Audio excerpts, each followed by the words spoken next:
and welcome to the Fort Worth City Council meeting. I will call us to order. Tonight's invocation will be provided by Reverend Michael Bell from the Greater St. Stephen's Baptist Church. Please rise for the invocation and remain standing for the presentation of the color guard and pledges of allegiance. Let us pray. God of our weary years, God of our silent tears, thou who hast brought us thus far along the way, thou who hast by thy might led us into the light, keep us forever in the path we pray. Holy One of justice, we stand in this chamber, mindful that public service is a sacred trust. You have carried communities through struggle, through division, through seasons when hope seemed fragile and voices seemed small. Yet here we are, still standing, still seeking, still believing that right is stronger than wrong. You have walked with people who had no vote, no voice, no seat at the table. You have made a way out of no way. You have turned lynching trees into liberation movements. You have taken whispered prayers and made them thunder in the streets. And if you did it before, you can do it again. So I ask you, Eternal, to trouble this room with holy courage. Remind those who sit in seats of decision that authority without accountability becomes arrogance, power without compassion becomes cruelty, and law without respect for the dignity and worth of all humanity is worthless. Let them legislate with memory and govern with imagination, seeing not just what is, but what ought to be. And if they're tempted to bow to power, remind them there is a higher power. If they are tempted to bend toward injustice, bend them back toward righteousness. If they forget who they serve, remind them they serve a people, and above all, the people. They serve a God who demands justice, and justice rolled down like waters and righteousness like a mighty stream. So, God of our weary years, steady their resolve. God of our silent tears, amplify the cries of those unheard. God who led us into the light, do not let this city drift back into the shadow. And when history records what happened in this room, may it be said that they chose courage over comfort, conscience over convenience, and justice over power. In the name of the God who liberates and sustains, the God of diversity, equity, and inclusion, we pray. Amen, Ashe.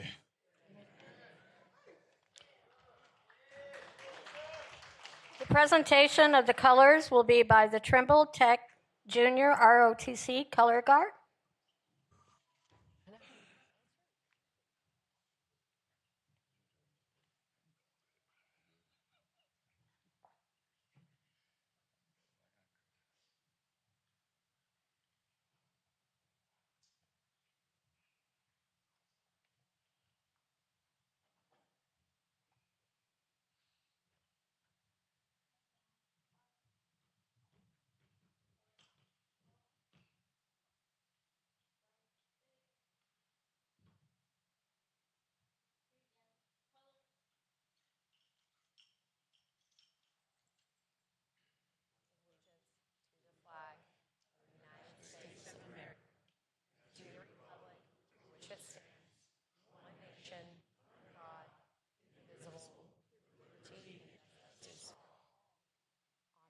Texas flag.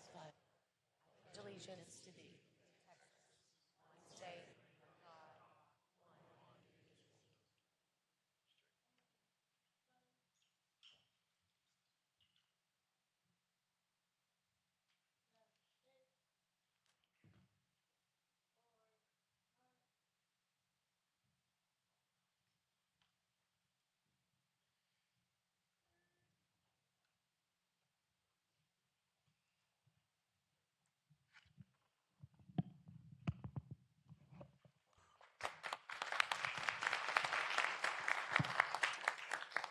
Next, Miss Phyllis Jackson will sing Lift Every Voice. Lift every voice and sing till earth and heaven ring, ring with the harmony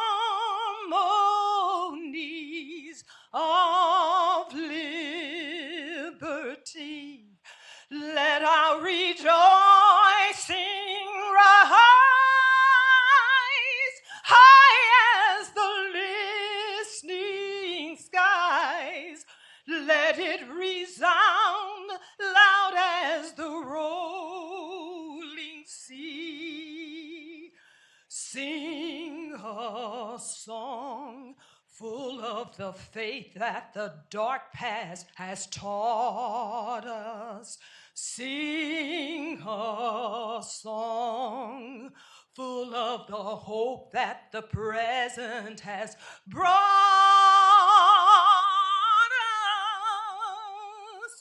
Facing the rising sun of our new day begun. Let us march on till victory is won.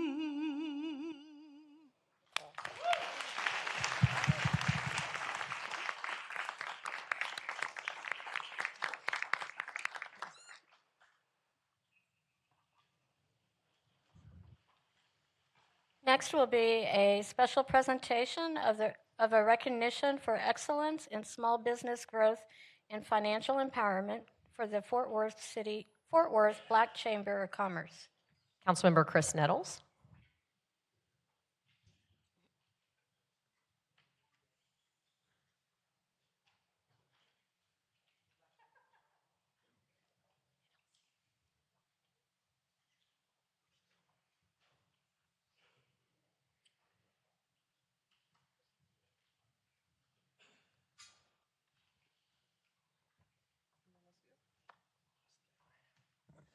All right, members of the Black Chamber is coming. Y'all can assume, stand right by me.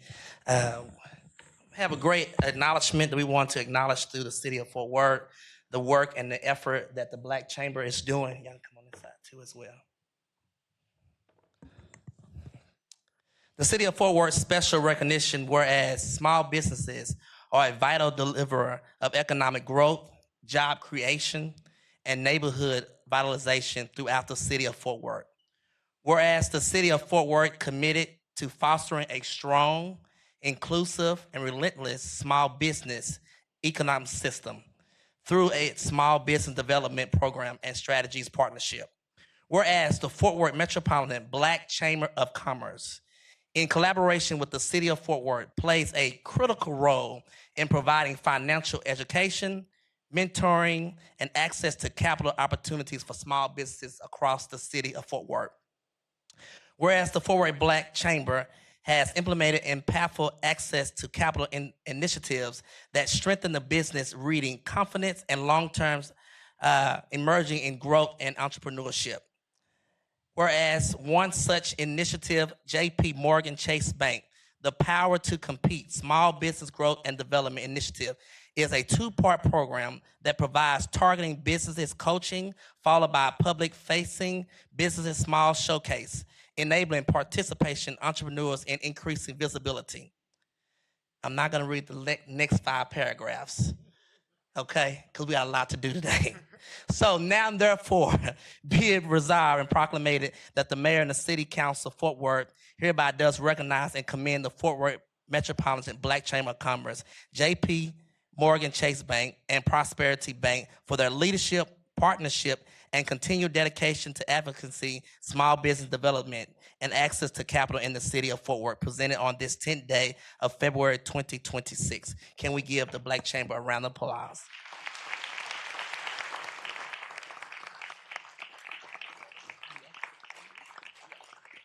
We'll have Michelle come and speak on behalf of the chamber. Good evening to Mayor Parker and Constable Nettles and all of our council members, executive team, and to the Fort Worth Metropolitan Board, staff, chambers, and our community partners. We would like to thank you for the recognition for the work that we're doing with small business development and access to capital, along with our other partners, the Fort Worth Chamber and the Fort Worth Hispanic Chamber. Thank you for the opportunity, and we look forward to going forward to continue to build businesses in this community so that we can see growth in every area of this city. Thank you.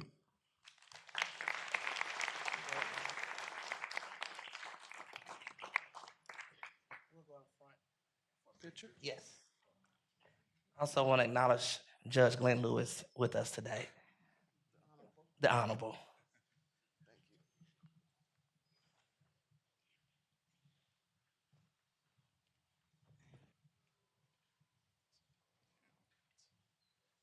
Condense just a little bit.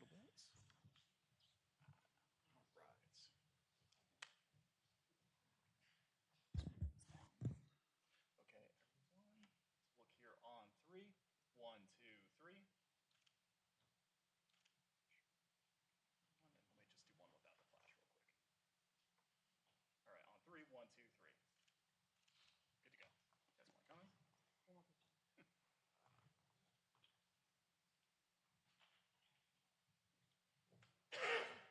coming.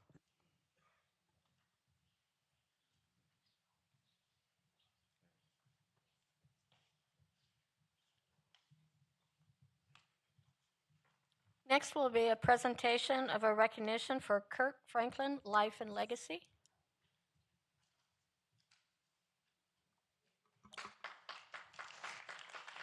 And council, I know that we have 3 of our council members who will present tonight's recognition to Mr. Franklin, Councilmember Nettles, Councilmember Peoples, and Councilmember Hall. Keep going, okay? We're going to move to the Fort Worth Black Law Enforcement Officers Association, Councilmember Hall.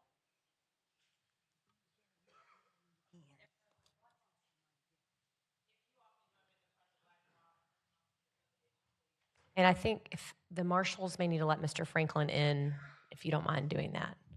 Thank you very much. Keep going. Yeah. The fire marshal is doing his job.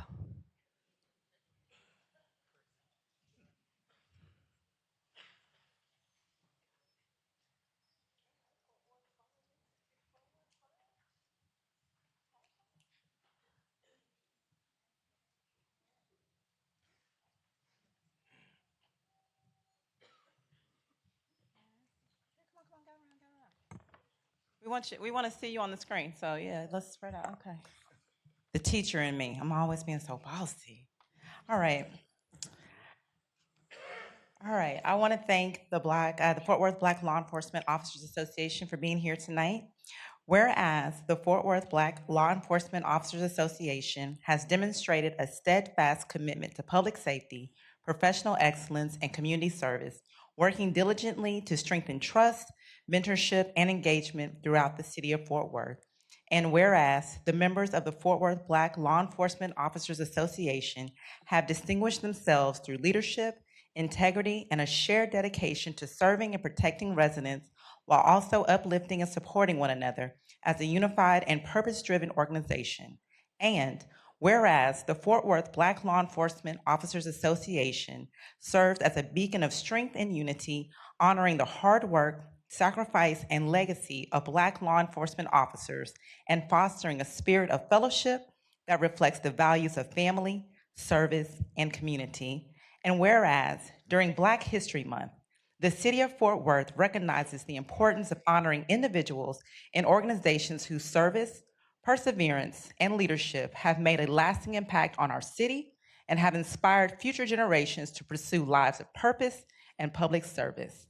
Now, therefore, on behalf of the City of Fort Worth, we recognize and commend the Fort Worth Black Law Enforcement Officers Association for its meaningful contributions to the community and express our sincere appreciation for the organization's continued service, leadership, and commitment to the residents of Fort Worth.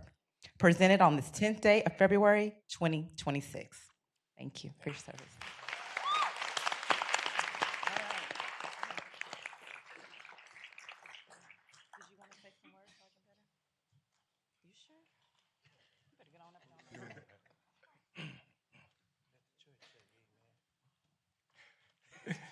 First, I want to thank God for this opportunity. Thank you, Dr. Hall, City Council, Mayor. This is the first time that the Black Police Officers Association has ever been recognized. So again, we are grateful. We thank God for putting the right people in the right places. We thank City Council for the partnership, the relationship, and hopefully the friendship. Thank you.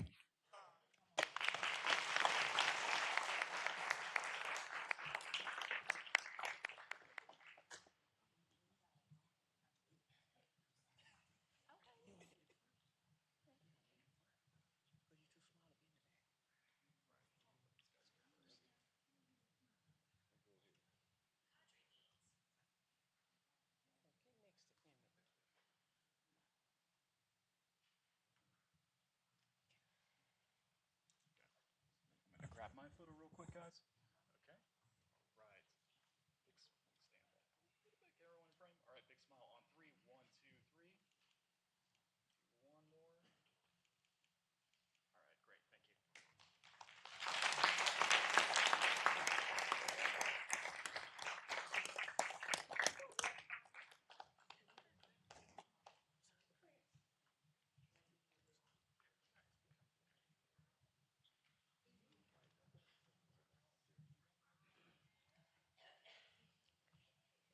Did Mr. Franklin make it into the chamber? I don't think so, Mayor, but his assistant is here. And so I'm going to ask Trish to come down, and also his father is here. And so I'm going to ask you to come down, if you don't mind. Okay.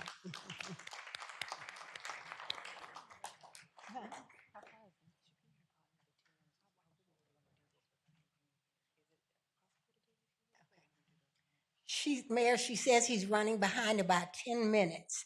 Okay. Can we move on with the presentation and then do it, or you want to do it now? No, that'd be fine. If he's Okay, all all this right, way, of very good. course, Okay. absolutely. All right, then we'll wait for him. Okay, thank you.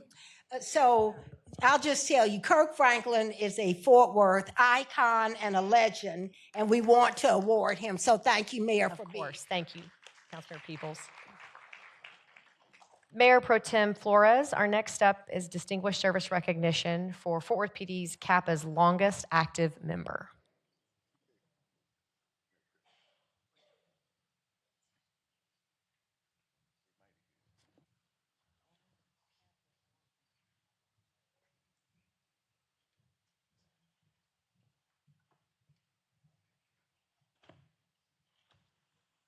Good evening, Mayor and Council. I'm going to be joined here by a few people. I'd like to say that I am very pleased and privileged this evening to recognize a special person, Pastor Randy Hardesty, for his distinguished service as the longest active member of Fort Worth clergy, Fort Worth PD clergy, that is, and Police Alliance, and the Police and Clergy Alliance. That's quite, an accomplishment, I think, and worthy of our recognition. So without further ado, I will read the special recognition. The Office of Council District 2 proudly presents this distinguished service recognition to Pastor Randy Hardesty in honor of his 20 years of dedicated service as the longest serving active member of the Fort Worth Police Department's Clergy and Police Alliance, known as CAPA, now known as the Police and Clergy Coalition. Since completing the CAPA Academy in 2005 at the Fort Worth Police and Fire Training Center, Pastor Hardesty has faithfully served as a trusted partner to Fort Worth Police Department. He responds to call-outs citywide, participates in ride-alongs, and provides calm, compassion support to citizens and officers during times of crises at any hour, day or night. Currently serving as in the West Division CAPA leader, Pastor Hardesty was recognized in 2024 for most call-outs, reflecting his exceptional commitment and availability. His service has built long-lasting relationships with officers, command staff, and the community. During the Hurricane Katrina relief efforts, Pastor Hardesty was entrusted with overseeing operations at the Amon Carter Center prior to the arrival of the Red Cross. Alongside his wife, Lola, and network of volunteers, he worked tirelessly to meet the physical and spiritual needs of evacuees. Pastor Hardesty's service exemplifies the mission of the PAC, uniting faith leaders and law enforcement to support citizens, prevent escalation in crisis situations, and strengthen the Fort Worth community through partnerships and compassion. So it's my pleasure now to present this special recognition to you, Pastor Hartson. Thank you very much. You're welcome.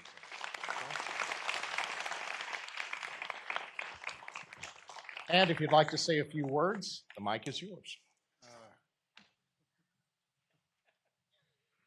I'm blessed to be able to serve God in a city that recognizes the need for love and kindness and compassion.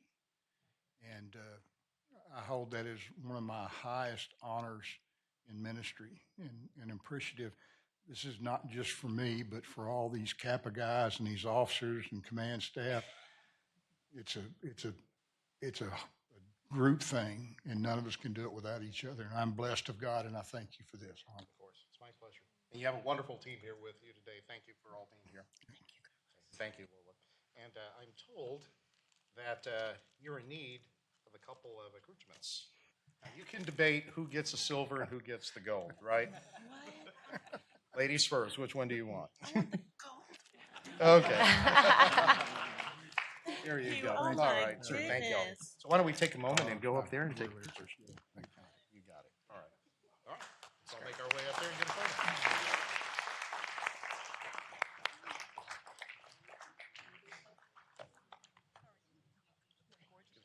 Yeah, smart lady.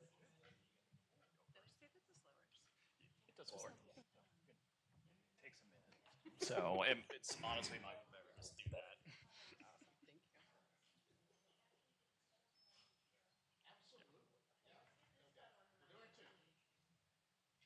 Let her go first.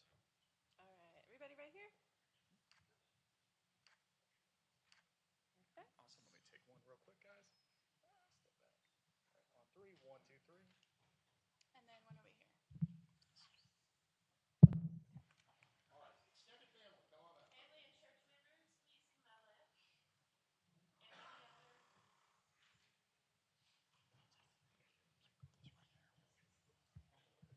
2,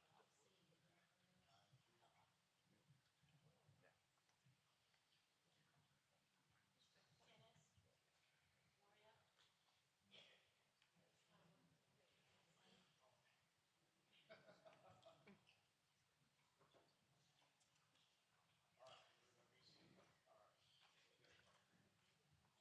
And then one over here. Family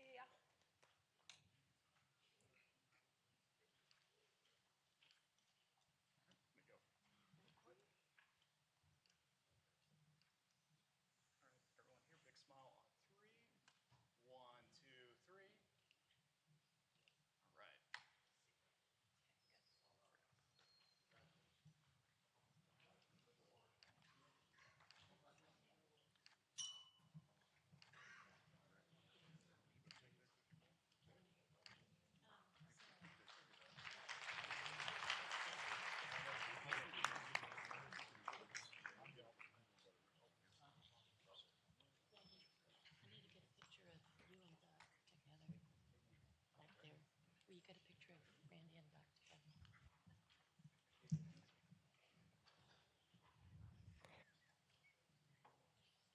Council, I know that each of us are used to closing meetings in individuals' honor, and we usually wait and do that at the end of the night.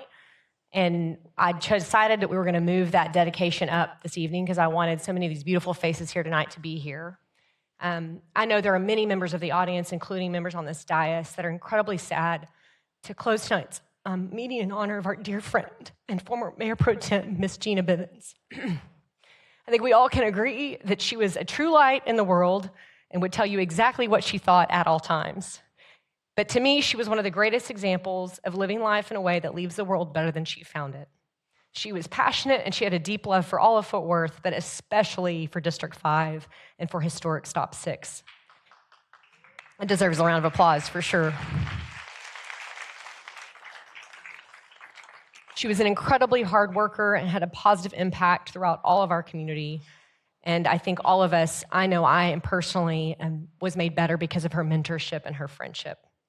Each of us could speak for hours, but because we have incredible city staff, Cam and the team have put together a beautiful video that's just a few minutes long that I hope that you will enjoy as much as I did in viewing it.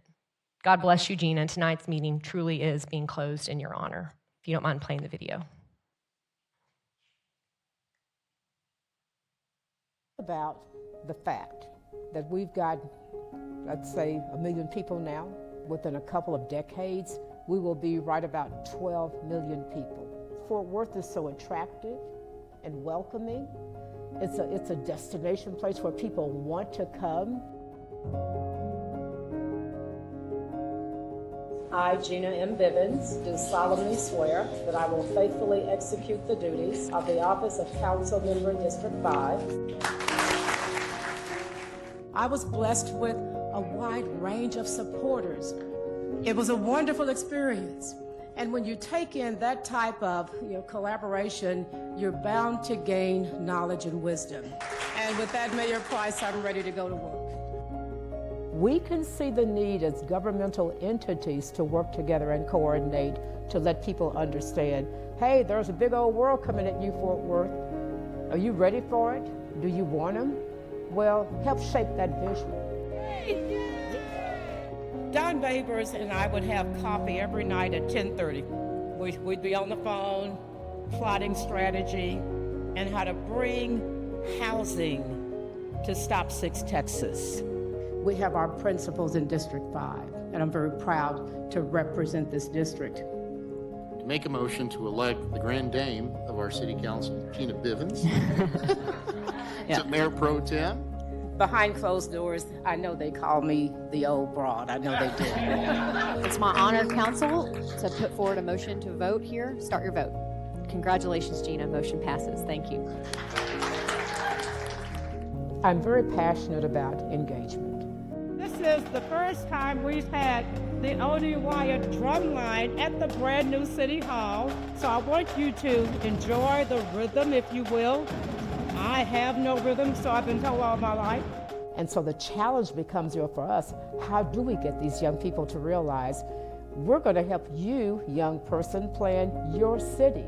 My vision, now that I'm on Social Security, my vision is to get in my backyard and plant my mustard greens, carrots, beets, and onions, and potatoes. I had a reporter call me, ask me why I changed zoning in Stop 6. He said, do you think it was worth it? I told him, drive around, you tell me. See y'all later. The only thing I can tell you is I'm really glad to be leaving. I've been here 12 years. I'm packing my stuff right now.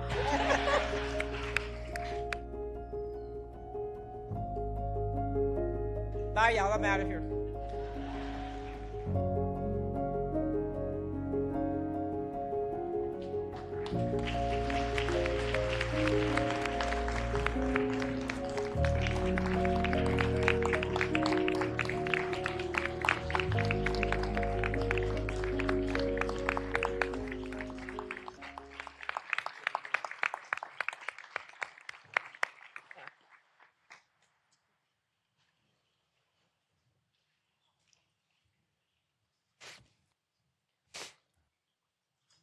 Thank y'all for letting us do that. I thought it was very appropriate that you all got to see that wonderful video and a tribute to Miss Gina. They have not announced services for Mayor Pro Tem Bivens, but we'll make sure that this dais tells the world about it and to celebrate her beautiful life. With that, I'm going to turn back to Councilmember Peoples. Is it appropriate time or do we need to take a break before? We do. Okay, so here's the hard part, though. We have how many students downstairs? Do we know how many families? 55. So I think the break was meant to switch out people to let all the families come in because we're at fire capacity. So we're gonna probably take more like 7, and I don't know how to do that exactly because we don't have enough space to let families in. Make it work? Okay. Yes, thank you so much. Okay, we're gonna take a 5-minute break. Let's see if everybody starts to get here. We're gonna let families know to come queue outside. And if we'd love to have you, but we just have to get these students in here, all 55, to do the citizen's oath, okay? So take a 5-minute break. Thank you. For business, and next item will be the presentation of the Fort Worth Sister Cities International Youth Ambassadors Oath Ceremony. So Mayor Parker and Council, thank you for having us here tonight and for recognizing the importance of global connections in Fort Worth. Fort Worth Sister Cities is the only nonprofit solely dedicated to cultivating global connections that enrich the Fort Worth community. We live our mission by creating meaningful people-to-people experiences focused on cross-cultural understanding. Our vision is to serve as Fort Worth's leading advocate and resource for international relationships and as an ambassador for peaceful engagement. We're excited to be here this evening and to have the oath of citizen diplomacy administered to the Fort Worth students who will be representing our city to the world this spring and summer. We have 56 student ambassadors who will be traveling to France, Italy, Japan, Germany, and Eswatini in the spring and summer of 2026.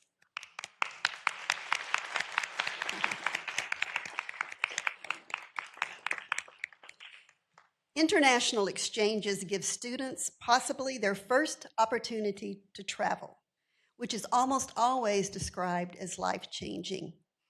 Through these experiences, the students gain important life skills, including cultural intelligence, global problem solving, leadership, and resilience.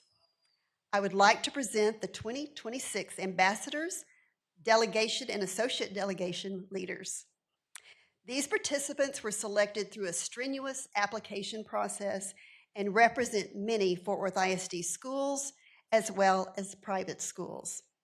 And we are happy to say that because of the generosity of the community, we were able to provide nearly $25,000 in scholarships, enabling these students and teachers to participate. As I call your name, leaders, will you and your students please raise your hands so we know who you are and where you are going? Harashan Scholars to Nagaoka, Japan. Delegation leaders Nicole Erickson, Tarrant County College, and Ruby Roy, University of Texas at Arlington. Delegates, raise your hand if you're Harashan Scholars going to Japan. Great.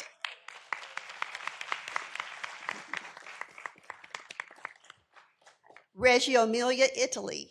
Delegation leaders Monica Procno, Tarrant County College, and Brian Waddell, Texas Academy of Biomedical Science.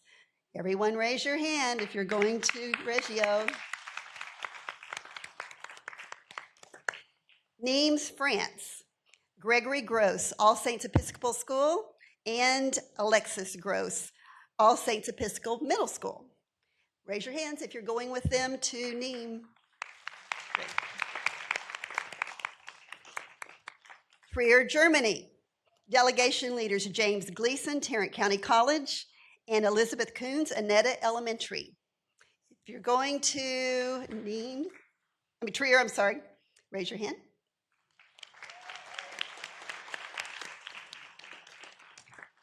A second group going to Nagaoka, Japan this summer, and the delegation leaders are Rachel Hacksworth from Fort Worth ISD's District Homebound Program, Megan Johnson, who is working with us at Fort Worth Sister Cities International as an associate delegation leader, and Maria Kostruta from the University of North Texas. So if you are going to Japan this summer, please raise your hand.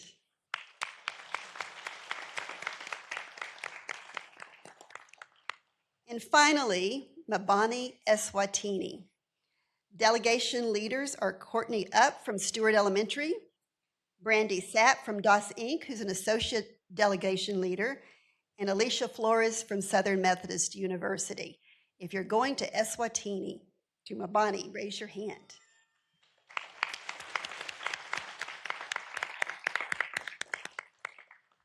Again, Mayor, thank you. And I invite you to administer the oath of citizen diplomacy to these folks. Excellent. Before I read the oath, congratulations to each of you for being chosen. As Cindy articulated, this really will be a life-changing opportunity for you. And on behalf of the Fort Worth City Council and our community, we're so thankful that you're taking reasonable risk to travel across the globe on behalf of the city of Fort Worth to share what our community is all about, but importantly, bring other learnings back home to our community to make us that much stronger as now the 10th or 11th largest city in the country, depending on the day. With that, I'd like you to all raise your right hand and you will repeat after me. I state your name, have the opportunity and responsibility to improve relations between the United States and the rest of the world. I am a citizen diplomat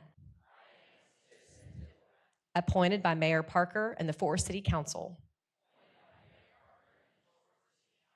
and the Fort Worth Sister Cities program.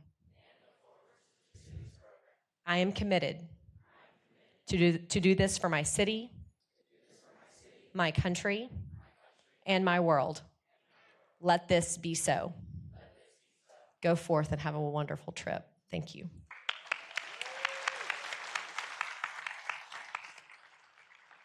Now stay right there. We're going to take a few pictures and then we'll orderly get out of here before our meeting starts. Sound good?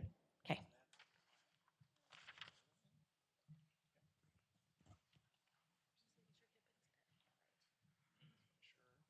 Anyone else need gun? All right, we got a lot of people. All right. Let's all look here on three. Let's see, 1, 2, 3. Let me take a couple more. I'm going to stand back. I was missing some people. 1, 2, 3. Okay. Looks great, guys. Thank you.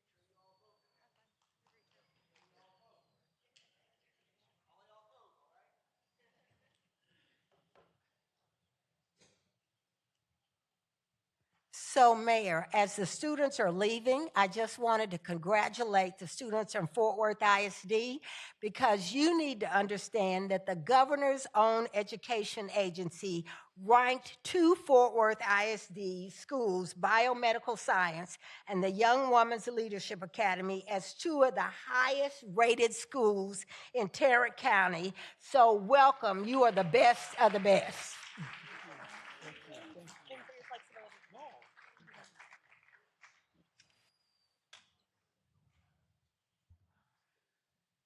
Thank you to the families and students for attending tonight. We really do appreciate you coming.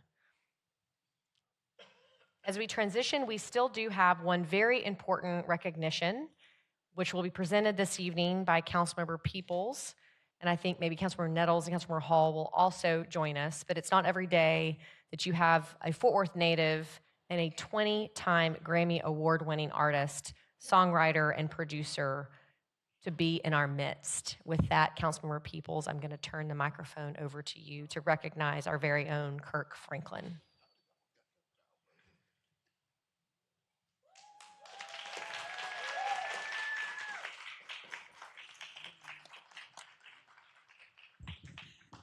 So I know you travel all over the world, and so just getting you here to Fort Worth, getting you home is extraordinary, and we are grateful. But I wanted to make sure, along with Councilman Chris Nettles and Council Member Dr. Mia Hall, that we showed you how much we love you. And so I am going to read it all, Mayor. I am. And so, whereas Kirk Franklin is a native son of Fort Worth, Texas, and is a 20-time Grammy Award-winning artist, songwriter, producer, and music icon. So you can read it with me. You know I can't see. Okay.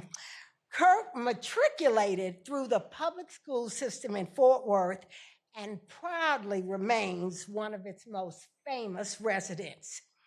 Whereas at the age of 11, Kirk Franklin joined Mount Rose Church in Fort Worth, Texas, and became music director of the church adult choir. Do you remember that? think so. Okay.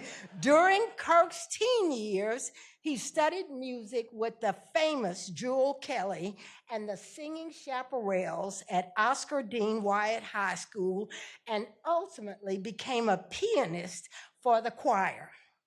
And whereas at the age of 15, Kirk Franklin co-founded a gospel group, the Humble Hearts, which recorded one of Kirk's compositions, Every Day with Jesus. You remember that? I think so. Okay. As a result, Kirk was enlisted to lead the DFW Mass Choir in a recording of his hit song. And at the age of 20, Kirk would lead the DFW Mass Choir at the 1990 Gospel Music Workshop of America Convention. And now, Whereas in 1996, Kirk Franklin's song, Joy, was recorded by Whitney Houston and the Georgia Mass Choir. With production by Houston and Mervyn Warren, the composition was included on the best-selling gospel album of all time, Soundtrack to The Preacher's Wife. Whereas Kirk Franklin's commitment to nurturing talent and uplifting communities is evident through initiatives like Camp Lotus, where he mentors aspiring artists, and his support of charitable organizations like Compassion International and St. Jude Children's Research Hospital. Whereas Kirk Franklin remains a trailblazer whose impact transcends music. He is known as one of the most impactful and innovative figures in modern music, whether on stage, in the studio, or through storytelling. He continues to inspire millions with a message rooted in faith, love, and resilience. Therefore, be it resolved that the city of Fort Worth, Texas is proud to honor, celebrate, and recognize Kirk Franklin as a pivotal Black history figure in the modern gospel music. It is presented on this 10th day of February 2026, signed by Deborah Peoples, Mia Hall, and Councilman Chris Nettles. Congratulations, Mr. Kirk Franklin.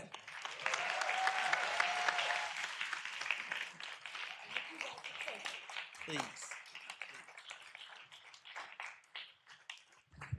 I think you have your videographer here. Oh, well, first of all, it is an honor to be here, and this is a very nice building. This is my first time being, and I'm just very appreciative to be from Fort Worth. I still spend most of my time in Fort Worth. I got up this morning. I normally walk by the Trinity River every morning, and I love being from Fort Worth. I was adopted when I was 4 by a 64-year-old woman who didn't have a graduate. She didn't have a diploma, and we would recycle cans and newspapers right off of Lancaster in the 70s.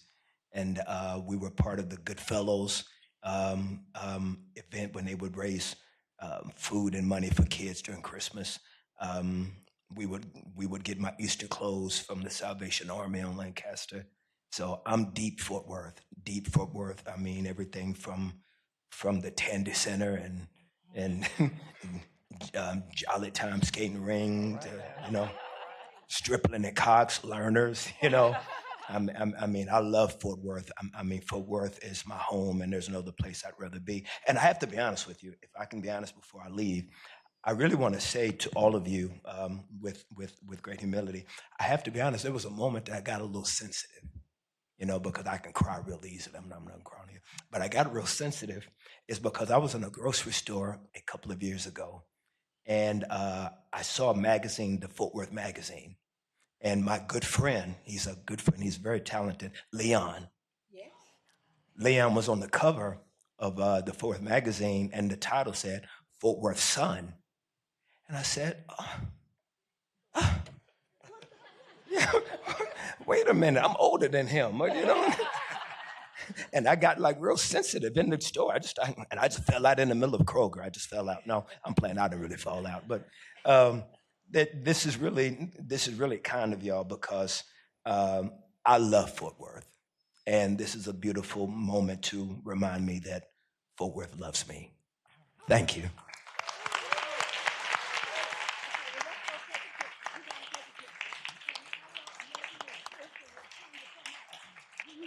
people here that you want to. We're going to go and take. Okay, so we're going to go and take a picture, and Mayor, come on down. And Kirk Fort Worth loves you, and you know that. So I need family to come down and friends, anybody that you want down here.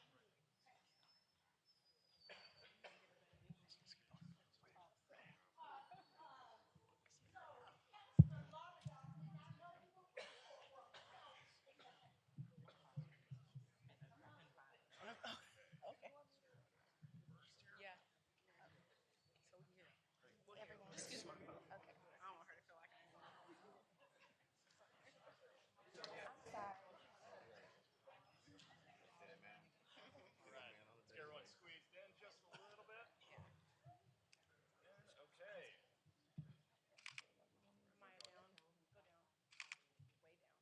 All right. I'll go first here, guys. On three. 1, 2, 3.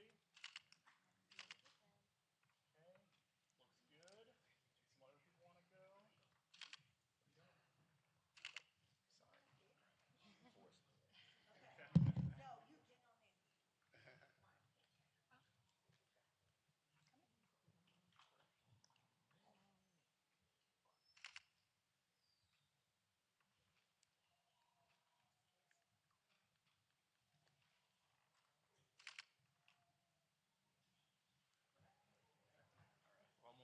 One more. Hey, one more. Guys, we get one more. One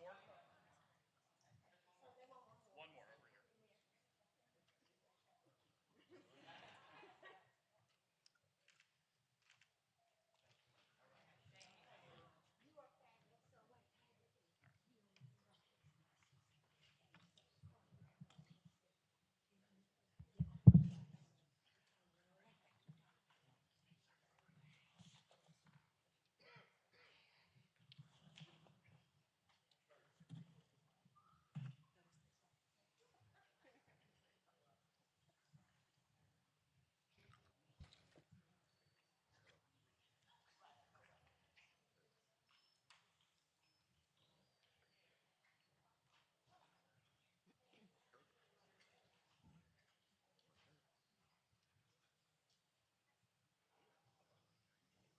Council, there are no items to be withdrawn or continued. So next, Mayor, will be the consent speakers, and we have 2. Thank you. Just a second. Here we go. Our first speaker is Chris Wood, followed by Adrian Smith.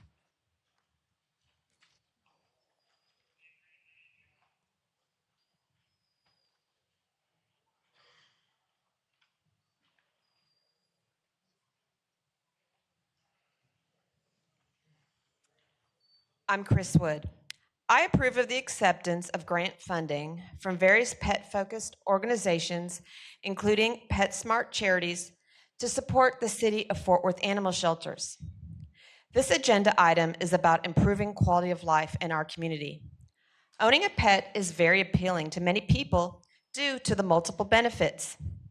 There are physical health benefits, such as increased exercise walking a dog, mental and emotional benefits, such as the release of oxytocin, the love hormone, when petting a pet, and improved cognitive function, as shown in older adults who own pets. At the same time, these benefits only last when pet ownership is approached responsibly. Pets are a long-term commitment that involves financial, emotional, and medical responsibilities. These grant funds help our animal shelters teach proper pet ownership by ensuring residents understand these commitments. They also allow shelters to expand education on spaying and neutering, behavioral training, ongoing pet health care, and abandonment prevention. Importantly, Fort Worth Animal Care and Control is already delivering measurable results, including a record high 85% live release rate in 2025 and a 21% reduction in animal intake compared to 2024, helping provide free spaying and neutering, vaccinations, pain medication, and microchips for pets in specific zip codes.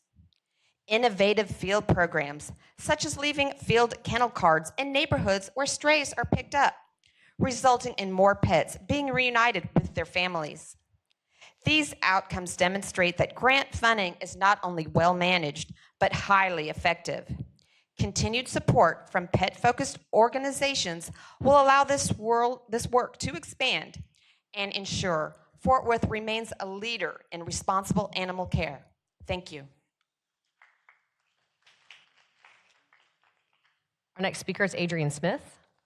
Is Mr. Smith available? Not council. Yes, there he is.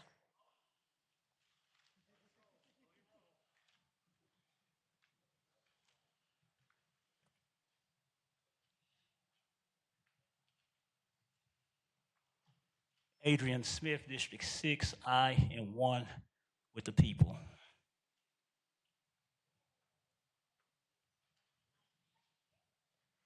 Council, that's the conclusion of our speakers for the consent agenda. I can entertain a motion. Got a motion and a second. Is there any other discussion? If not, please vote.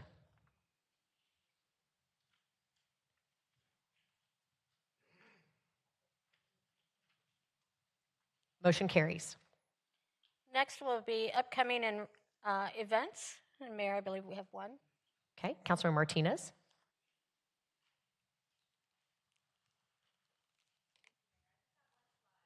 Apologize. Oh, can you hear me? Okay, we have our citizenship workshop next Saturday, February 21st. So we will have information on the naturalization process presented by the law firm of Jaime Barron. We will also have the Consul General of Mexico, Luis Rodriguez Pucia, talking about dual citizenship for those born abroad. And OPAM will be there to provide the community explanation of what the department does and their rights when interacting with police department. So I hope you can join us at the Carrillo Event Center on Saturday, February 21st from 10 a.m. to 12 p.m. Thank you. Mayor, that gets us to the non-consent speakers. Thank you. Our first speaker is Richard Gladden, followed by Bob Willoughby.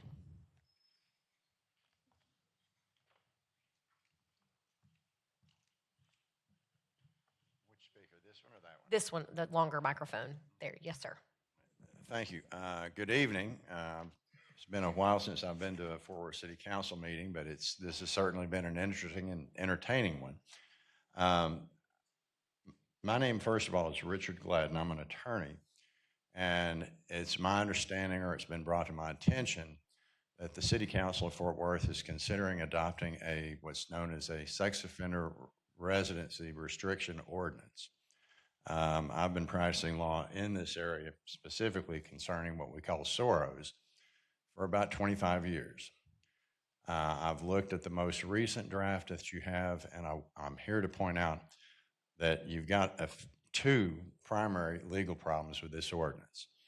One is that under Texas law, district court judges have exclusive authority to determine where people on probation reside. You don't have an exception like 33 other cities do in Texas that recognize that fact. The presentations you've had, I've reviewed them, and your legal staff has not brought that to your attention, is that your ordinance would be invalid under Article 11, Section 5A of the Texas Constitution because it seeks to override an order of a district judge who has that exclusive authority. With regard to people who are on parole, likewise, the Texas Board of Pardons and Paroles has exclusive authority in determining where people on parole reside. Once again, your legal staff has overlooked that and the fact that your ordinance is void if it doesn't provide an exemption for those two categories of people. On top of that, and actually I've made some copies, here's a list of the 33 cities that I found just without too much effort. And if I could hand this out, which way would I go? You just hand it right over here to Ms. Goodall. Thank you.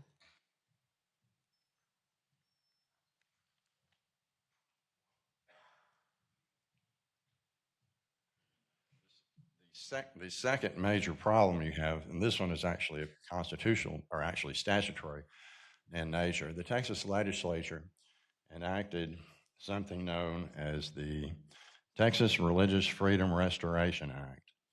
There's a case that went to the Texas Supreme Court called Barr versus City of Sinton, where the City of Sinton sought to bar people who were in transitional homes in Sinton that were religiously based. They found that that ordinance to restrict offenders from living in those homes and receiving religious instruction and support as parolees violated state law. And so I sent a demand letter or a notice of claim by certified mail yesterday. The council or the city secretary will get that Thank you, tomorrow. Mr. Gladden. And I look forward to a lawsuit. I hope you don't. Our pass next this speaker is Thank Mr. you. Bob Willoughby. Thank you. Bob Willoughby, followed by Sean Braun.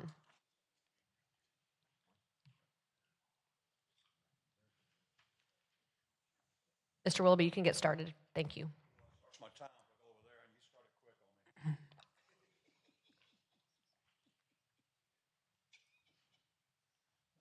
There we go.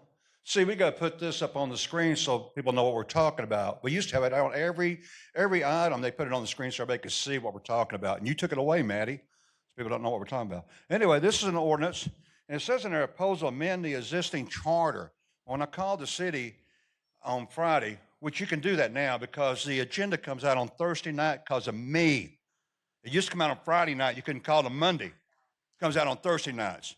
Our council should have done it. Anyway, I called Friday to see what this was. No answer from community engagement. I called Monday, no answer from community engagement. Okay, no answer. We don't know what it's about, but I'll tell you what, if you want to amend the charter, here's what you, instead of putting a raise on there for yourself, put these items on there. The recall petition, 50% won. What that means is if you get elected with 2,000 votes, 1,000 signatures plus one can remove you from office. That'll make you accountable to the people. We have no safeguards. You took them away. You took away our rights to speak. You took them away. And this is a joke. But anyway, that's one. That needs to be changed so that we can hold people accountable easier. Not your 20% that's unreasonable. Term limits. We need that on the ballot. You're going to put a raise on the ballot for yourself, put term limits on it. And let's see how we feel about that. 3 2-year terms is enough. Step down for one, and then you can come back after that as far as my concern. Campaign contribution. Oh, definitely campaign. That put an end to the POA buying candidates. $2 million to Maddie Parker in your campaign fund. That's why you're not going to run again. You got paid off, so you're not going to run again. I know that. But while you're here, why don't you do something good before you leave? Make God smile. Do something good. Put this stuff on the ballot and let people decide out here, not you. You became dictators is what you are, and I don't like it. But anyway, this, we never got no answers. So we don't know what they're opposing. We have no idea. They didn't answer. Community engagement is another thing. It's over and paid that we don't need, like other programs you have going on. It's cost us a lot of freaking money for nothing. We need adults up here.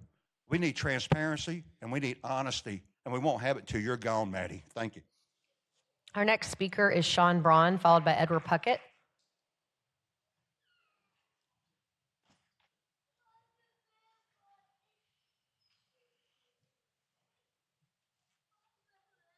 Good evening. My name is Sean Braun. I'm a resident of Tarrant County. I submitted a brief evidence-based handout for the record for everyone to look at that addresses residency restrictions, looking at how they do not reduce any risk to the community and often undermine any potential risk that the city council may be aware of. I wanted to let everybody know that I've devoted the last 30 years of my career to the prevention of sexual abuse, specifically childhood sexual abuse. I am licensed in the state of Texas as a sex offender treatment provider, and I am a current member and past president of the Texas chapter for the Association for the Treatment and Prevention of Sexual Abuse. The last 25 years, I've committed to providing treatment to sex offenders in the community. I wanted to point out some things in the proposed ordinance which are inaccurate and possibly misleading. One of the things that is indicated in the ordinance is that sex offenders are high risk. Unfortunately, even though you may hear that, that's untrue. People that committed sexual offenses are actually one of the groups that have the lowest recidivism rates, ranging anywhere from about 13 to 14%. And all other crimes range from anywhere from about 20 to 50%. In Texas, actually, Research has shown us that the recidivism rate for sex offenders is actually even about half that. Another thing that you indicated was that this ordinance is required to reduce opportunities for contact between registered sex offenders and children. This is based on the false assumption that proximity to locations such as schools and parks is a reason for people committing sexual offenses. That's actually untrue. Over 90% of sexual offenses are committed by people that have never been in trouble for a sexual offense. Also, 85 to 90% of all sexual crimes are committed by people that the children are acquainted with, family members, acquaintances. Also, in the ordinance, it indicated that this is to protect the community and protect the children. And research has shown us over and over again that this is actually not a way to protect the children. In fact, ways to do that are encouraging and supporting treatment for people that commit sexual offenses, encouraging family and friends to be involved in that treatment and supervision of people that have committed sexual offenses, and encouraging agencies that are working towards helping offenders in housing, employment, and those are the things that actually decrease a person's risk to reoffend sexually. Thank you. Edward Puckett, followed by Ann Zeta.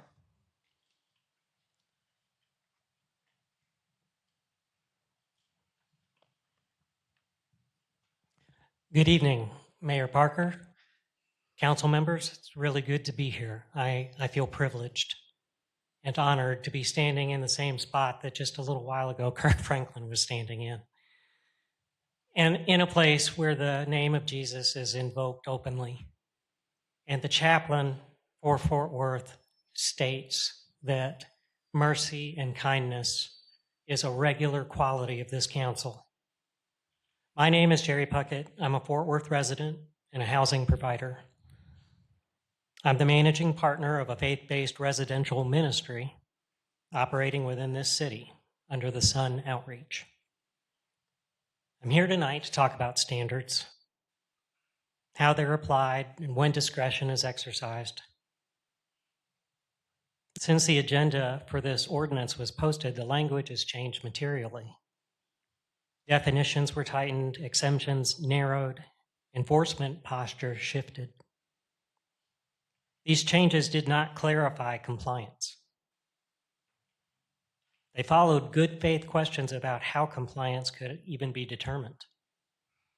As of tonight, there's still no authoritative map, no operational guidance, and no clear method for providers, parole officers, or residents to verify compliance, even though the ordinance purports immediate enforcement. In our case, there are parole-approved residential placements scheduled to occur within days. Those placements were approved under existing state supervision.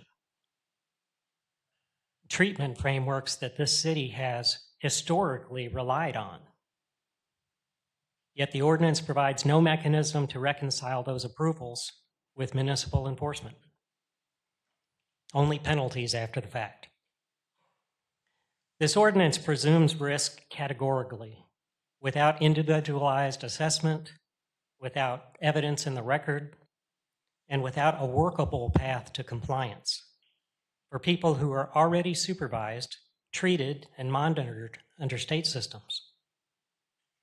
So I'm not asking the council to excuse wrongdoing. I want you to know I'm just as aligned with as you are on issues of safety, where the safety mechanism actually provides safety. Thank you. Oh, not done. I am not. Slow down. That's what I'm asking you to do. Slow down. Cure the defects. Ensure that any policy adopted is implementable, evidence-aligned, and evenly applied. Because once this ordinance passes, it won't be theoretical. It will be enforced or misenforced against people who are trying to comply. Thank you very much. Ann Zeta, followed by E.J. Carrion.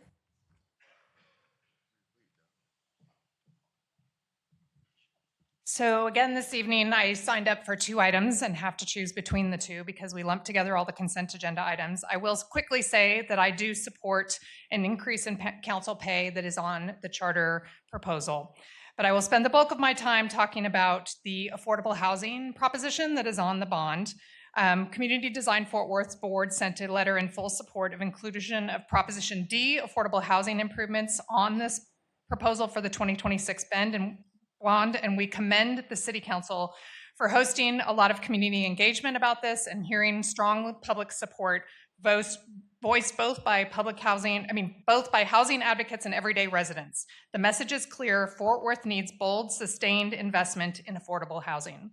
We also appreciate the fact that the amount was increased through this public engagement from $5 million to $10 million, but we also want to highlight the fact that this is still too little for what is needed in Fort Worth. And I will remind, many of you were on the council when you adopted this strategic plan for housing affordability, which pointed out that there is a need for $100 million in 5 years, and this was adopted in 2023. So we are quickly approaching that 5-year mark, and even $10 million is not going to get us close to what we need in order to do this.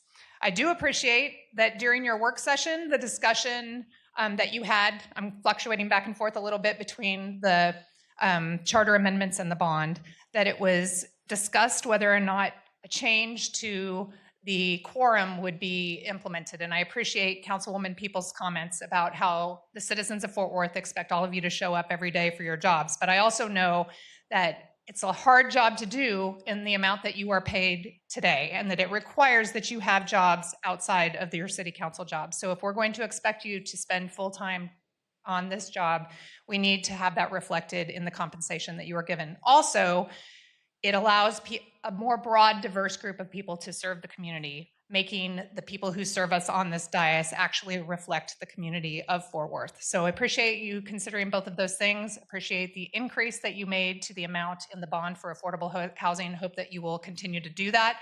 And for those of you who were not on the council when this was adopted in 2023, I encourage you to check it out, and we'd be happy, Community Design Fort Worth would be happy to meet with any of you to discuss further implementation of the things that are in it, because it will help us address the housing crisis that we see in Fort Worth. Thank you. Our next speaker is EJ Carrion, followed by Touré Kennedy.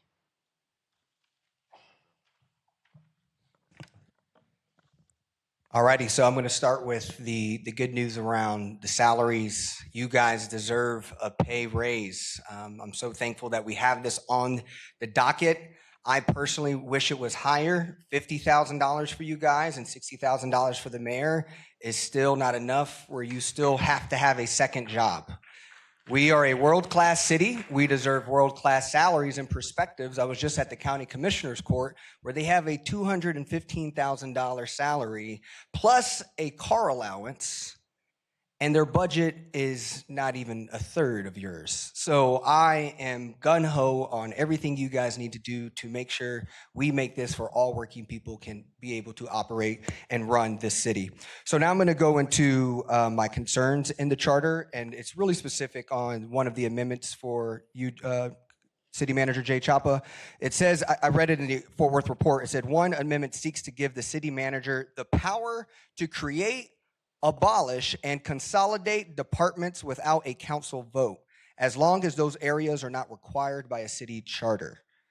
I'm afraid that you look at public comments as inefficiency to running a city government.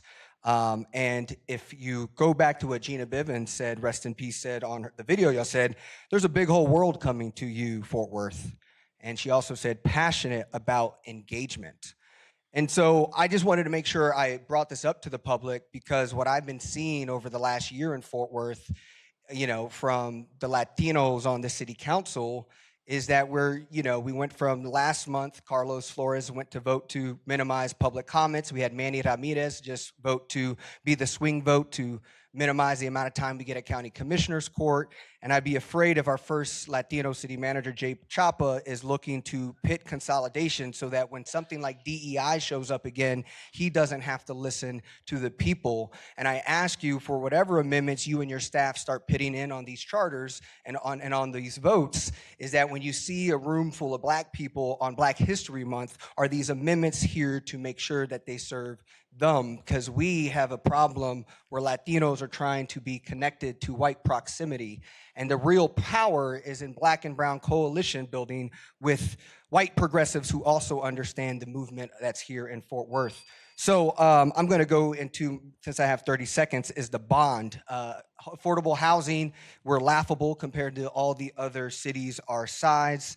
Also, Macy Hill, you had about art. You want to take art out of the budget.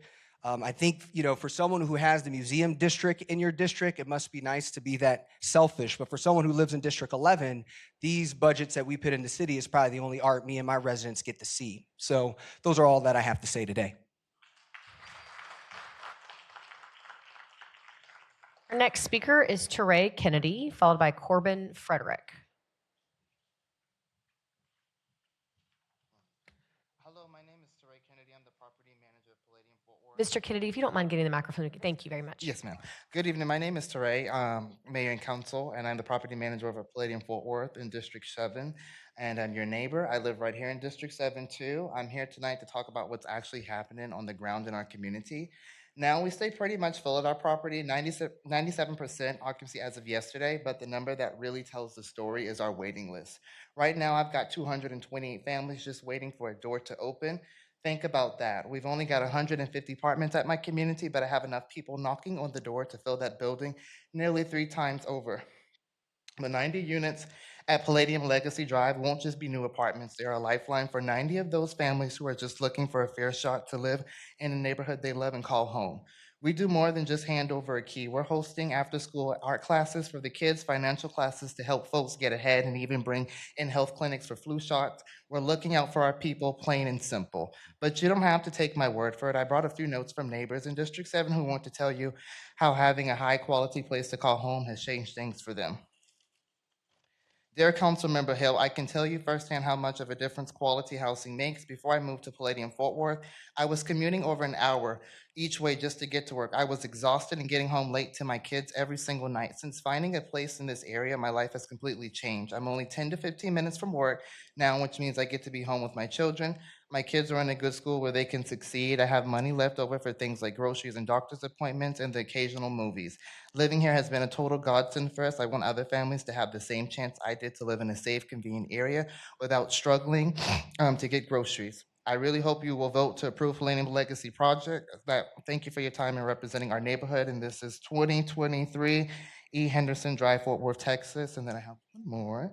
I am writing you today as both a resident of District 7 and an employee at Walmart right there on White Settlement Road and Legacy Drive. I wanted to tell you firsthand how much a project like this would mean to people like me. Right now, so many who work in retail and grocery stores in the district have to commute from far away because the rents around here are just too high. When you work a long shift on your feet, the last thing you want to do is spend an hour and more in traffic just to get a place you can afford. Please vote yes on Palladium Legacy Apartments. Thank you for listening to the people who work hard to make District 7 a great place to live. And this is from Elizabeth Downey at 9533 Palladium Way. Thank you so much. Corbin Frederick, followed by Carla Palmares.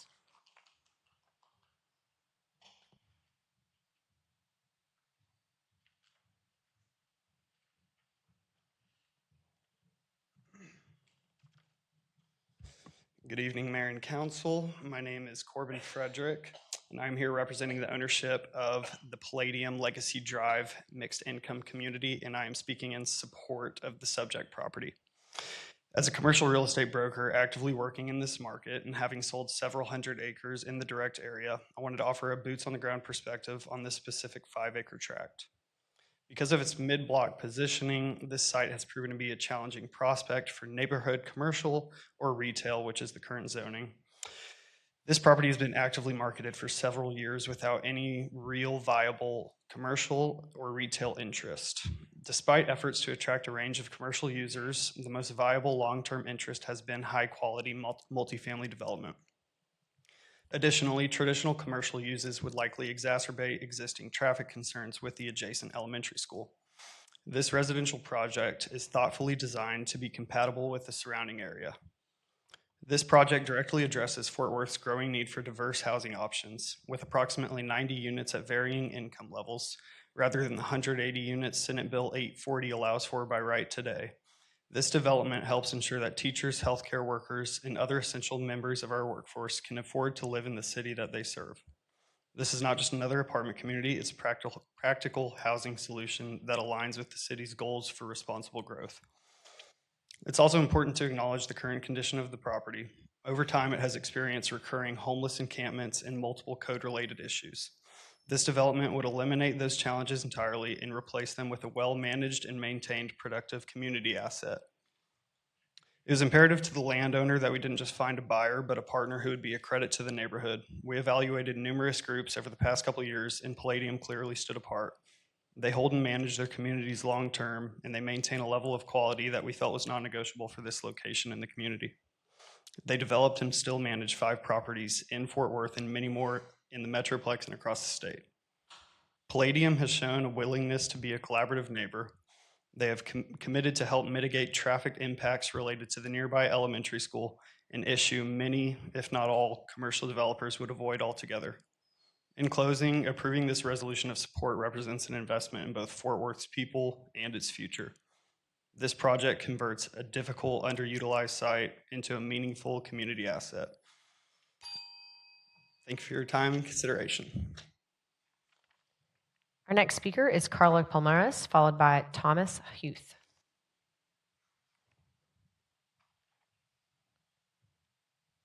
Is Carla here? No? Okay. Thomas Huth? Huth? You're gonna fix me, right, Thomas? Thank you. Good evening, Mayor. Thomas Huth here. City Council members, staff. Attainable housing. Palladium owns 5 properties within our great city of Fort Worth. Palladium Fain Street, Councilmember Jeanette Martinez, District 11. Palladium Fort Worth, Councilmember Macy Hill, District 7. I think that was approved before you were put on council. Palladium Oak Grove, Councilmember Elizabeth Beck, District 9. Palladium East Berry Street, Councilmember Chris Nettles, District 8.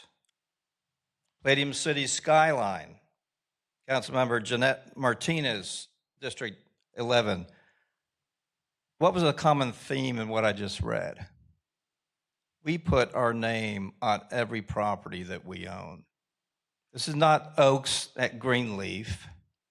This is not Sunny Shade at Wallows. It's Palladium. All across the state, 40 assets, they're all named Palladium.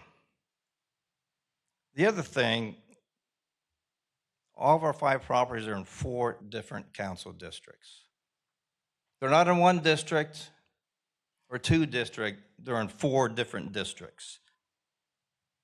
Palladium Legacy Drive will be a 90 unit, that's it, 90 units. There's some word out there that it's 130 units or 180 units.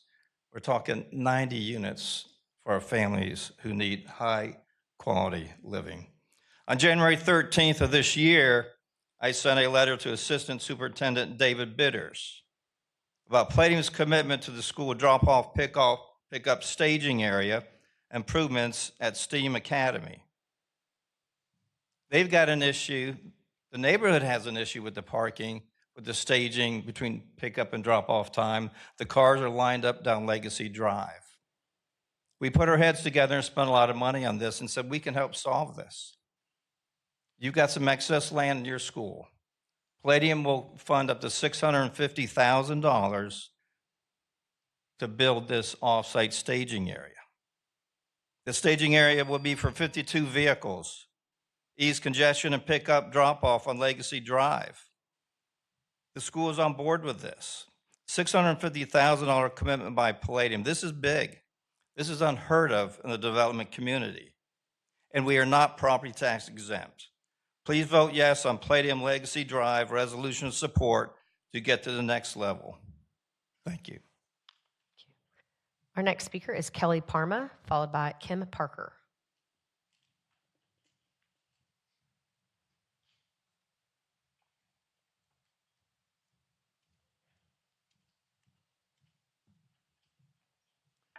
Good evening, Council. Good evening, Mayor Parker.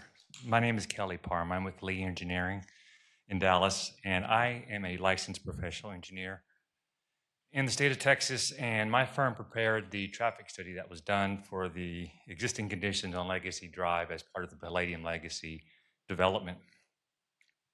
I want to speak regarding the traffic and queuing issue that occurs at North Elementary School, STEAM Academy, during the arrival and dismissal times, which is a solvable problem.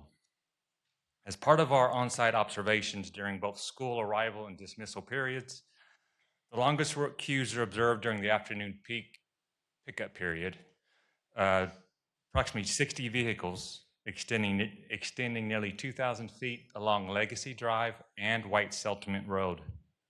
This obviously creates frustrations for neighbors and, more importantly, safety concerns for students, parents, and through traffic.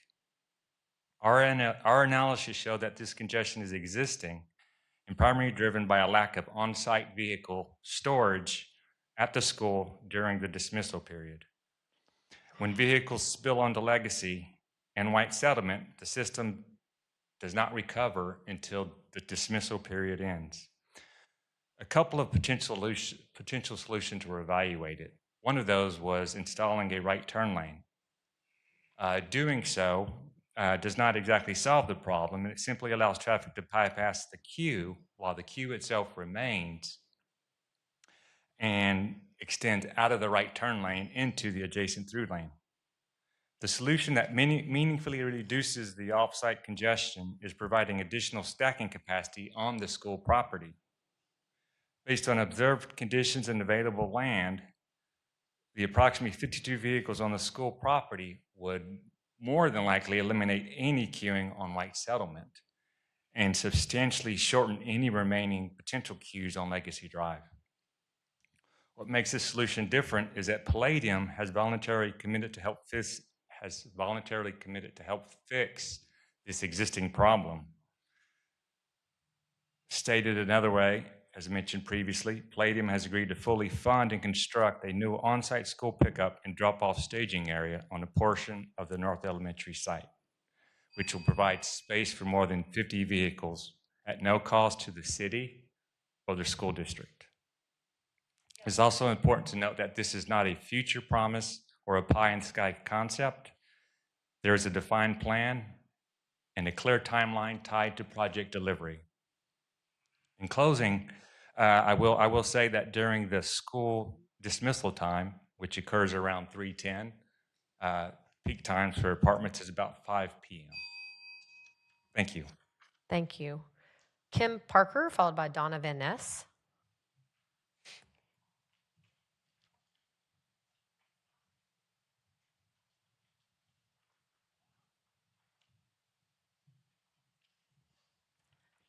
Good evening, Mayor Parker, council members. I'm Kim Parker, Executive Director of Palladium USA. Over the last 9 years, Palladium has invested $218 million into the city of Fort Worth. You heard about our 5 properties. We don't just build here, we're long-term stakeholders. We never take our reputation here or our success in the city of Fort Worth for granted, which is why we approach every project with a community-first mindset. When we first began our outreach, we heard about this unbearable traffic congestion during drop-off and pickup at North Elementary. We heard it from Councilmember Hill. We heard it from the ISD. We heard it from the neighborhood. And we realized very quickly that if we're to lease up high-quality housing, that we'd better come up with a solution to this problem. Otherwise, we're not going to be able to have residents that want to live there if that continues to be a problem. You heard about the plan from our traffic engineer. We're committed to funding and constructing this dedicated school drop-off. And what I passed out is our commitment letter to Assistant Superintendent David Bitters outlining the project cost and scope. Assistant Superintendent Bitters noted that in his 2 decades of service, this is in conversations that we've had, that he's rarely seen a private developer step up with this level of financial commitment to infrastructure. Our plan provides stacking for more than 52 vehicles. Councilmember Hill was very transparent with us from the very beginning. She said, "This site has a tough road ahead." No pun intended. But we believe rather than walking away from a problematic situation, we should fix it. We're ready to do the work, and I respectfully ask for your support. Thank you. Our next speaker is Donna Van Ness, followed by Kent DeCardenas.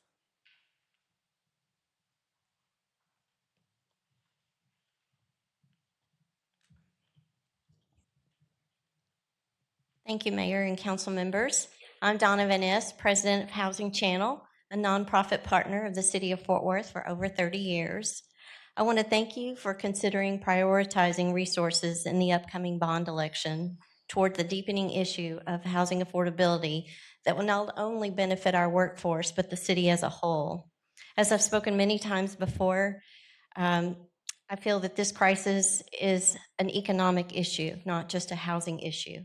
Housing and quality of life are the key factors in attracting new businesses, jobs, talent, and a city with a lack of affordable housing cannot sustain positive growth and prosperity. The shortage of affordable housing will not only cost our city in lower wages and productivity, but households with constrained opportunities to increase their own wealth cause slow and stagnant economic activity, and the overall health and well-being of the city will suffer. I know it's not readily thought of this way, but economists contend that housing is economic infrastructure for a city. It's one of the primary inputs that determines whether growth happens and if it continues. As Fort Worth is one of the fastest growing cities in the nation, this distinction matters more than ever. When housing is not prioritized and is treated more as a downstream issue, a few things happen. Employers struggle to attract and retain workers. Commute times lengthen and labor markets fragment. Infrastructure costs rise faster than the tax-based productivity. Young talent leaves for places where life is easier and where they can buy a home. This is not a housing problem, it's an economic development problem. An investment in affordable housing is an investment in stability, economic mobility, and long-term prosperity for working families. We create affordable housing options, we support local businesses, attract employers, and keep our city competitive for years to come. A bond allocation will allow us to accelerate housing production, preserve existing affordable homes, and ensure that as Fort Worth grows, it grows for everyone and not just those at the top of the market. I urge you to maintain a commitment to funding for affordable housing in the upcoming bond package so that working families who keep our city running can have the opportunity to live in the city that they call home. Thank you for your leadership and your service to our community and for your consideration. Thank you. Kent DeCardenas, followed by Ann Lott.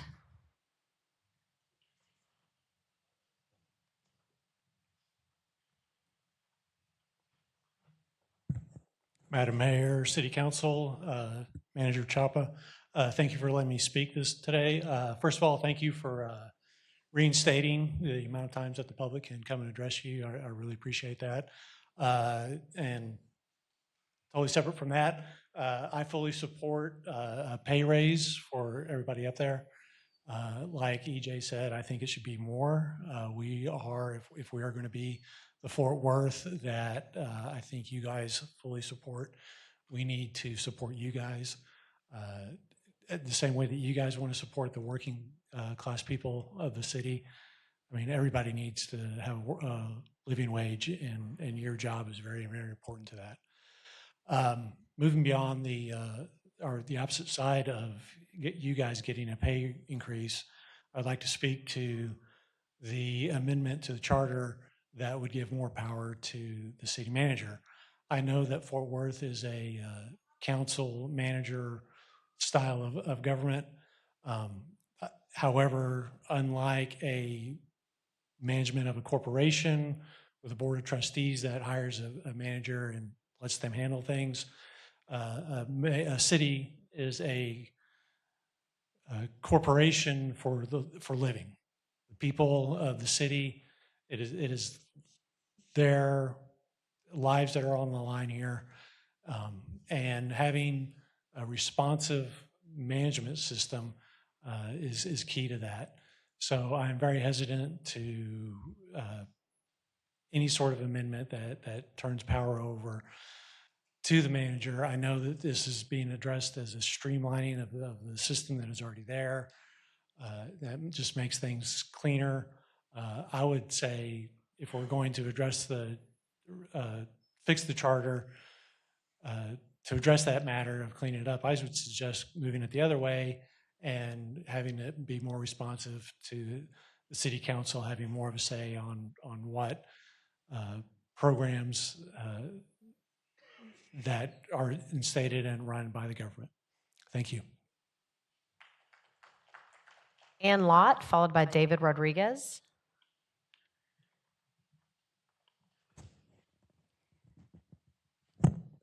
Good evening, Mayor and City Council members. My name is Ann Lott, and I am the Executive Director of the Inclusive Communities Project, a fair housing organization serving the Dallas-Fort Worth area.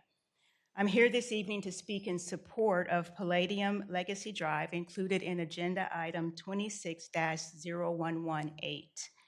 The Inclusive Communities Project is a nonprofit that works to increase the availability of affordable housing in higher opportunity areas in Dallas-Fort Worth.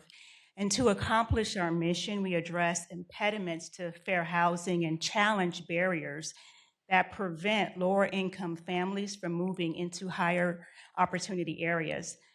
Concentrated poverty is a major impediment to fair housing, creating cycles of generational poverty. And the city's most recent analysis of impediments to fair housing choice recognizes the high concentrations of low-income minority families in areas surrounding federally assisted housing and low-income housing tax credit projects, also known as LIHTC developments, as an impediment to fair housing choice. And to address this concern, the city states in its plan that it will lobby the Texas legislature to amend the LIHTC funding criteria to incentivize the siting of developments outside of high poverty and racially concentrated census tracts. The Inclusive Communities Project wholeheartedly supports this goal, and that is exactly why we support this project. This proposed development is located in a census tract with a poverty rate of 1.66% and a minority concentration well below HUD standard. It is also in proximity to public transit, retail, healthcare, and employment opportunities. You've been asked to support a number of LIHTC projects this year, and I'm sure all of them are really good projects and worthy of your support, but no other project is located in an area with such a low poverty rate. And I'm here tonight because affordable housing in low poverty areas is usually very strongly opposed by any homeowner within a 5 to 10 mile radius. And it seems to be the one thing that brings every neighborhood together. But I am urging you to muster that holy courage spoken of in the invocation and not to succumb to any NIMBY. Support of this project will not only help you meet your objectives as stated in your AI, but it will also fill the 19,230 unit affordable housing gap identified in your consolidated plan. Thank you for the opportunity to speak to you. David Rodriguez, followed by Mac McCurry.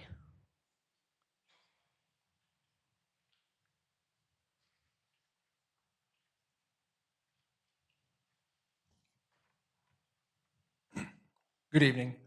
I'd like to speak in support of the City Council pay raise. Again, I'll echo much of the same rhetoric, as a lot of people up here have already stated, especially considering the fact that the Tarrant County Commissioners Court got to reduce their workload a whole another time again, and they still get paid their $200,000. And at least y'all made the decision a month ago to bring back those public comments. So I do appreciate that. I also disagree with Jay Chapa being able to hire, fire, create, dissolve organizations at will. The American dream, or the American idea of democracy, was supposed to be a government for the people, by the people, and unfortunately, over the past year, it seems that in Tarrant County and in Fort Worth, and especially at the federal level, that it's starting to become a government for the few by one powerful person. So, and again, go ahead and echo statements as far as public housing or having more affordable housing, despite the fact that I am privileged enough to be a homeowner. My line of work does require me to interact a lot with people who just don't have that privilege. And again, the same ideas that have been ran as far as the big platforms of populism, right? It's supposed to be lowering groceries, lowering the cost of housing, increasing the wages, trying to make everything better. And there hasn't been any tangible change, at least from the federal level that I've seen.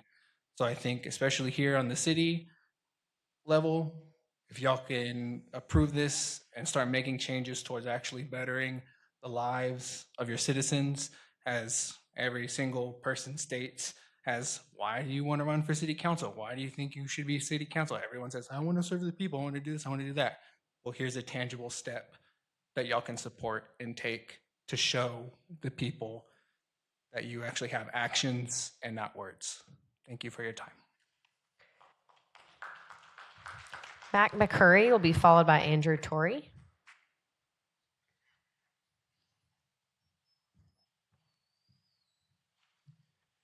Good evening, Madam Mayor and council members. My name is Mac McCurry, and I'm here as a registered citizen. I'm also speaking for Texas Voices. We're an organization that gives a voice to registered citizens. I'm here to speak against the residency restrictions. There are quite a few talking points that I can cite on this. Mr. Braun brought some of those up that were very succinct. I first met Mr. Braun 23 years ago when I was a client of his. Their organization does great work with persons that are on the registry. So one of his citations that he mentioned was that the risk of higher recidivism rate, that is just completely false. And he spoke to that, and there are numerous studies that can dispute any facts that y'all may have come to. Just recently, the other speaker mentioned affordable housing, and that is one thing that that everybody suffers and strives to get. The NIMBY, that's not in my backyard, that is exactly what this is about. Is, you know, we do not want somebody on the registry living on our street or in our neighborhood. The fact is that in Texas, there are almost 100,000 persons on the registry. The city of Fort Worth, I'm not sure exactly how many of the registered citizens are, but when a registered person needs to reside in an area, oftentimes the opportunities are just not there.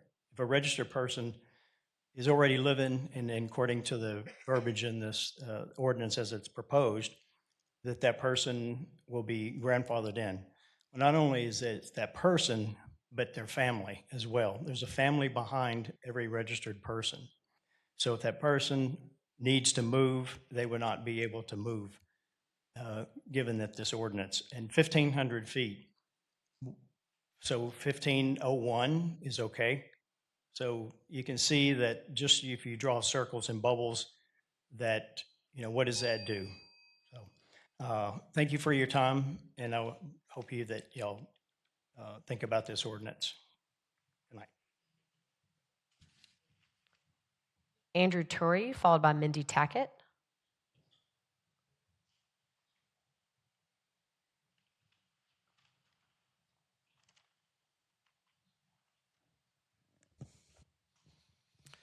Good evening.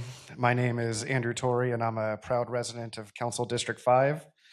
I'm here this evening to speak on two of the proposed charter amendments to the City Council, Proposition G and Proposition M. The amendment that I am most enthusiastic about is Proposition G, as I strongly believe elected officials from the local level to the federal level deserve a livable salary for the job they are elected to do. Being an elected official is a full-time job, and that job should not be limited to those who are independently wealthy. True representation comes only when people from all backgrounds have an equal opportunity to hold positions of power. At a time when the mayor of Dallas and the Dallas City Council members are earning $80,000 and $60,000 respectively, we should not have to live in a city in which working or middle-class citizens have to consider whether they can secure a second job before running for elected office. I would actually like to see this proposition go further and have the base salary indexed to inflation. That way the salary keeps up with the cost of living. I believe we should do that for the minimum wage, and it should be done in this case as well. And I support amending the language of Proposition G to include an index to inflation. Now, regarding Proposition M, although I can understand the argument for allowing for more control and decision-making over departments the city manager oversees, I believe the city manager needs to have a check on power the position wields. Our democracy functions on a system of checks and balances, and Proposition M would give too much power to one unelected official. We've all witnessed the damage done when an executive branch of our government decides to eliminate government departments it doesn't like, such as the Department of Education, the Consumer Financial Protection Bureau, or USAID. I don't believe it's wise to give the voters of the city an opportunity to allow something similar to happen in the city of Fort Worth. So I urge this council to reject this proposition and remove it from the proposal. So with that said, and in conclusion, I support this council bringing Proposition G to a vote before the citizens of this city, but I hope you will leave Proposition M behind. Thank you. Mindy Tackett, followed by Chris Tackett.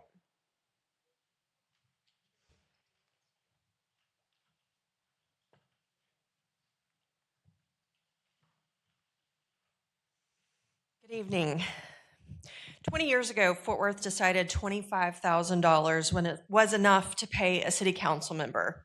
Today, that's not a salary, it's a barrier. Our council members serve nearly 1 million residents, and for this full-time job, we pay them poverty rate wages. Let me put this into perspective. Dallas pays their council $60,000 a year. Austin pays $83,000, and Phoenix just approved $77,000. But Fort Worth, we're dead last among Texas major cities. The 5th largest city in Texas, one of the fastest growing in America, and we are paying our leaders less than a living wage. And that's the heart of the issue, is consistency. If we believe in living wages for our residents, we cannot exempt the people leading that charge. We cannot champion economic justice while practicing economic hypocrisy. This isn't about rewarding politicians, it's about removing barriers to public service. Right now, only people who don't need the money can afford to serve.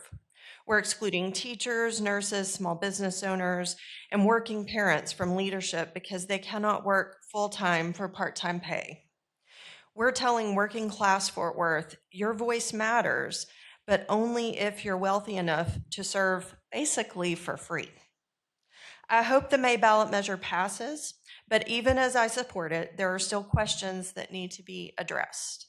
Is $50,000 for council members and $60,000 for the mayor the right number? And perhaps more importantly, what's the right way to calculate and approve future pay increases? One thing is clear, this authority shouldn't rest in the hands of the city manager. We need a better mechanism, one with proper accountability and checks and balances. In addition to that, I just want to echo what's been said tonight about affordable housing. I hope that all of you might take Ann up on what she offered to sit down and go over the proposal that was put forth several years ago. If we're going to be a world-class city, we need to make sure people can afford to live in our world-class city. Thank you very much. Chris Tackett, followed by Adrian Smith.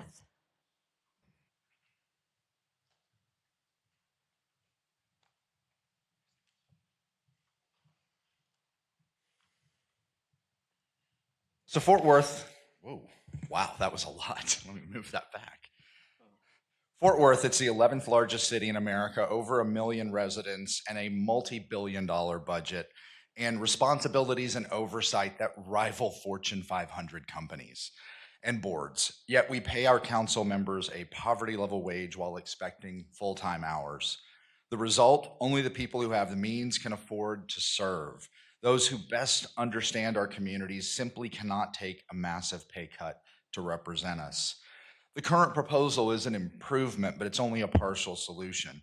We should be tying compensation to what Fort Worth families actually earn. We've got the HUD area median income that's updated every year by the government. We should be indexing council pay to that. I would put forth that council members should be at 70% of that HUD area median income. The mayor should be at 80%. What does that translate to in real dollars? For council members, that would be $75,000 a year. For the mayor, it would be $85,000. By creating that linkage, we don't have to have this dialogue every year. It indexes every time that updates. And that's so important because, look, if Fort Worth families do better, the council does better. If Fort Worth families are struggling, you'll all struggle too. That makes sense. And this proposal isn't about making anybody rich.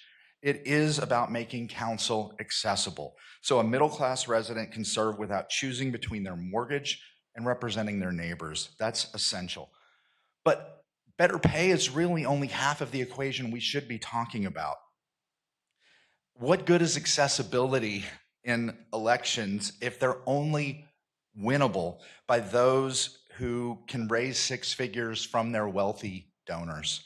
We should have campaign finance contribution limits. When a single developer can write a check that drowns out thousands of small donors, it's not democracy, that's an auction. We need something along the lines of a $500 per person per election limit for council races, $1,000 for the mayor's race. So a teacher who gives $25 has the same voice as a developer today who's writing checks for $25,000. The reforms should be linked. This should be something, campaign finance could go in place immediately, but raises for council, you should never vote yourself a raise. Those should not go into effect until after the next election. That way we are giving everyone the chance to serve. And it's this next generation of leaders taking over. Thank you. Our next speaker is Adrian Smith, followed by Stephen Bryant. Adrian Smith, District 6. I am one with the people. For the individuals who have handouts, page 8 of 11, 8 of 14, item 1 is what I'm speaking to. The city of Fort Worth once again seeks to change an ordinance in the name of what's best for the city. This, however, is far from the truth, given past ordinance changes that were established to marginalize even further groups or individuals who some within our city feel don't have a place. I'm for protecting our most vulnerable within society at all costs, but I'm not for doing it at the expense of someone's personal bias, political posturing, or ideal of self-importance.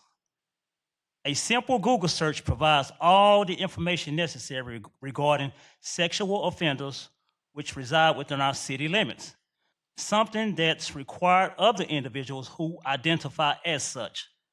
database, which is maintained by the Fort Worth Police Department, is precise and very easy to navigate. You can search for an offender's information by area, name, city, and those considered non-compliant.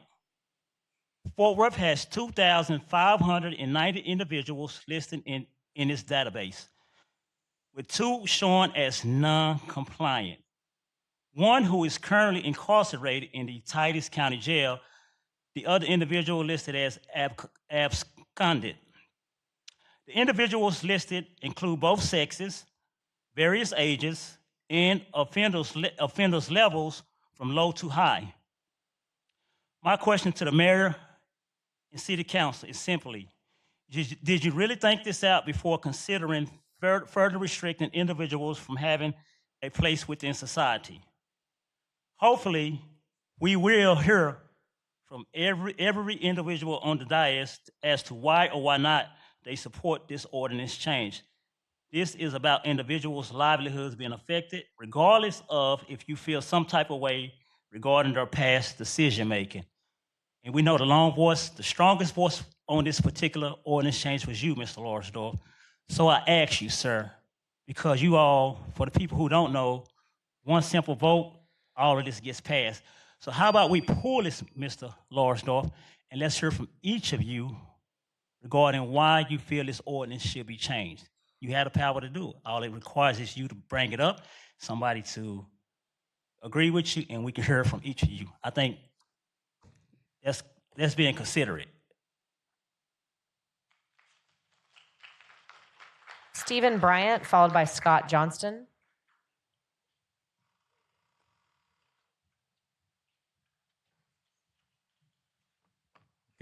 Good evening, everyone. I'm Stephen Bryant.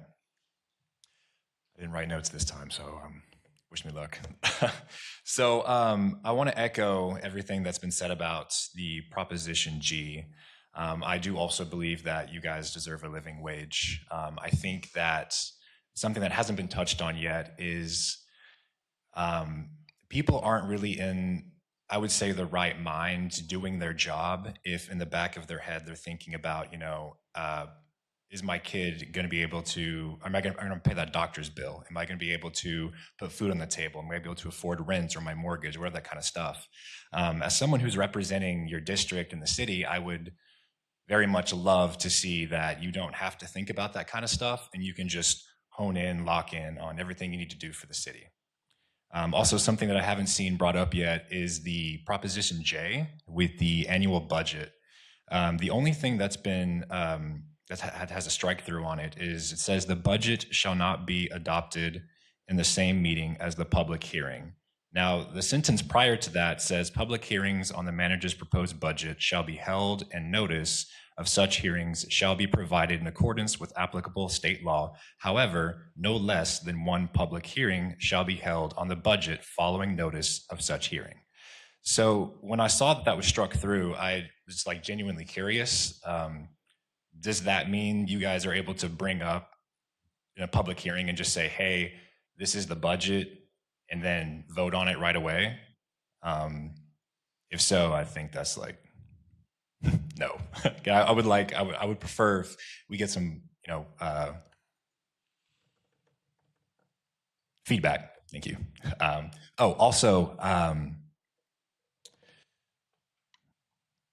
When it comes to the city attorney talking about what to put on the ballot for the propositions, I know it was recommended to have kind of like a 1 or 2 sentence kind of thing, but I actually want to echo what y'all were saying in the work session.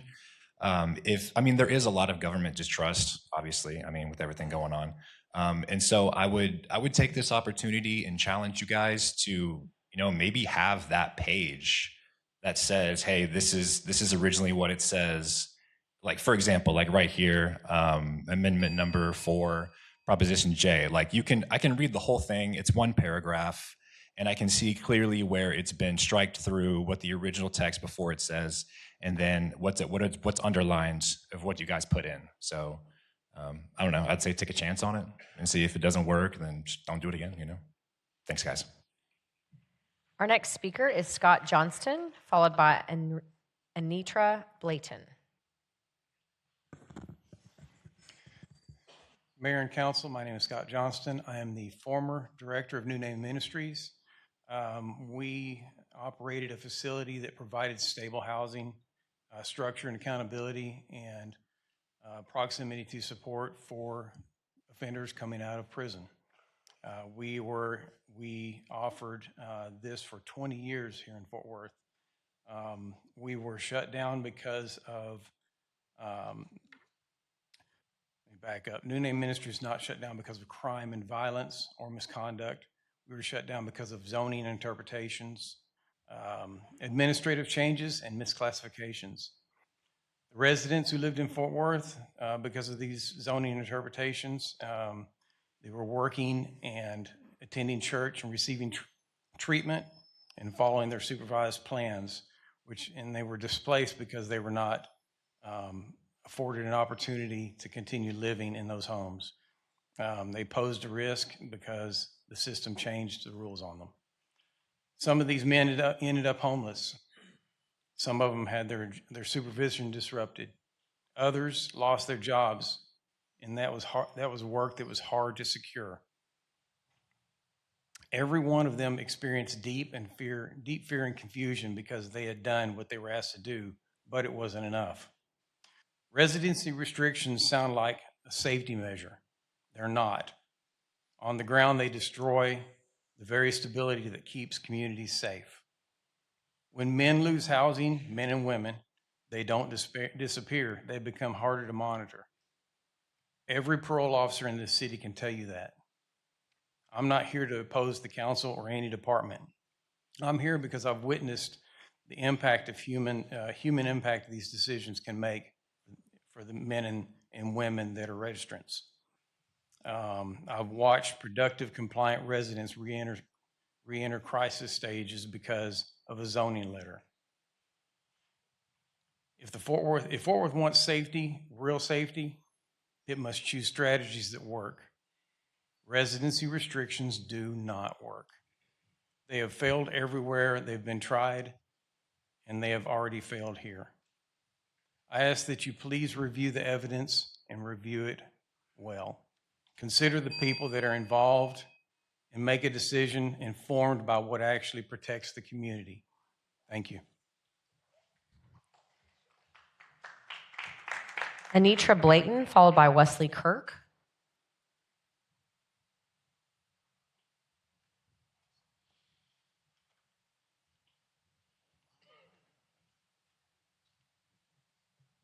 Good evening, Mayor and Council, men and women. How are you? I am a public artist, and I've been a public artist for about 30 years now.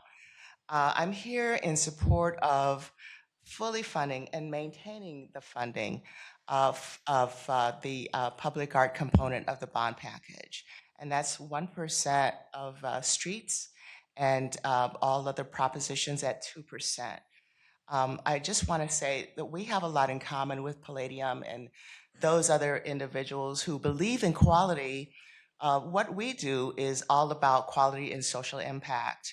I myself have done several projects, including Dallas-Fort Worth Airport, Lake Como Master Plan, and just recently Alliance Park near Roanoke.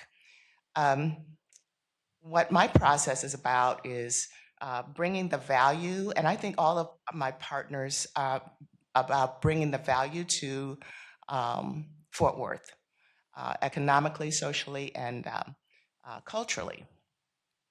And like Gina wants to do, she's always about bringing culture to Stop 6, and I was always there to oblige. My last project involved bringing several communities together and having them reach in and have a dialogue, which they would not otherwise do. And in that particular case, I would say that public art does help to humanize, it helps to energize, and I should say it is also accessible to everyone. So I hope that you will continue to fund us. Thank you. Wesley Kirk will be followed by Jamie Perkins. Got a lot of bullet points. Let's see how far I get. During a recent work session when y'all discussed possibly reducing public art, I want to thank all of the council members who spoke up in favor of public art and why it's so essential to the city. And I echo everything that was just said. I also understand the frustrations that some council members have about public art, and I want to stress that a lot of that problem comes from the way the state law is written, where it ties our hands. Charles Lauersdorf and I had this conversation about where it can go, what it can be made of, how long it lasts. And one thing that I would hope that y'all would see is that we have a potential, if we invested in public art in more ways than just the bond, that doesn't tie the public art, Fort Worth Public Art's hands in how that money can be used. And then we can start to see more of the results that we really want to see. So thank you for being art advocates, and I hope more of you will speak up in favor of that. I also want to thank Elizabeth Beck for first proposing affordable housing on the bond, and all the council members who helped increase that number. But it's also a drop in the bucket compared to what the city needs and what other cities are doing. Denton is 1/6 of our size, and they have a $15 million bond for affordable housing. And I hope that in the future, we always look at affordable housing at the very beginning of the bond process and understand how crucial it is for the citizens of Fort Worth. I also want to talk about city council pay. I believe you should be paid a full-time wage to do what should be a full-time job. You shouldn't have to have multiple jobs just to survive. You shouldn't have to risk losing your house or the safety of your family to your livelihood of your family to do this job. We shouldn't introduce conflicts of interest for multiple jobs. My proposal is that we should tie city council pay to the average city staff pay. I think that's a number that should be very easy to figure out. It has cost of living increases built into it. It's literally impossible to manipulate that number without benefiting all of the employees of the city of Fort Worth. And in regard to the power of the city manager to create and abolish departments without a say from the council, I mean, just imagine getting rid of the diversity and inclusion department without a council say. I know that we can trust Jay Chapa to not abuse that, but we should be setting the rules and the laws in preparation for a bad faith actor. If we have someone come along who doesn't follow the trust of the council, we need to be prepared to not let them make things worse. And also, it's another tool in your tool belt. I mean, if we go through with this, then the only way y'all can do to stop a city manager going rogue is to fire them. And there should be more tools in your tool belt, and that's why I think the council being able to make those decisions is crucial. And I also want to talk about the city council budget. It should be a separate meeting from when the public first hears those final numbers, so that the public's input can meaningfully affect what those final numbers are before the vote. Thank you. Our next speaker is Jamie Perkins, followed by Claudia Avila.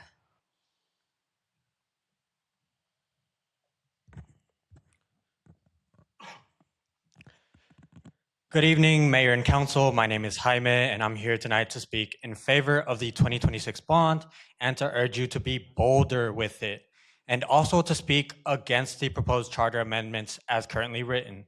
I support the bond because Fort Worth needs serious investment. This is the 11th largest city in the country, yet it continues to fall behind when it comes to meeting basic needs. A bond of this size should reflect the scale of the challenges being faced, most especially housing. I strongly support including affordable housing in this bond, but it cannot be a symbolic line item. Fort Worth's housing crisis is not theoretical. It's pushing working families, teachers, city employees, and service workers further and further from the communities they serve. If you are asking voters to approve an $800 million plus bond, affordable housing must be treated as a central priority, not an afterthought. The same is true for arts funding. The arts are not a luxury. They are a part of what makes a city livable and economically resilient. Cities that invest in culture attract talent, tourism, and long-term growth. Please invest more into these crucial areas. These investments belong in the core of the bond because they are core to its city's future. So yes, pass the bond, but strengthen it. Be ambitious, match the scale of the investment to the scale of the need. Turning to the charter amendments, I am opposed to them as written. I support raising city council pay. Public service should not be limited to people who can afford to take a financial hit. If we want representation that reflects working people, compensation matters. It should be done structurally, responsibly, and following some of the advice of previous speakers. However, that positive change is outweighed by the proposal that concentrate too much power in the city manager's office, allowing one office to abolish departments, remove directors, or approve major contracts without meaningful council oversight reduces accountability. Weakening public hearings and reducing transparency around essential services does not strengthen government. It weakens public trust. I urge you to strengthen the bond by prioritizing housing and the arts, and to reject these charter amendments in favor of proposals that expand accountability rather than consolidate power. Thanks.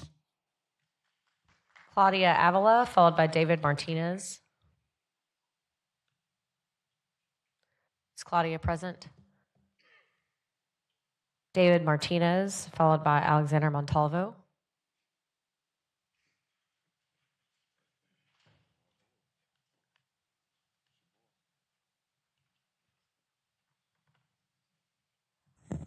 Good evening.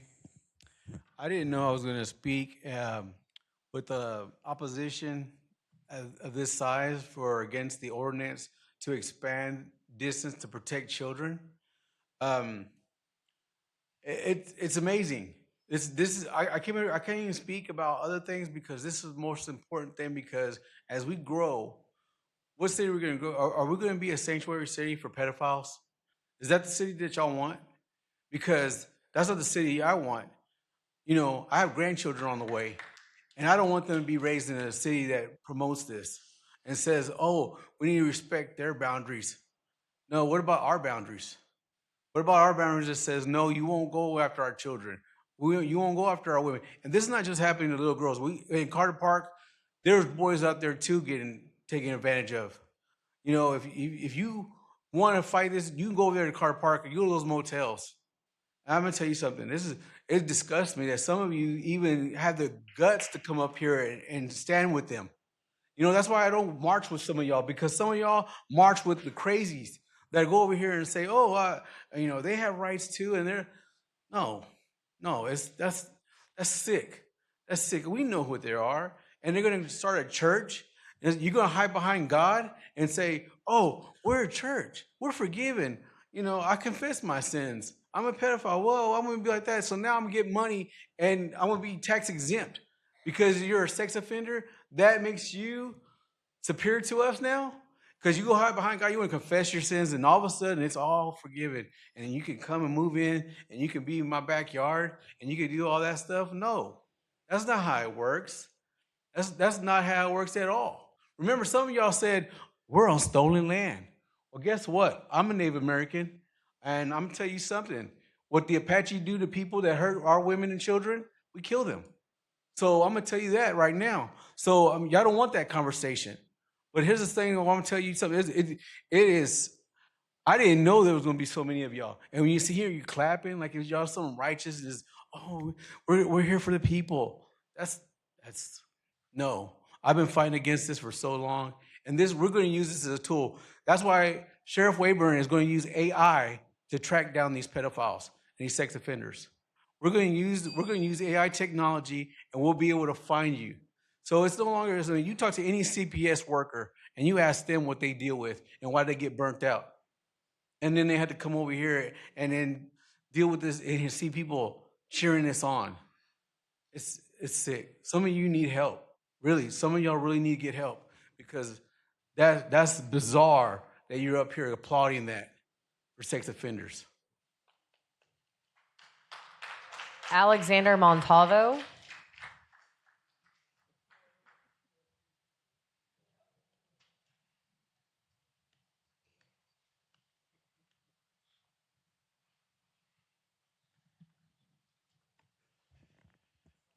All right, I'm here to talk about the charter amendment for raising the pay for city council. I definitely support raising the pay for city council, but I don't think y'all should be getting the raise.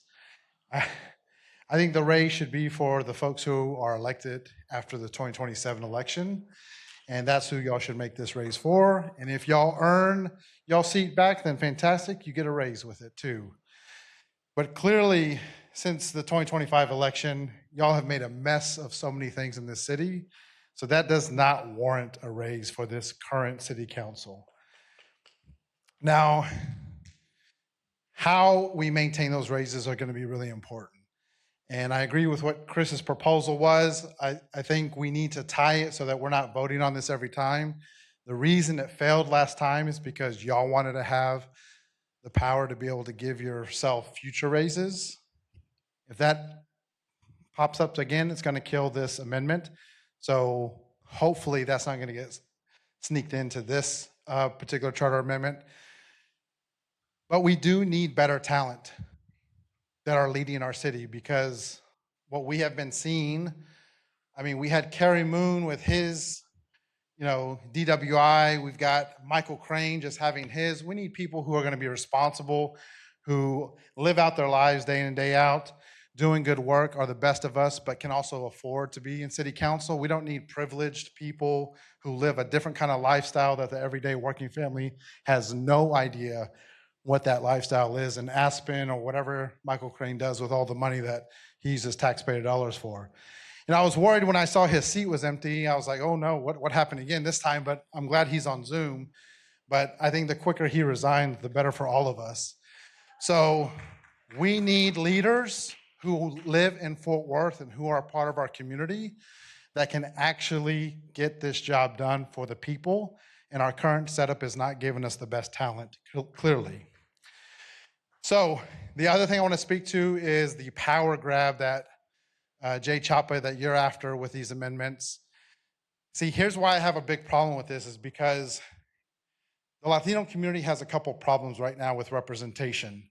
One, we are underrepresented with people in power in the city of Fort Worth and Tarrant County, but we also have misrepresentation, meaning the folks who are brown and Latino aren't doing anything for our community. So for you to then not go through a hiring process, to now want this power to get rid of departments all on your own is not something I trust, because the Fort Worth Way establishment that you have been connected to is not something that's for our community. So we got to do better than that, and we need to keep you in check. And we need new Latino leadership, because this isn't cutting it. Council, that's the conclusion of our speakers. We can move to changes in memberships on boards and commissions. I believe our first is 25-5768. Councilmember Crane. Yes, Mayor, We could hear you, and now we can't. Try again. Can you hear me now? Yes, sir.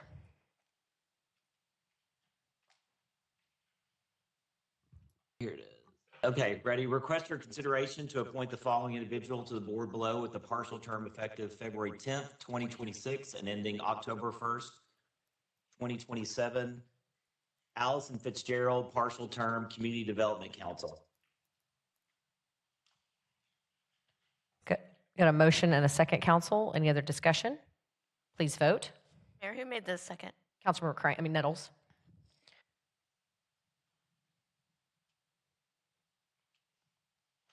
Motion carries. Councilmember Blaylock, 26-5769.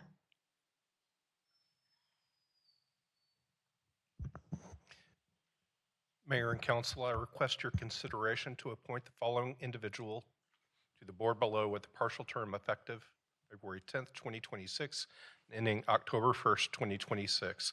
Laura Kelly, the City Plan Commission. Got a motion and a second by Councilmember Beck. Council, please vote. Laura, thank you for volunteering. Motion carries. Next is Resolution 26-5764. Can entertain a motion, Councilmember Martinez. I want to say again, thank you to staff for working on this resolution. I motion to approve. Got a motion and a second, council. Please vote.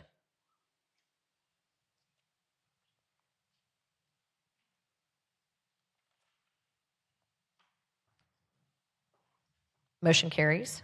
Next is 26-5781. Got a motion and a second, council. Please vote.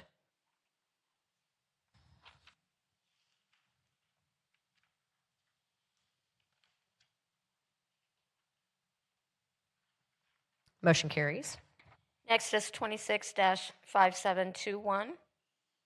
Councilmember Larsdorf, but I believe Councilmember Beck also had, let me let Councilmember Beck go first. I appreciate some of the comments that we got today on this particular ordinance.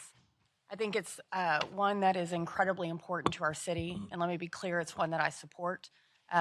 But there was a point that was raised this evening that gives me pause for concern, and that is the ability to have the legal requirement to have an exception so that the ordinance will withstand any potential lawsuit. And so it is, the lawyer and me would like to see us continue this particular item until we can have legal fully vet it. But I want to be clear to those in the room that came to speak against this ordinance. This is not a crack in the door. You don't have an ally in defeating this particular ordinance here. It's simply me wanting to make sure that we're doing our job to protect our city and to protect our residents. And so with that, I'm going to move to continue this until the next council meeting. Got a motion to continue. Councilmember Larsdorf.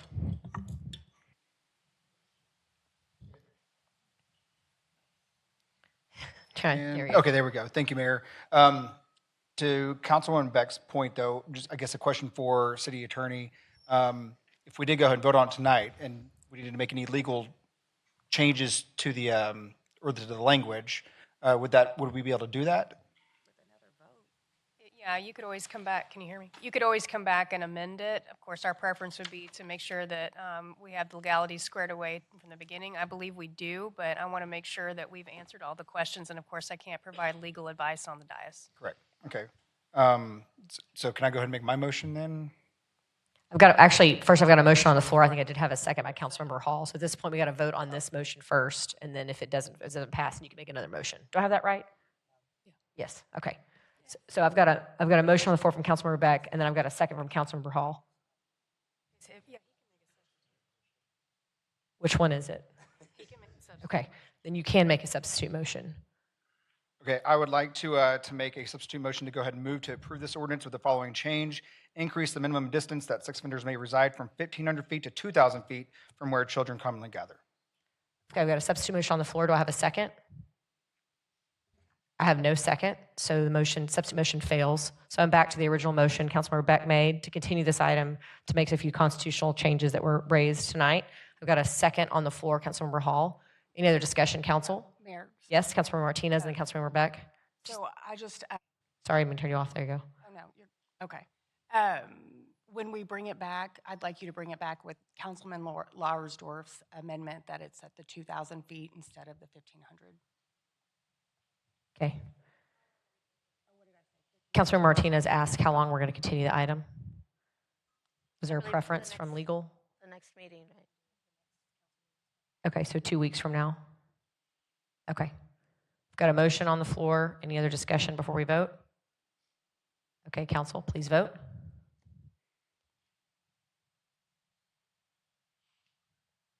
Motion to continue carries. Next is 26-5765.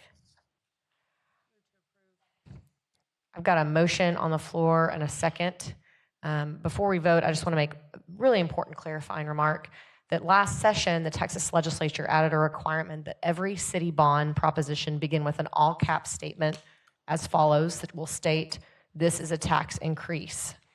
It is very important to voters and to those in this room tonight here to know that the City of Fort Worth has designed its bond program to work within the existing tax rate and without any tax increase in the tax rate projected to be needed now or in the future to repay these bonds if the voters approve them in May.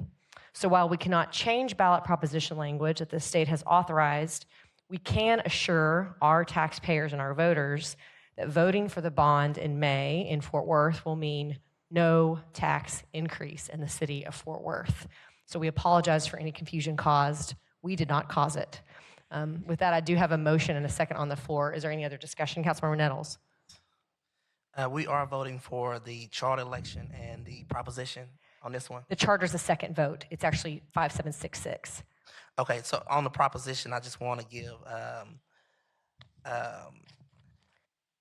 Can we articulate the proposition point of M? On the charter, can we do that in the next The item? next one? Yes, sir. Yes. Okay. So we'll vote on the bond first. Is Let there me any- say something about the bond. I really appreciate that we was able to get to 10 million for the housing bond, and I look forward to the next opportunity that we can add more to the housing bond, and appreciate the opportunity to keep arts intact as well. Thank you. Any other discussion by council? If not, I've got a motion and a second. Please vote. Motion carries. Next will be 26-5766. Councilmember Nettles, I'll turn to you first if you had some questions for staff. Yes. So as it relates to the charter election, I wanted to address a couple of concerns that some of the residents made about the index pay, which I also support. I do want to tell people we did try that a few years back and it did not pass. I think because of explaining our information to the community. And so I think we're at a good spot now, and we can revisit this at a later time to increase, because I do believe that this should be a pay where someone know how to make two jobs and ought to be representation. I do want to ask legal to address some of the issues with M.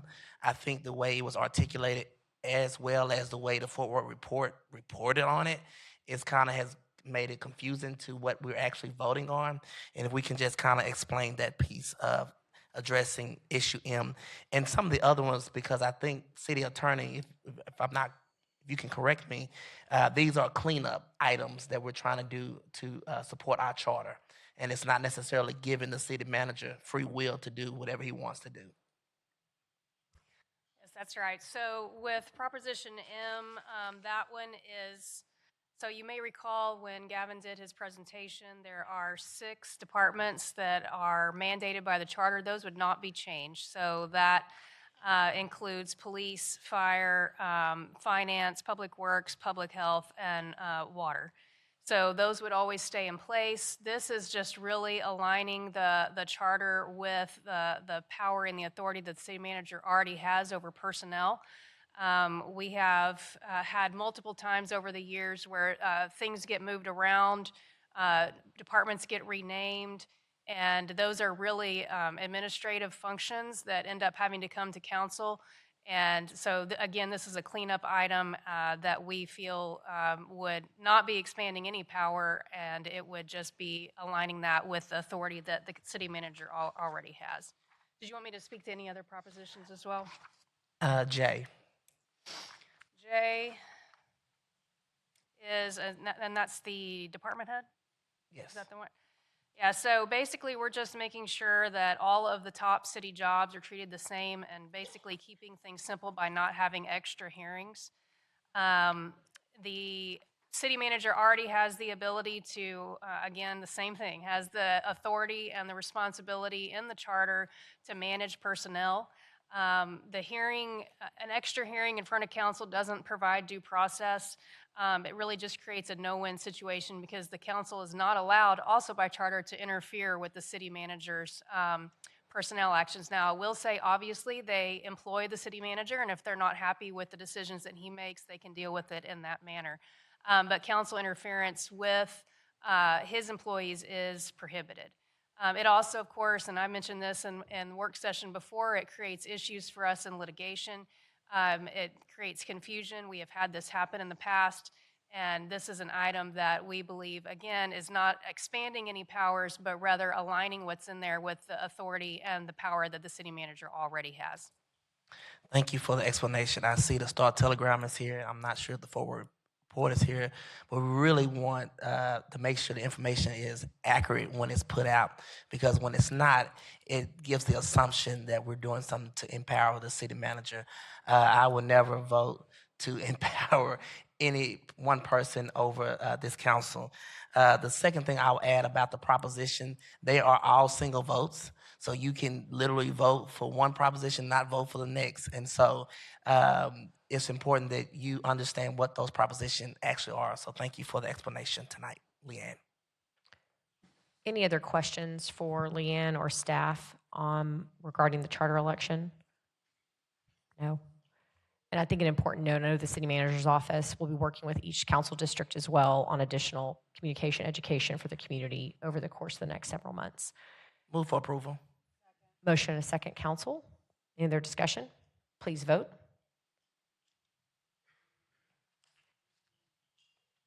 Motion carries. Next is MNC 26-0078. We have a few speakers on this item. Councilmember Nettles, our first is Harrison Smith, followed by Preston Pittman. Mayor, I think city staff was going to present Yep, Cody Wittenberg is available.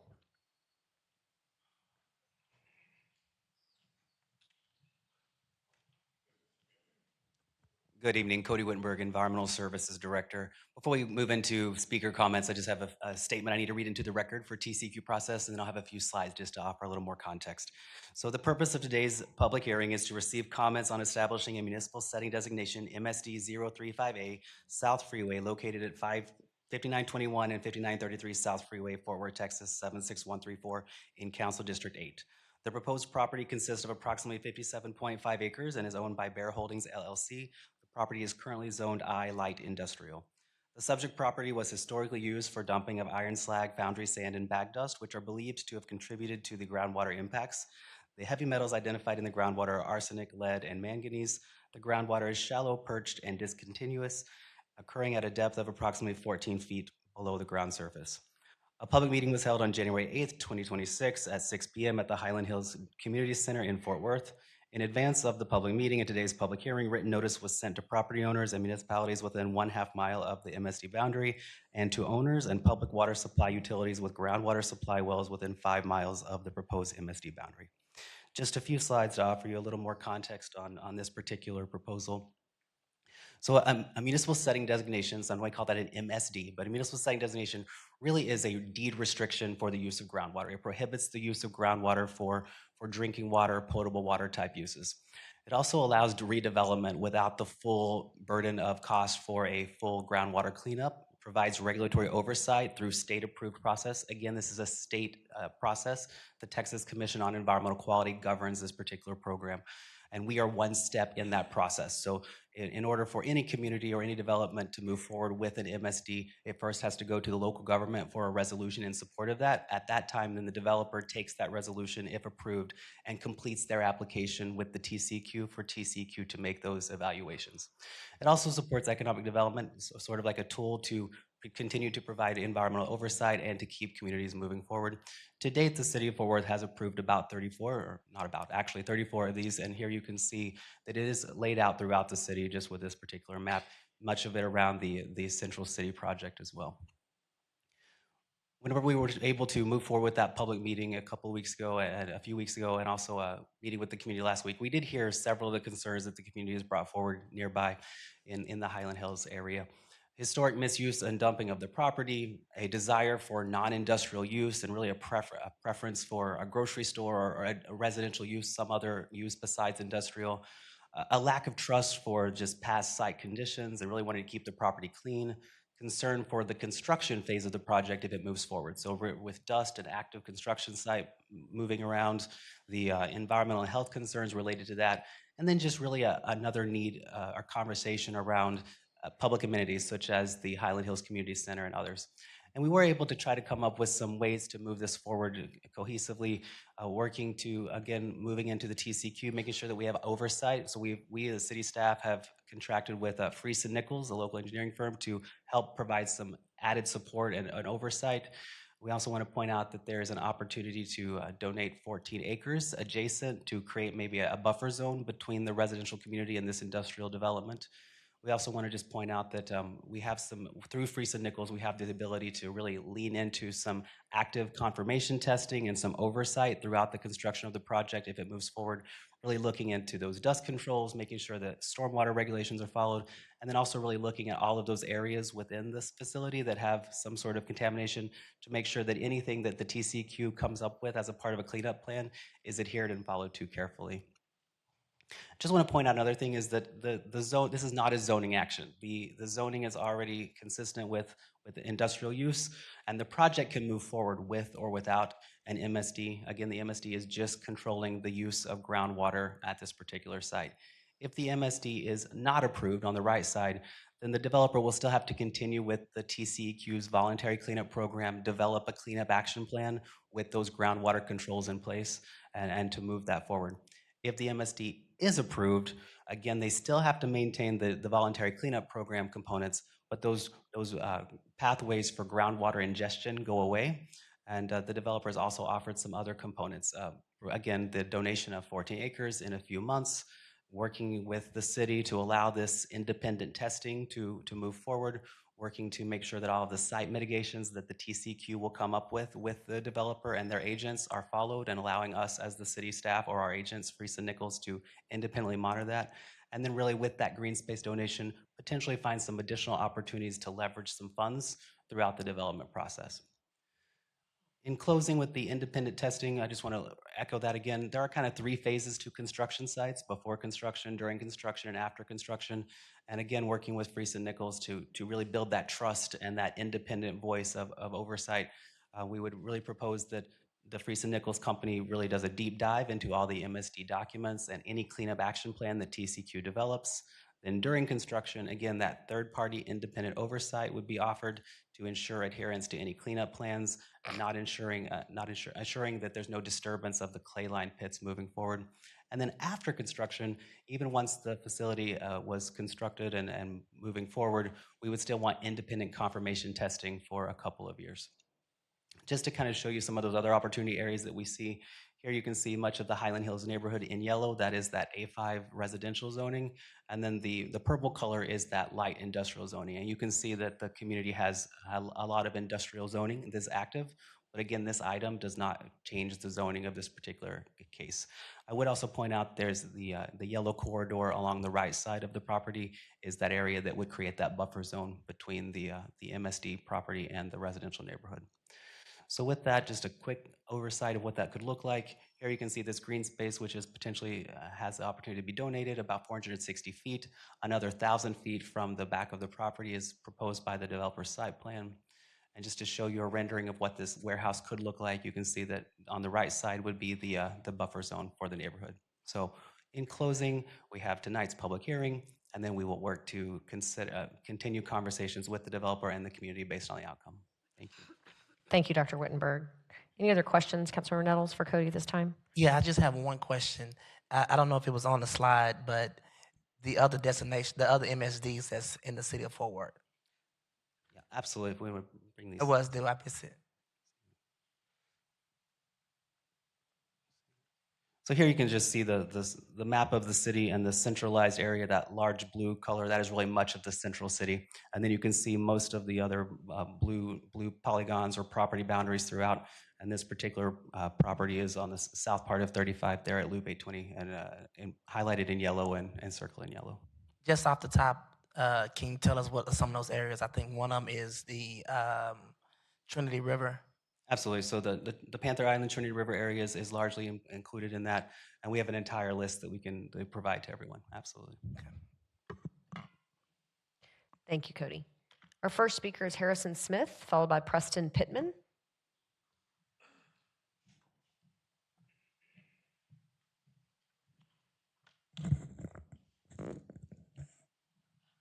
Good evening, Mayor and council members. My name is Harrison Smith, and I'm here on behalf of Bear Holdings, the applicant.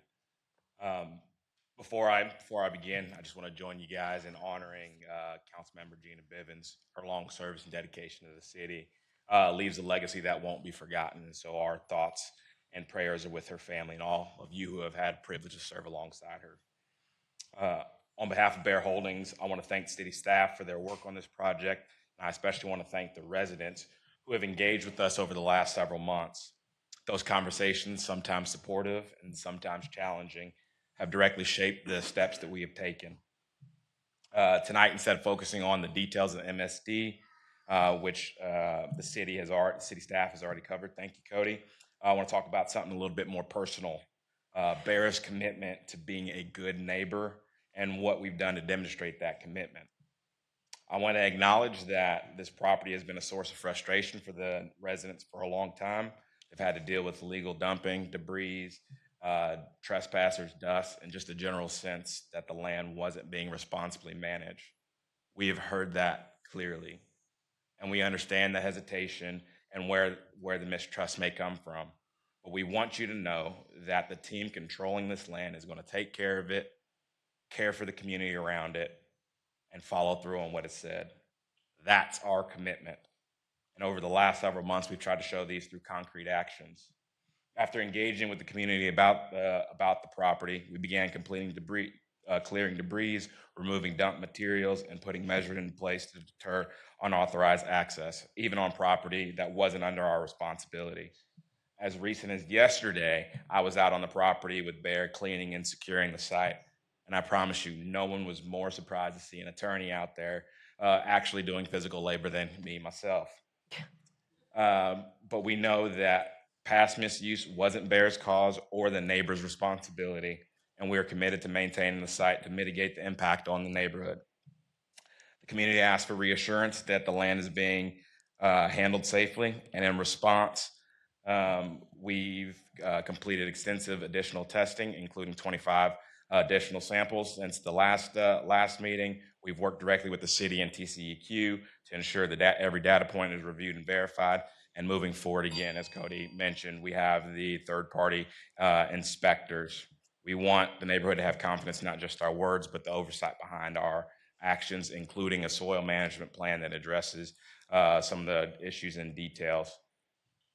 One of the clearest messages from the residents was the desire for the buffer, which you've shown. And so in direct feedback to that, we've engaged the city with the 14 acres on the east side. It's not required. It's not something we're compelled to do. It's just something that we've chosen to do. And we think that's right.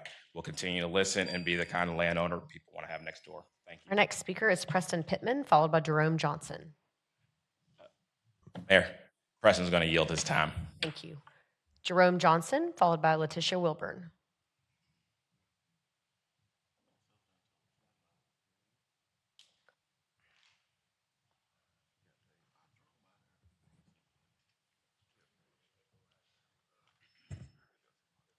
Mayor Parker, Councilman Nettles, and the other council members.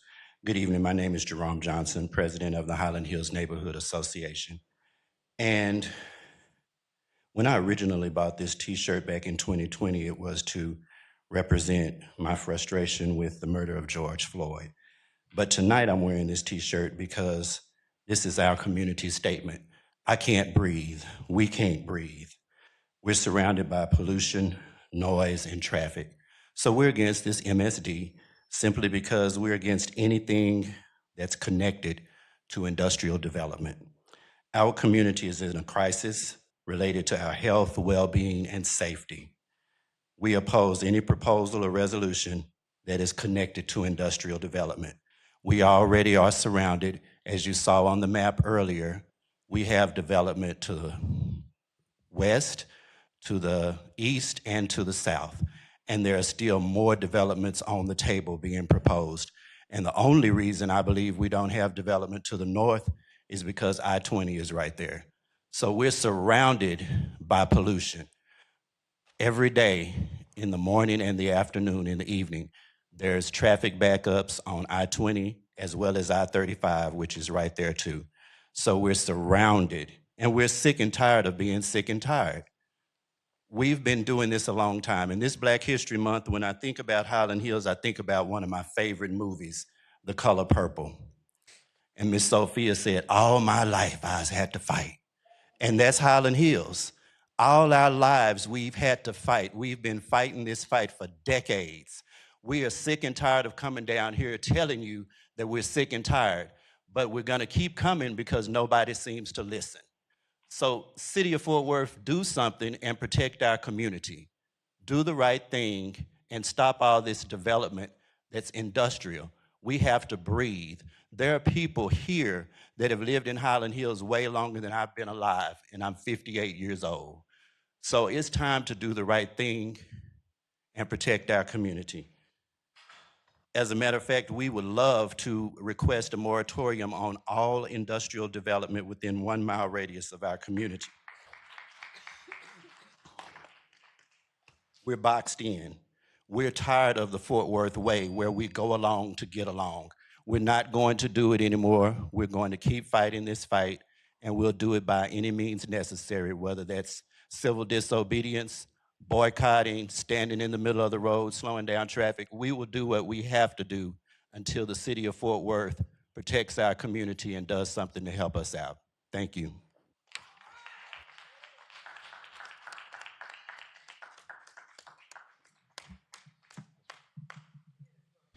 Next speaker, Letitia Wellborn. Hi, my condolences to you all in the loss of Gina Bivens. But I just wanted to say that Echo Heights Stop 6 Environmental Coalition of Communities, Fort Worth Environmental Coalitions of Communities, we stand with Highland Hills community. I'm looking at myself, I got lipstick from my mask. But my community is one of the most polluted communities in the entire United States, with some of the highest cancer rates within the entire United States. This is verified. And my community is connected to this community.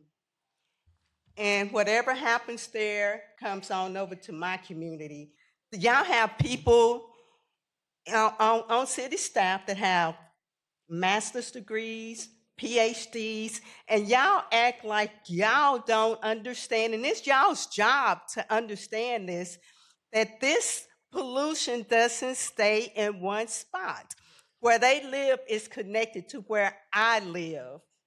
And I am affected by that as well. My community is affected by that as well. And like Jerome, I have on a t-shirt that says, if you are silent about your pain, they will kill you and say you enjoyed it. And that's what's happening in Fort Worth. Fort Worth is going to have a black eye. Fort Worth, and I'm doing studies. Y'all are among some of the most racist zoning, some of the most red line zoning. Y'all are actually killing people and acting like people are supposed to like it and enjoy it. Y'all know that what y'all are doing is hurting and killing people.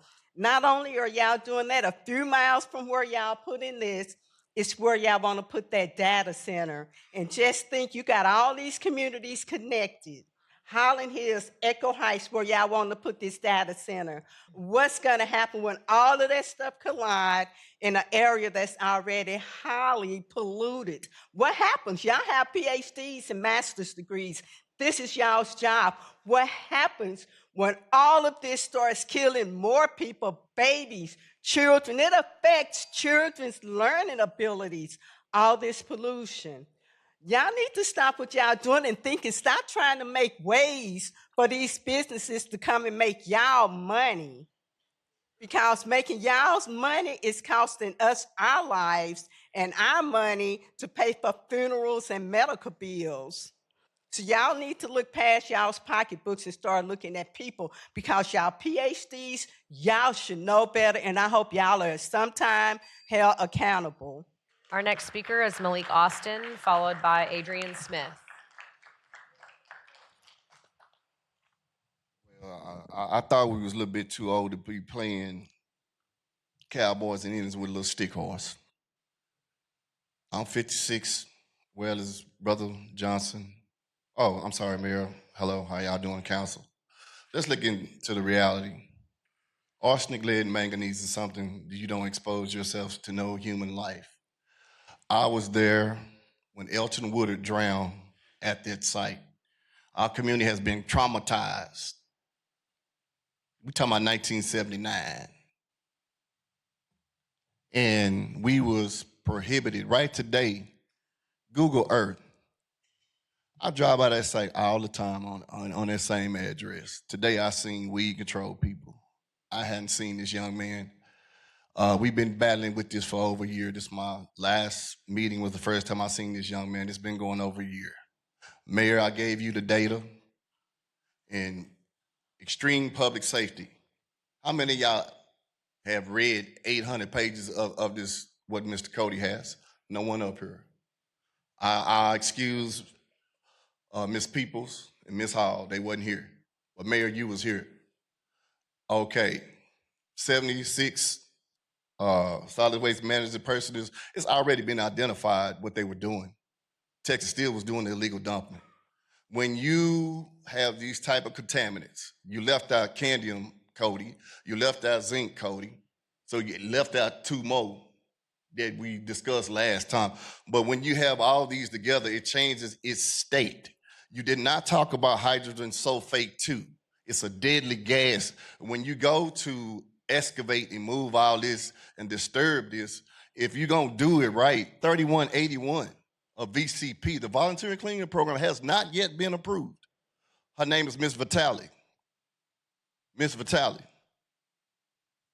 She's over remediation. But they won't go down 14 feet and remove this stuff.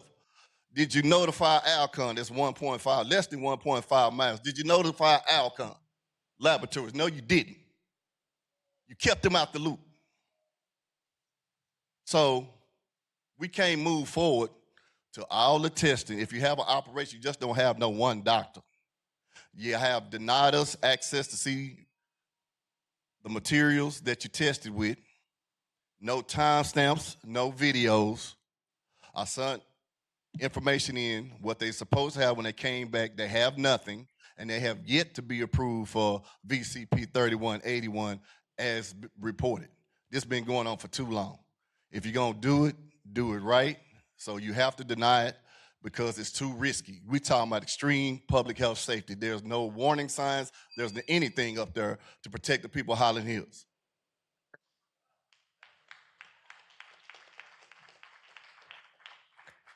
Mr. Smith will be followed by Abricia Marie. To the great people of the Highland Hills community, know that I stand with you. It's crazy, y'all. You know, whenever they want to convince us, they send someone who looks like us. Let that sink in. Whenever they want to convince us, they always send someone who looks like us. It's amazing that the developers come in and out of this space on a weekly basis, and whenever they get what they want, they haul butt. But when does the community's voice matter? Council representatives, when they are willing to come out to these meetings and say, hey, we are against this, we are against this, we are against this. When does it matter? Not to continue to defer these particular topics as if, well, we'll figure out a way around it. There's no way around people's health. There's no way around it. Once bad things start happening to individuals' health, the only other option they usually give us is what? Pills, popping pills, and we know that don't work because all pills have side effects. So I want to say to the Highland Hills community, you have a option at your disposal that no one has utilized, and it can be utilized. You don't have to wait to 2027. Recall is the option. If the council member of your district does not listen to you, recall them. Don't wait to 2027. It doesn't take much to recall an individual. It takes more to recall a mayor because it's a citywide thing. But for your particular council member, recall an individual. Don't wait till 2027. You had that option. Stop playing with our livelihoods. Okay? Our livelihoods are not for sale. Okay? And let me ask the question to this mayor and council. Why hasn't anyone else wanted to develop on that particular plot of land? We know developers come in and out of this space on a weekly basis. Why hasn't anyone else wanted to develop there? Thank you for your presentation, Mr. Cody, but we know presentations are for face value, it just serves a purpose to try to convince those who haven't been doing their homework that this is the proper thing to do. I truly think, Mr. Crane, you are a developer, so you understand the X's and O's. Hopefully, sir, your consideration will be given. Ms. Martinez, you haven't taken full reins of a district that has been affected over the last 10 years because of failed policies. Hopefully, we get your support on this. Vote no against this particular agenda item. And again, whenever they want to convince us, they send someone who looks like us. Thank you.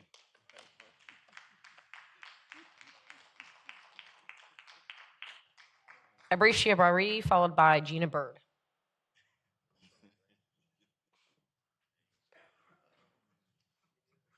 No. Gina Bird. Thank you, Gina. Gina will be followed by Crystal Womack.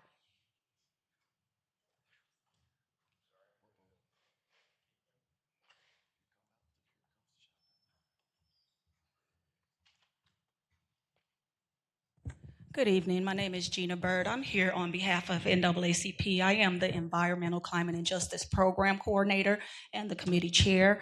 I was recently invited to the meeting on Thursday last week, what they had with public safety public hearing. And what was disclosed was they had several chances to develop a meeting with these people, and they just started this year on the 8th and the 24th. It's been a whole year since this was dismissed in 2024, where we, the community members, have not seen any justification of the samples that they've taken or the environmental studies that they've done. Cody did mention that there was arsenic, lead, as well as manganese. Now, let me speak to that. As a former instructor at Texas A&M for hazardous materials, that was my job. I'm still certified as a compliance, safety, and health official. So I have that credential. I study hazmat, okay? So let me tell you what arsenic, lead, and manganese does when it's put together, okay? That is a very, very bad neurotransmitter. So it causes extreme brain damage. It shuts down the central nervous system. It causes cardiovascular health disease. For children, it is the worst. Those three combinations, 1, 2, and 3, all of those are highly hazardous toxics, okay? And they are regulated by several 40 CFR, 29 CFR, OSHA, EPA. Now, what we're asking is to do a legitimate study on that ground, because once you dig into that ground, what will happen when you dig into that dirt, we don't know. But the pollution, think about that. In that quadrant of death, you saw the maps there. When that gets interrupted, that plume is gonna come down. And that's why he said we can't breathe. Think about once they disturb that land, the dust comes up, and that's what's falling down. You're inhaling arsenic. You're inhaling lead. You're inhaling those things. Those are also combustible dust, okay? So if they're doing construction, they're gonna have to be mindful of explosions, things like that. All three of those are carcinogens. We know what carcinogens are, cancer-causing agents, okay? So when we think about pollution, think about that. And we wanna guarantee that they've done these studies before, because that is a requirement under your state statute. 30 TAC, 350, that's the Texas Risk Reduction Program. They have to comply with those by law, federal law, and I have several other federal requirements that does have to be adhered to before they dig on a prior landfill, which that was, okay? So all of these are governed by federal laws, and we're just asking them to do that study so we can see it. We want to add input, and it wouldn't be in the best interest of the public health to approve this, because they want to limit those restrictions. They want to limit those and start producing. So we are in, we don't want it. Thank you. Our next speaker is Crystal Womack.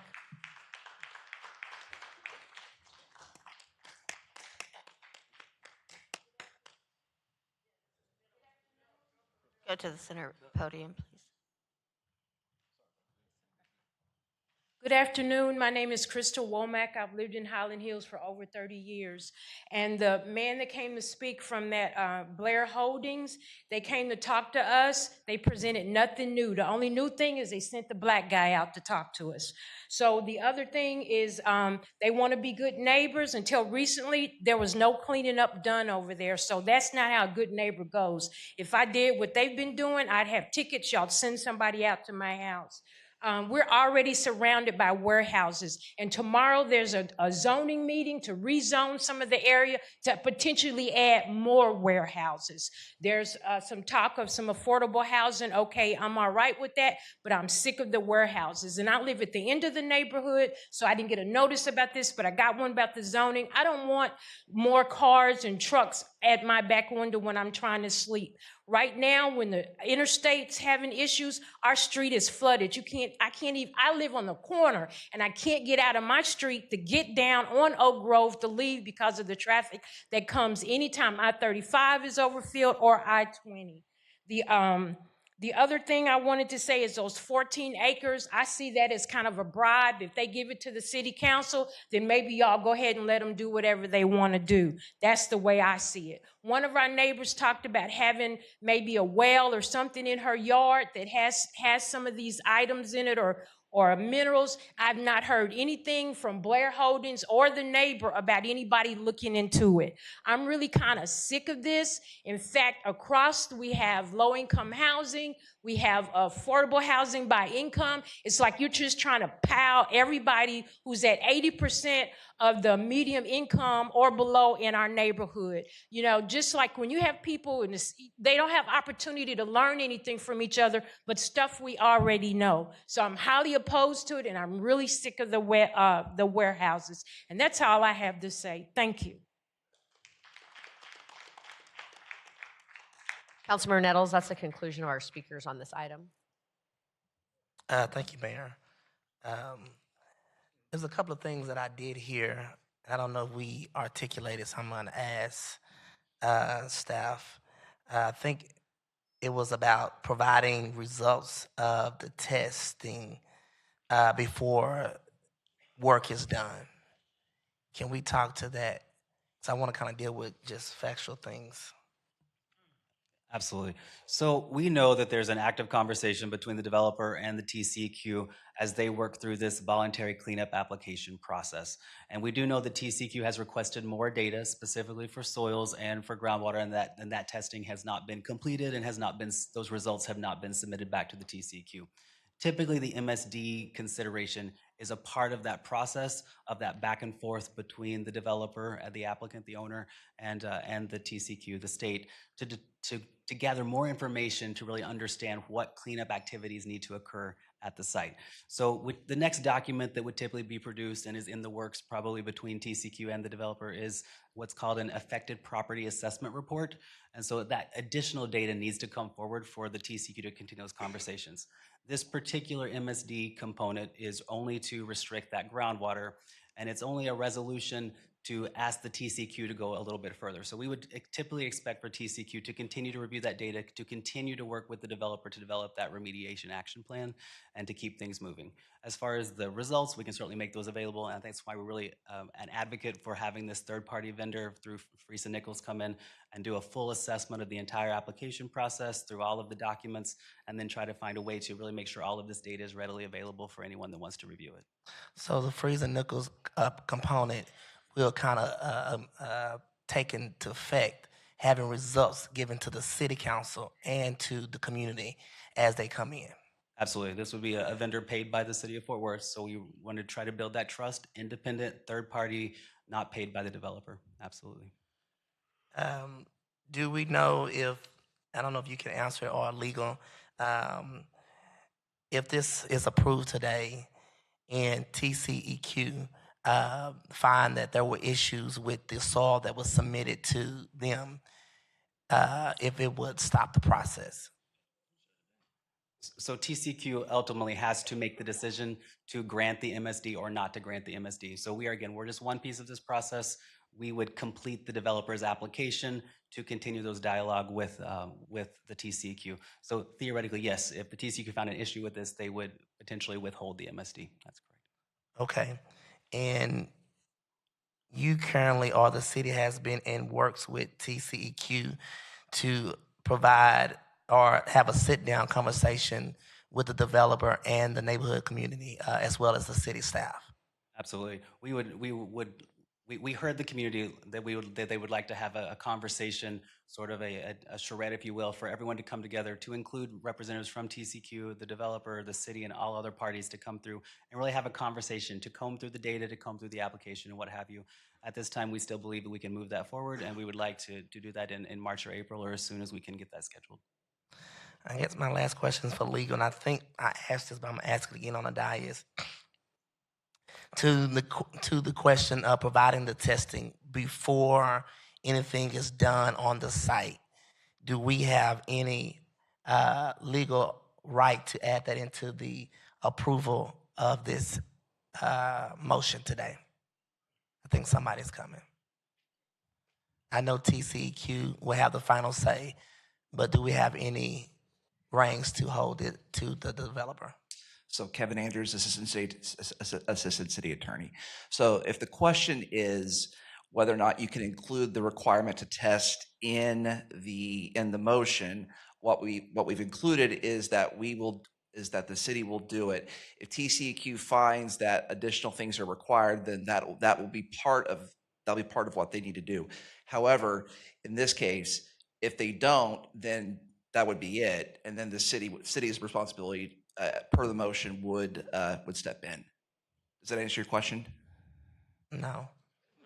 I'm sorry. Okay. Let me try to ask again. Okay. I'm sorry. I know this is difficult. The community is asking for results to be given to them prior to the development starting. Are we allowed to add that into the motion to require that that the developer or Freezer Nichols or TCQ to be given to the community prior to development starting? I believe you can. Okay. I want to add that into the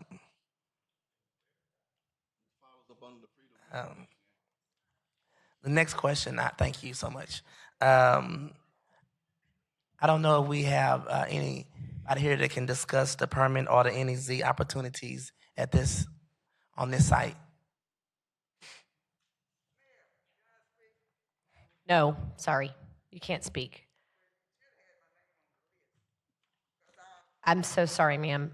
Let us continue with the conversation. DJ, thank you.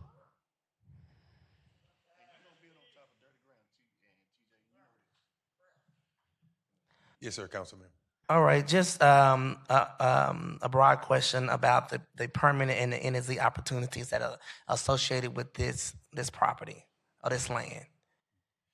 So basically, this property is located in an NEZ, and in an NEZ, basically, it is a area designated in the city of Fort Worth where development fees can be waived and tax abatements can be a process that they can go to as well.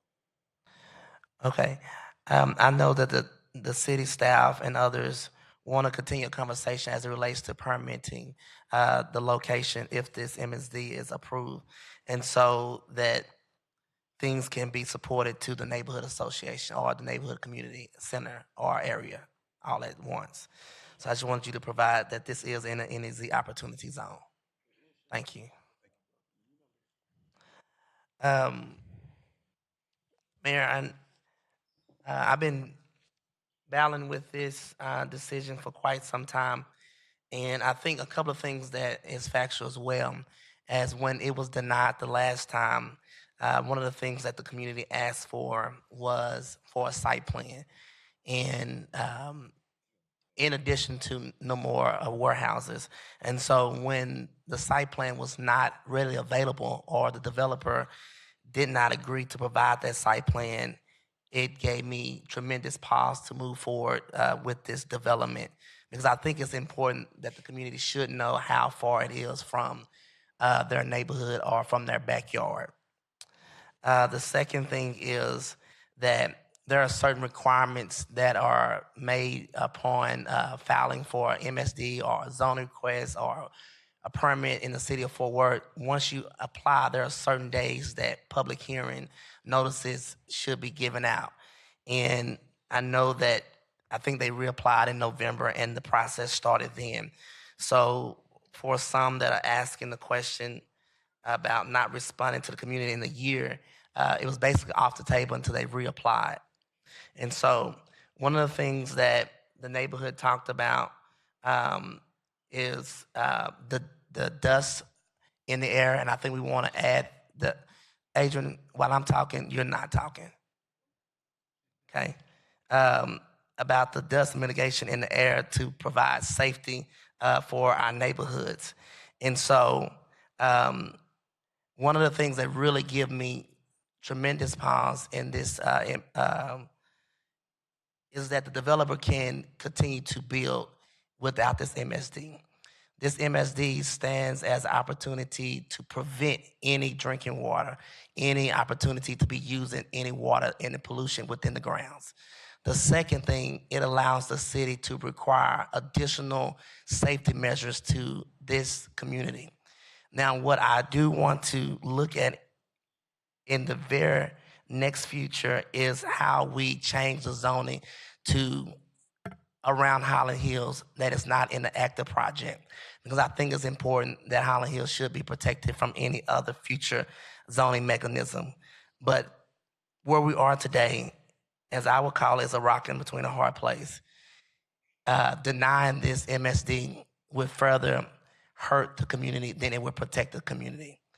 Approving this MSD with restrictions will give more safety to this community. And with that, I'm going to move to approve MSC 26-0078 with the following revisions. Amend the MSD to include the following. City staff will monitor the developer compliance with all applicable laws, including illegal dumping, grading, stormwater protection, and site maintenance. City staff will directly work with the developer and Highland Hills Neighborhood Association to address issues as they arise. An independent third-party environmental testing will be conducted before, during, and after construction as coordinated by city staff with the developer.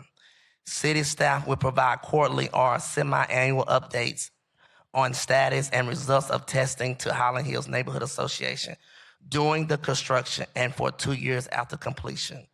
City staff will convene a roundtable with community representatives, the developer, and TCEQ to support transparency, explain the testing process, and anticipate the results and ensure access to information and the opportunity to speak. These steps will ensure transparency, building, and understanding to keep residents informed throughout the process.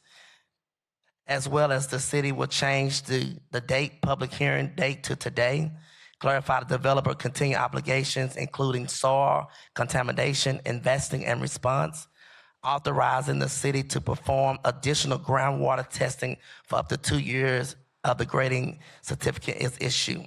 The city will further require testing to be proven and reported back to the city council and to the community before any progress can happen on a development site. That's my motion.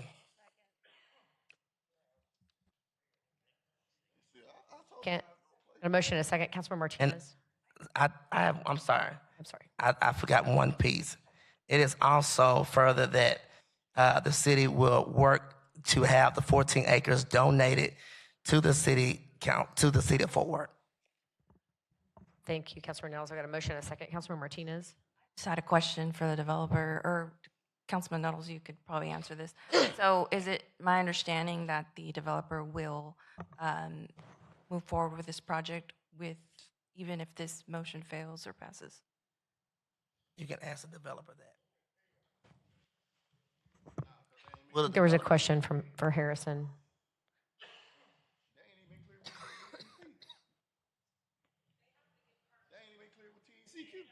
Just a minute, Mr. Smith, if you could come up to the front, please.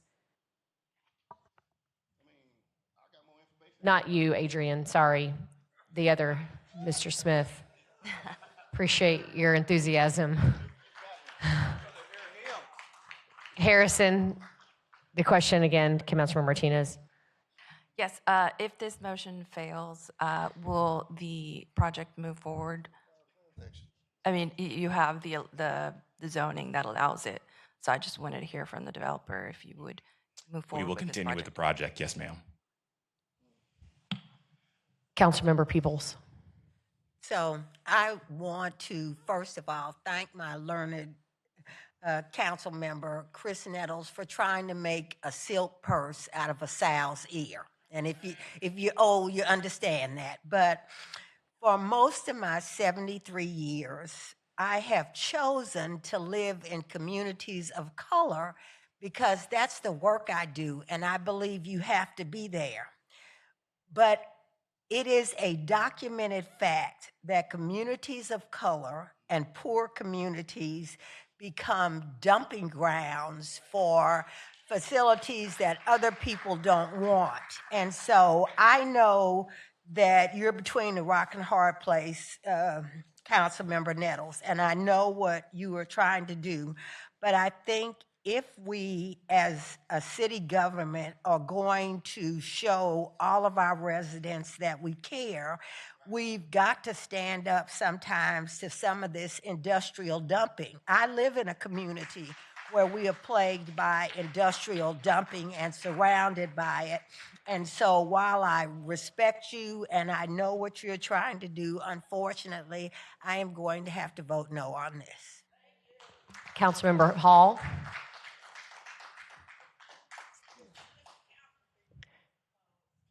Try one more time. I don't know why this always happens, Mia. There we go. Okay. So, Councilman Nettles, like Councilman Peoples, I understand that you are very much in between a rock and a hard spot. And I have to say that I find this to be very, very complicated. I've been here for a very short time, and this is a lot to dissect and distill. And I even still find some challenges in completely understanding it. But I want to make sure if there was an opportunity, if you could explain this more in layman's terms. I think that a lot has been said this evening. I've had a lot of my own internal questions to understand. I think the zoning piece is a piece that you could lift up. The development by right is a piece that can be lifted. I think the explaining perhaps the protections that you're trying to safeguard by the amended motion that you've made, or the I don't know, the additional stipulations. I'm just saying, is there a way for you to explain that in layman's terms so people understand the rock and the hard spot that you're in and the safeguards that you're trying to curate because of the rock and the hard space that we're in? I share similar concerns, and I actually have apprehensions and fears about development in my own district. And the zoning implications or lack thereof in some places. And so if you could explain this, I think, where it's more digestible, I just think that people will be more comfortable with your motion and understand what you're stating. So that's my request. Is that a question, Councilmember Hall, for Councilmember Nettles? Okay. Councilmember Beck. I guess there seems to be confusion, even though we discussed this in executive session. So I'd like to maybe clear up some of this confusion. So I'm clear before we vote. We've heard the developer say that whether we do this MSD or not, they will continue with the project, correct? So if we vote against this today, it does not matter in regards to that project that you're trying to stop, because that project will continue to go forward. Is that correct? Am I understanding this correctly? So the MSD provides a way for us to mandate testing on that site that didn't otherwise. Would that testing happen without the MSD process? And I guess that's a question for Cody.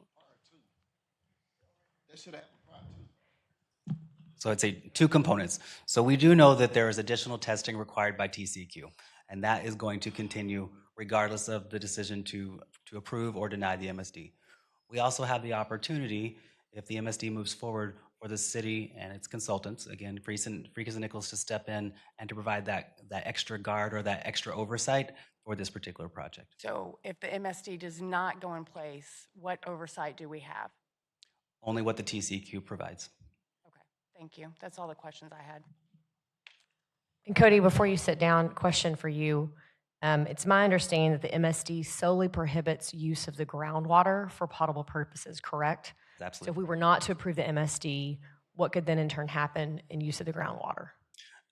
With respect to the groundwater, we would expect for, again, the TCEQ to continue review of the application, and we would expect for TCEQ to set a remediation plan around the groundwater piece as well as the soil piece, which will continue anyway. So we would expect the developer to probably have to continue to sample groundwater for several years into the future as they continue to move their project forward.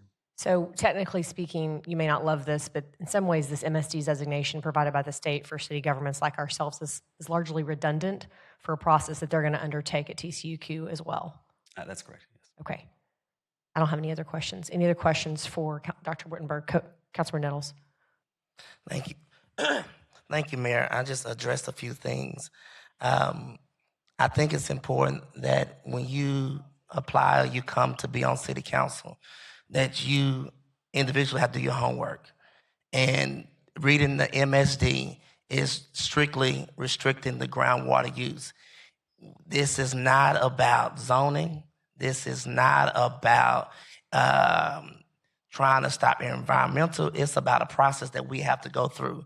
And so to have an emotional clap back of I'm standing with the neighborhood is a cute commercial piece, but it's not a piece that actually supports this community.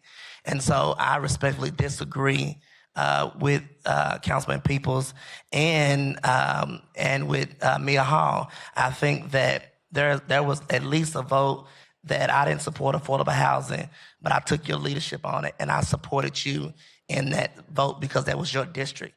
And so I will welcome both of you to come to Highland Hills meeting every first Thursday and sit with Highland Hills and continue to discuss how we can better help Highland Hills, but to come on the dais and just shit on this dais with different things about what's really not what we're talking about today. We're talking about an MSD that is going to help support us to figure out what is happening on this groundwater instead of allowing them to do whatever they want to do with us having any say so. And so that's why I made the motion. We talked about an executive session. If you had questions then, I don't think nobody did. So that's what my motion is. I've got a motion, Councilmember Hall, and then I think Councilmember Crane has a question or comment. Councilmember Hall. I don't know why. There we go. I want to clarify, since there is some confusion apparently. I didn't think that the information presented tonight was simplified enough for the general public to understand. There was an inordinate amount of information that was provided. There is a lot of vernacular which is considered common on this dais that may not be common to the citizens in this gallery. So when I said that I agreed with Councilwoman Peoples, my agreement with her is about the exploitation of marginalized communities. Not necessarily that I agreed with her vote, but that I agreed with the position and the protections that we have been denied as Black and brown people in this country. Now, I do want to lift up the protections and the effort that you have taken to protect this community. And I was giving you the opportunity to make sure that you put that forward and lifted it up so that the people in this room understood the advocacy and the effort that you put in. So you misunderstand me, but perhaps you understand now. Councilmember Crane. I just had a question. I don't know if Harrison needs to answer it. Maybe Chris already. You got to tell the truth, bro. They're going to move forward. You know why? You're hard to hear, Michael. Just a second. As part of green space. Is that correct? So you suppress information. Try that again, Michael. Sorry, can you hear me? Yeah. I just wanted to clarify, as part of this deal, there's 14 acres being donated for green space. Is that correct, as a buffer? Yes, that is correct. Okay, and they wouldn't be under any obligation to do that if they just move forward if this vote failed? That's correct.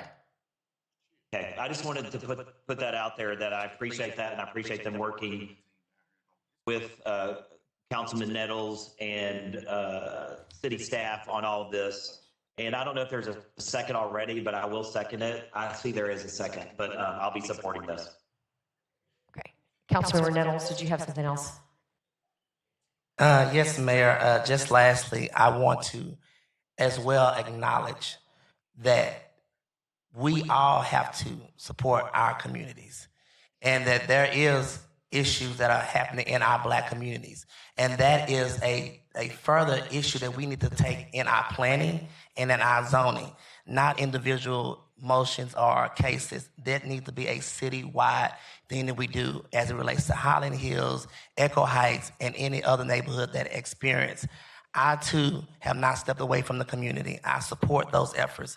Tonight, my vote is simply to make sure that there's added protection to a neighborhood who has received such damage to them. And so I look forward to voting on that tonight. It's a conclusion. I believe Councilmember Nettles has a motion on the floor, seconded by Councilmember Beck. Any other discussion, council? If not, please vote.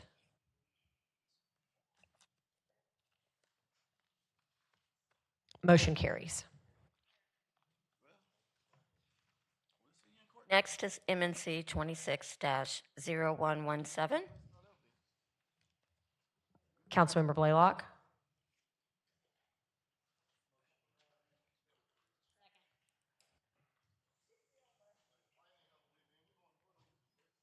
I'm going to give it just a second. Let the conversation maybe cease for a minute.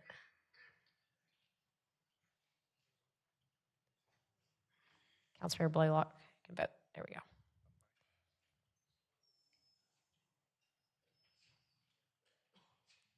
Carlos, you have to hit it one more time. Thank you.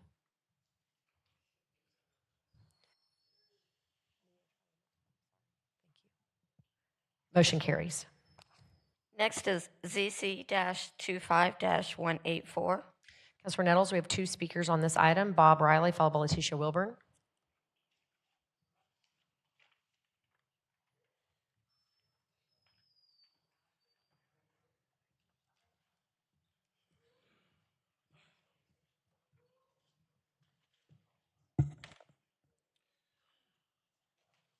Thank you. I'm Bob Raleigh with Half Associates.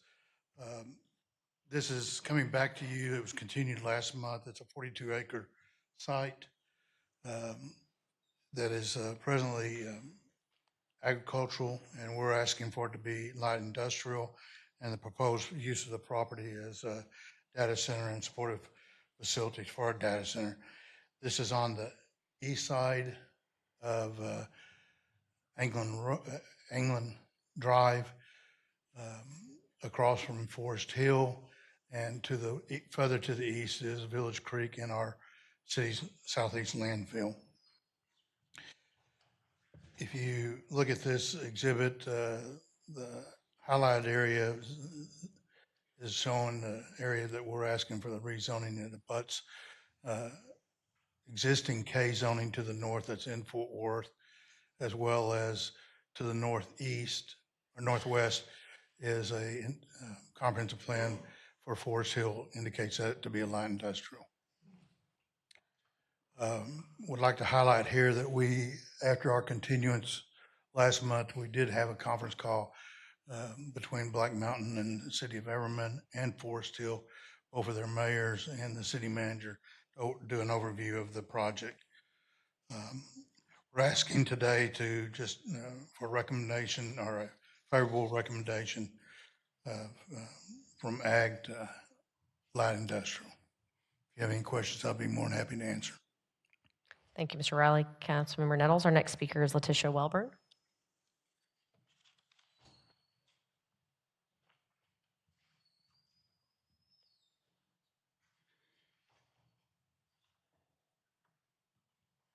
Ms. Wilburn, no, not present. Ms. Letitia, you're up. Yes, ma'am.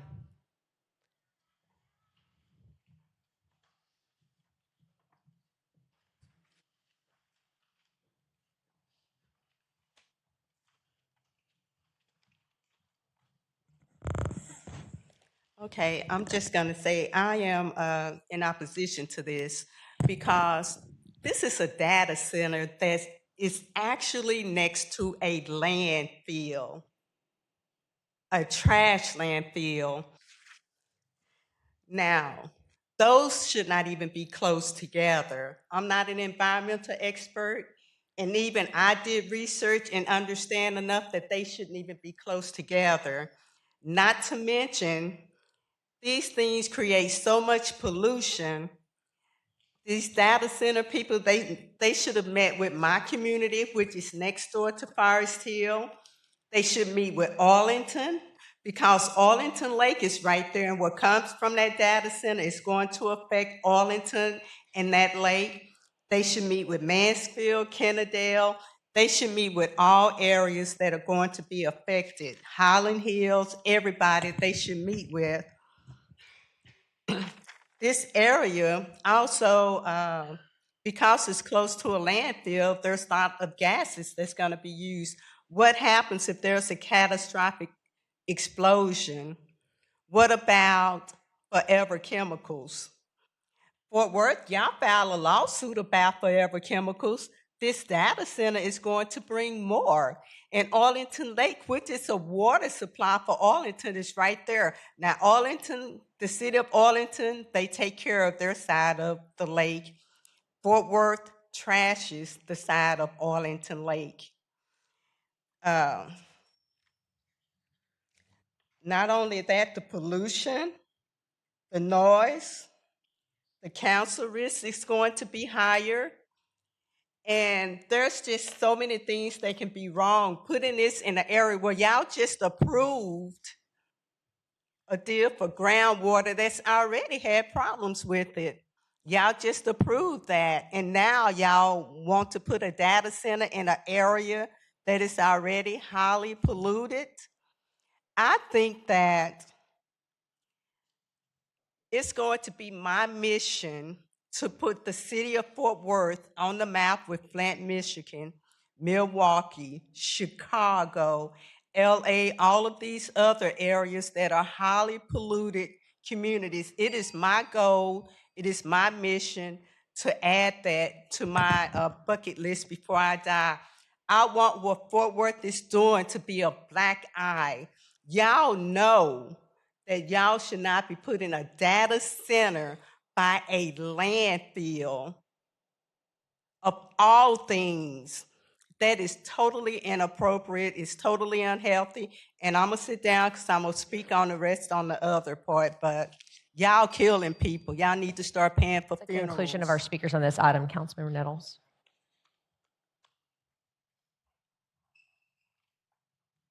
Sorry, Chris, there you go. Thank you. I just wish people stop with the misinformation. We're not killing people. Now, can I ask somebody, is zoning or the representation? Now, this is the land that we have already approved for the original data center, I guess, back in August. And this is just additional lots that's on the same land. Is that correct or not? This site is adjoining some of the property that we've already rezoned.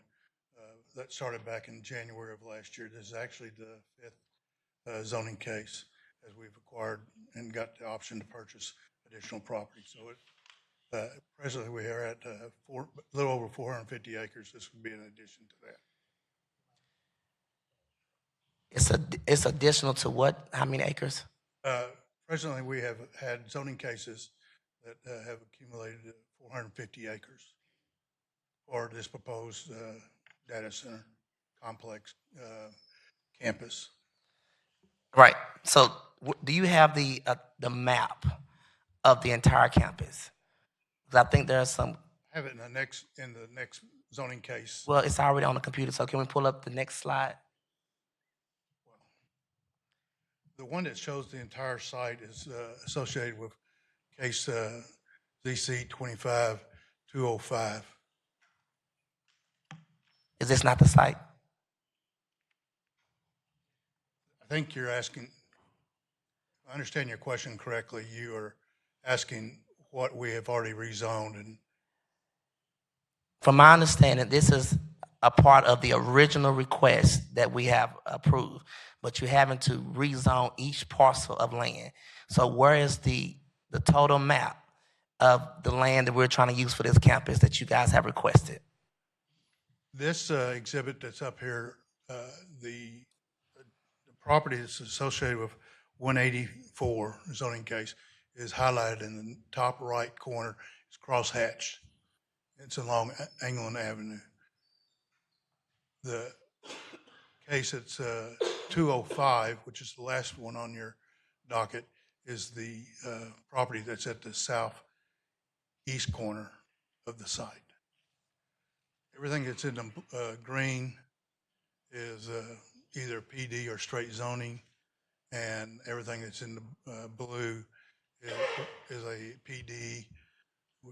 development standards with a site plan required. And it does show preliminarily where the floodplain is. On this map, what are you trying to rezone? Top right is case number 184. That's crosshatch, 42 acres. Okay, and you guys met with the city of Everman? And Forest Hill last week at your, last month when you continued this case, to make sure that they understood what our scope and. Right now, I received notification from both, from Everman, that they were okay with moving forward on this site. I think Jeanette has some questions. Councilor Martinez.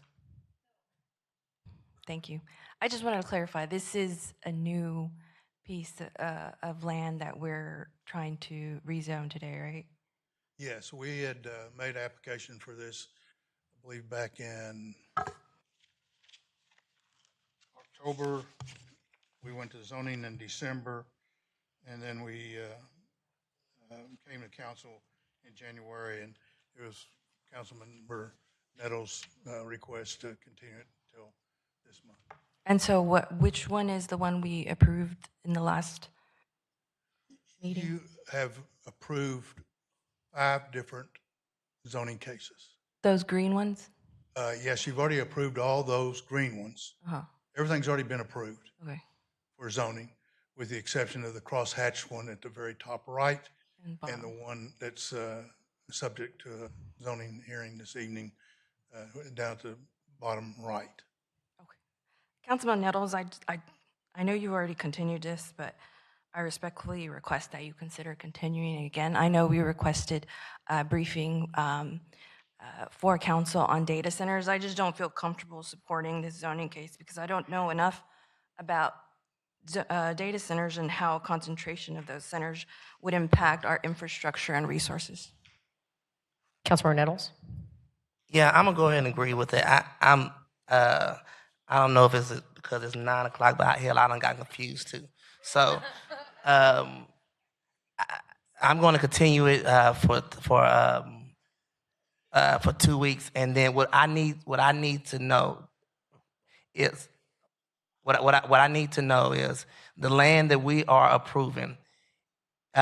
What's already approved, those buildings, are there going to be additional buildings added to those lands, or are those lands needed to actually build what we have already approved?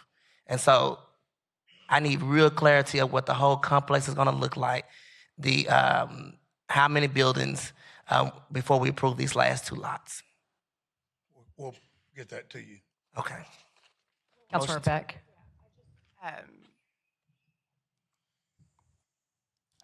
I'm going to get this new system before I'm off council. Just for point of clarification, because I heard Councilwoman Martinez say that she wants, we requested the data center information and she won't be comfortable taking that vote until we get that report. And then Councilman Nettles. 2 weeks. 2 weeks. Yeah. So are we going to get that report in 2 weeks, or do we need to have a discussion about that real quick? The current timing, according to our city manager, is that that report would come to us on March 3rd. So you may. So 30. March 10th. So continue this to March 10th. Okay. I'll second that motion. Okay. I've got a Martian. Martian has landed. A motion and a second. Any other discussion from council? If not, okay. Motion to continue. Let's vote.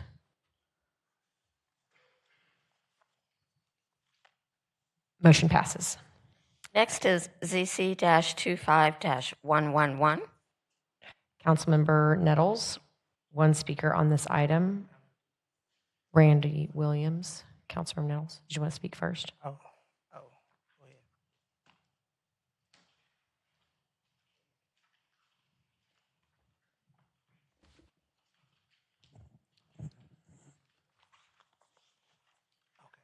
Good evening, Mayor, council members.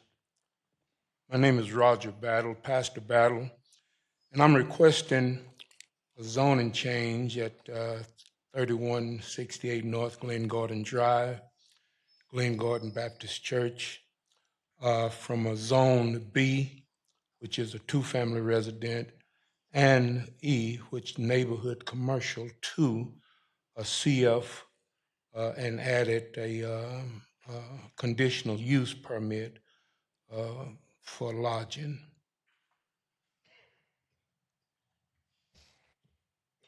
Councilmember Nettles? Finished, Mr. Pastor Battle, you finished? Yes. All right, thank you. I move to approve. Got a motion and a second, council. Please vote. I only had one speaker on this item, Mr. Williams. Well, I called Randy Williams. I don't know how that would happen. Who are you, sir? I'm Pastor Battle. That was the docket on the ZC 25-111. We're all confused because it's 9 o'clock. Well, tell you what, we're going to pause for a minute. Mr. Williams, come on down. Since you're Mr. Williams, we can straighten this out.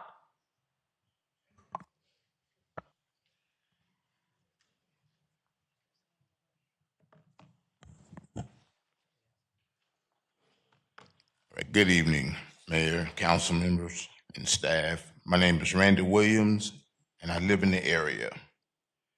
I'm here today to express my concerns about the zoning of Class CZ 25-111. First, I want to acknowledge the positive intentions behind the project. According to the applicant's materials, the site is currently housing individuals who are abused, neglected, or in need of temporary assistance. I respect that mission and I support efforts to help vulnerable people. However, I believe this particular zoning request creates more long-term risk for the neighborhood than benefits.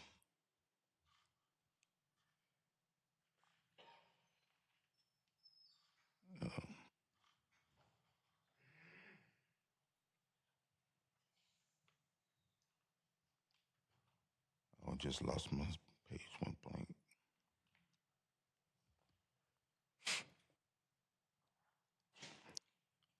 But one bullet point in there, are you licensed to care for these individuals? It's a church, but then I see the people that are staying in the back, and every Saturday, there's a garage sale in the front of the church. So I don't know what is going on there. My first concern is the broad nature of the proposed community facility zoning. While the application is framed around lodging house with 2-year limit, the district allows a wide range of institutional uses far beyond what is being discussed today. Once the zoning changes, future owners or even the current owners could request additional uses without the neighborhood having predictable safeguards. I'm concerned that approving this request opens the door to higher intensity uses that are not compatible with the residential surroundings. Second, the request includes developmental waivers for setback encroachments and front yard fencing. Third, the lodging house introduces potential impacts related to safety, traffic, and parking. Finally, I'm concerned about the lack of clear, enforceable operations plans. In closing, I ask the council to either deny the zoning or request or to postpone it until more clearly defined, tightly controlled Thank you, proposals Mr. Williams. can be presented. Thank you. Okay, Councilmember Nettles. Yes, Mr. Williams, what I can do for you, because I have worked with Pastor on this for a little bit over a year, and we can get a meeting set up with you and I, my staff, and the pastor. You can have an understanding exactly what's happening at that location. But we have worked with code to make sure things were cleaned up in that area for the lodging or the residents who are going to be there, as well as some of the legal activity that's over there that's happening. So my staff will get with you before you leave to get your information so we can sit with you to get more clarity on this zoning case. Thank you for coming up to speak for the community. My motion stands as it is. Got a motion, a second. Council, continue to vote.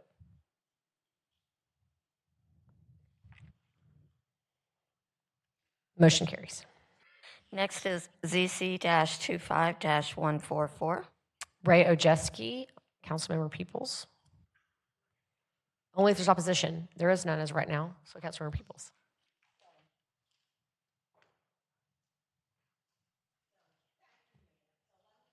Saying, I don't want to offend any member of council. I think we work together well, but there will be disagreements. But one of the things that I am passionate about is zoning and making sure that the communities that I represent and communities around the city of Fort Worth aren't the recipients of things that they don't want. So I didn't mean to hurt anybody's feelings tonight. I was just speaking my truth. Having said that, I will tell you that every zoning case that comes up in District 5, I meet with the people that are asking for the zoning cases, and I bring my staff in, and we make them meet with the neighborhood associations. Mr. Ojeski does that, and so I am grateful to you for doing that. We were able to meet with this applicant and suggest refinements to his original plan. They agreed to that and put that in there, and so I am recommending approval of this item. Councilmember Peoples has a motion on the floor. I heard a second down here. Councilmember Beck. Any other discussion? Please vote.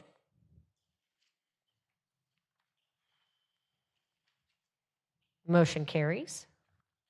Next is ZC-25-178. Councilmember Martinez. Thank you, Mayor.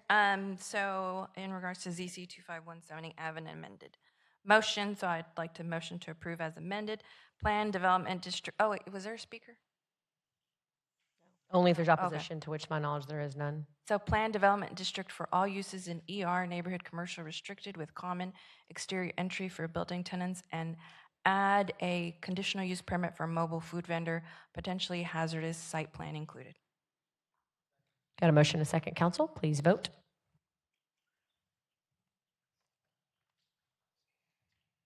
Motion carries. Next is ZC-25-193.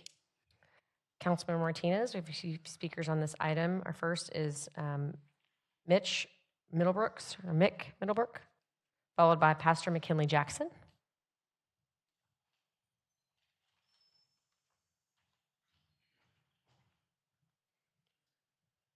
evening, Mayor and City Council. My name is Micah Middlebrooks, and I'm the CEO and President of Three River CDO. Mr. Middlebrook, should you pull that microphone a little bit closer so I can hear you? Here we go. Thank you, sir. How's that? That's perfect. My name is Micah Middlebrooks, and I'm the CEO and President of Three River CDL, operate a truck driving school located at 4000 East Berry in Fort Worth. Over the past 3 years, our program has successfully placed more than 450 men and women into the truck driving career. We provide CDL training for job placement. We also provide an additional 6 months of on-the-job training when necessary. Our program is offered at low cost to participants and is designed to be a direct service to the community. The training takes place during normal business hours on the campus. Students practice the backing and other maneuvers before exiting directly onto Berry Street and proceeding to Highway 287. We do not operate our training routes in residential neighborhoods. Berry Street is a major commercial thoroughfare and has been used intentionally to minimize the neighborhood disruption while providing real world driving experiences.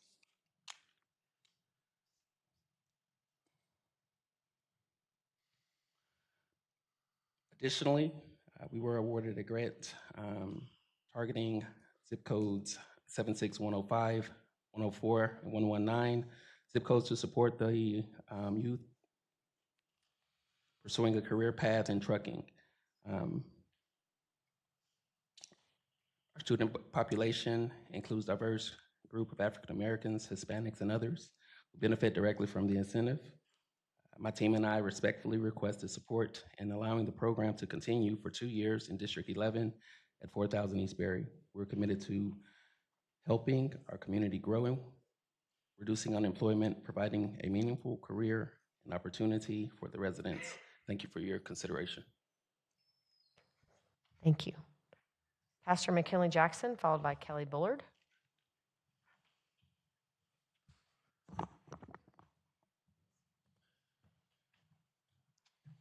Good evening, Mayor, and to the diocese. I'm here to speak on behalf of the CDL Trucking School, which is housed on our campus. Let me just say that it provides for people another opportunity and chance at life.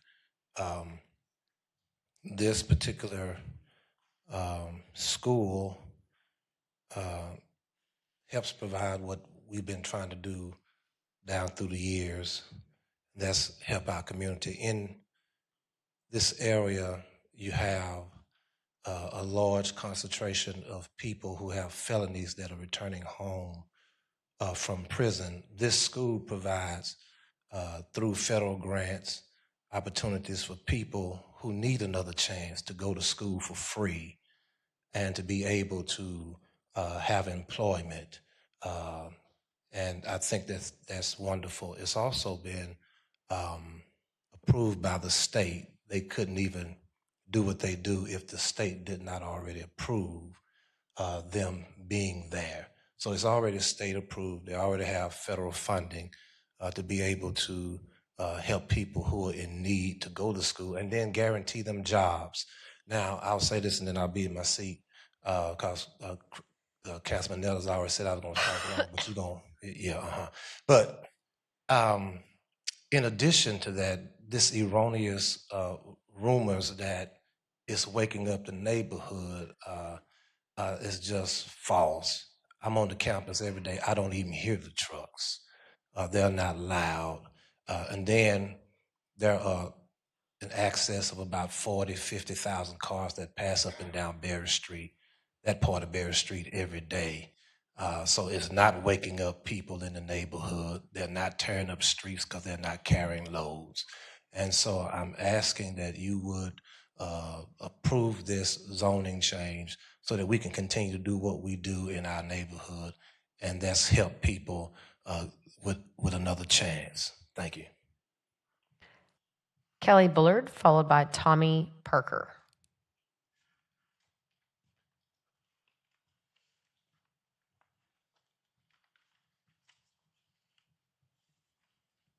I'm Kelly Bullard. Good evening, City Council members and Mayor.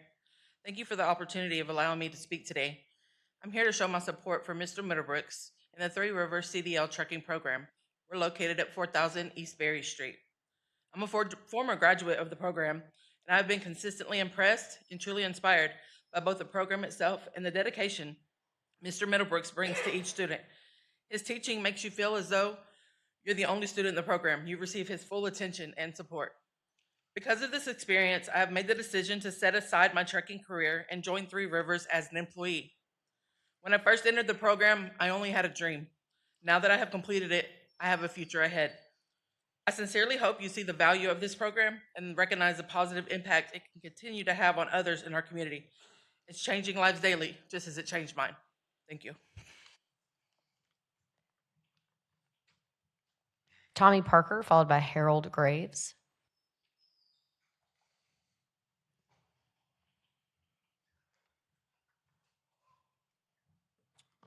Good evening, council members. My name is Tommy Parker, and I'm speaking in support of Michael Middlebrooks' his program approval.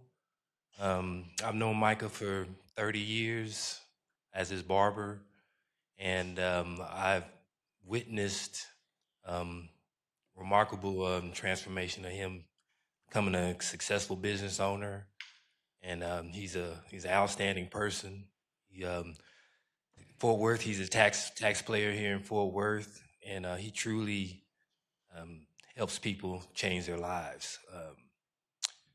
this program really helps people, anybody involved in it, individuals, families. It's really a life-changing situation for them. So I just respectfully ask that you approve the program, and thank you for your time. And thank you for your service in Fort Worth. Thank you, sir. Harold Graves, followed by Roger Hudson.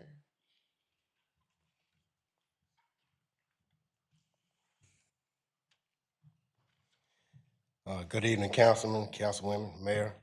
My name is Harold Graves, and I'm here today to show my support for Mr. Meadowbrook and Three Rivers CDL truck driving program. I'm here. I am where I am today because of the time and effort Mr. Meadowbrook and Three Rivers Truck Program took to teach me the trade of truck driving and how safety is most important in this field of work. I wasn't just a student, I was treated like I was one of the only people there. Mr. Meadowbrook would open Three Rivers on Saturdays to teach if we needed the extra time. This program has a very personal approach, and because of that, I am a graduate and the owner and CEO of HLG and Associates LLC, Big Shot Haulers. I thank you for your time this evening and for allowing me the opportunity to speak. Thank you. Roger Hudson, followed by Alex Leos.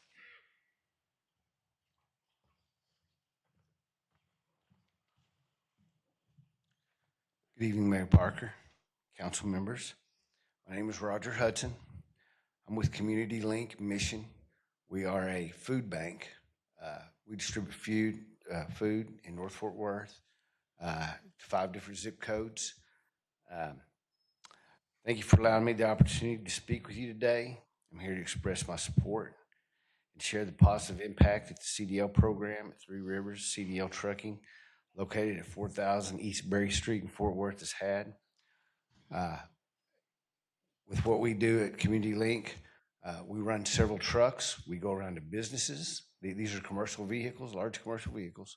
We go around to businesses. We pick up donations from businesses, churches, Tarrant Area Food Bank, and other food bank organizations. Mayor Parker has been to our place. I've met her before. It's good to see you again. I personally completed this program. We currently have an employee in the program. There's also been 3 previous employees of Community Link that have gone through the program. We used to have grant money that was available to us, that when somebody would come to us in need and seeking a career change, we would send them through the program. So we're very familiar with the CDL program. It helps to build lasting careers, and Mr. Middlebrook and the Three Rivers CDL program are a true blessing to Tarrant County, to the residents who seek the meaningful employment and a stable career. God bless the United States. God bless Texas. God bless Fort Worth. Thank you for your time and consideration. Alex Leos. Alex? Nope. Councilor Martinez, it's the conclusion of our speakers on this item. Thank you, Mayor. So I did speak to Mr. Middlebrooks, and I had some concerns, but after speaking to him and understanding that this is only a temporary location, and I know that Three Rivers CDL is looking for a permanent location, I am okay with this 2-year cup. So I motion to approve ZC 25193. Got a motion and a second. Council, please vote.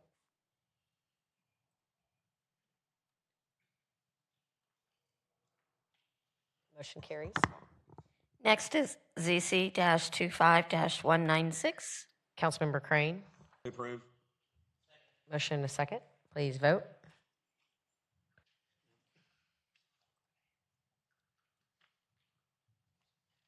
Motion carries. Next is ZC-25-197. Councilmember Flores. Motion and a second. Please vote.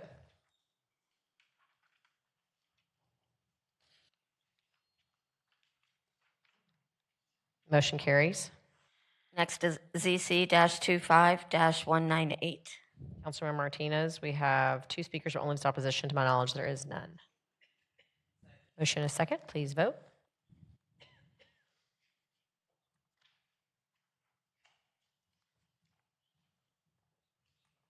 Motion carries.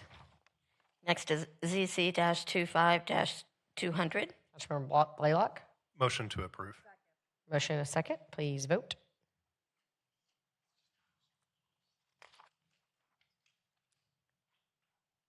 Mia Troutman. Motion carries. Next is ZC-25-201. Councilmember Blaylock. Motion to approve. Motion and a second. Please vote.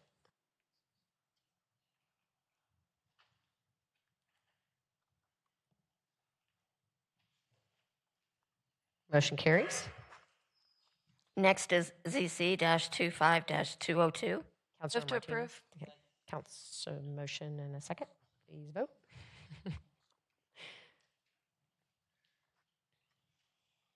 Motion carries. Next is ZC-25-203.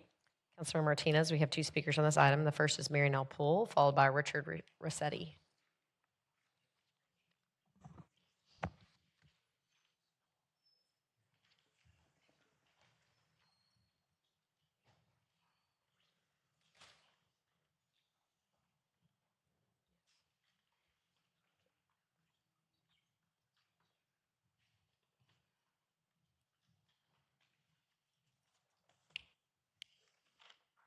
Good evening, Council. Oh, sorry. Good evening, Council. Mary Nell Poole with Townsite. This case is located on Hemphill Street. As you can see from this aerial, the site is adjacent to an active railroad track that sees approximately 20 trains a day. There's a Whataburger and a church below it, and a door-to-door delivery service and vacant building above. There are 2 gas stations, one which has a Lisa's Chicken, a carpet cleaning service, and a Mexican restaurant. And the new pop-up vendors and food truck, which you just venue, which you just approved a few minutes ago, is directly across the street. Next slide. This site is a former 9,100 square foot Dollar General store that closed due to low sales, theft, and loitering.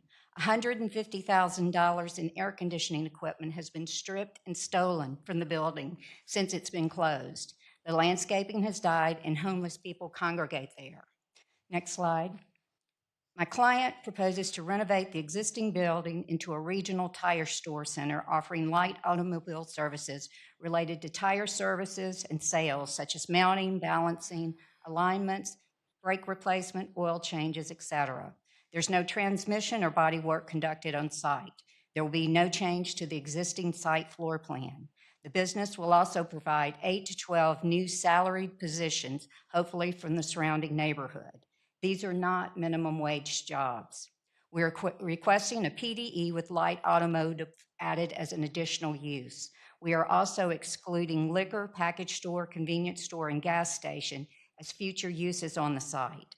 The project will follow all requirements of e-commercial, including landscaping, lighting, and signs. There will be no outdoor storage, and all services are conducted within the service bay areas. I understand there is concern with adding an automotive use on Hemphill. However, all automotive uses are lumped into one category no matter their intensity. This use is much more retail-oriented in nature with its come-and-go traffic.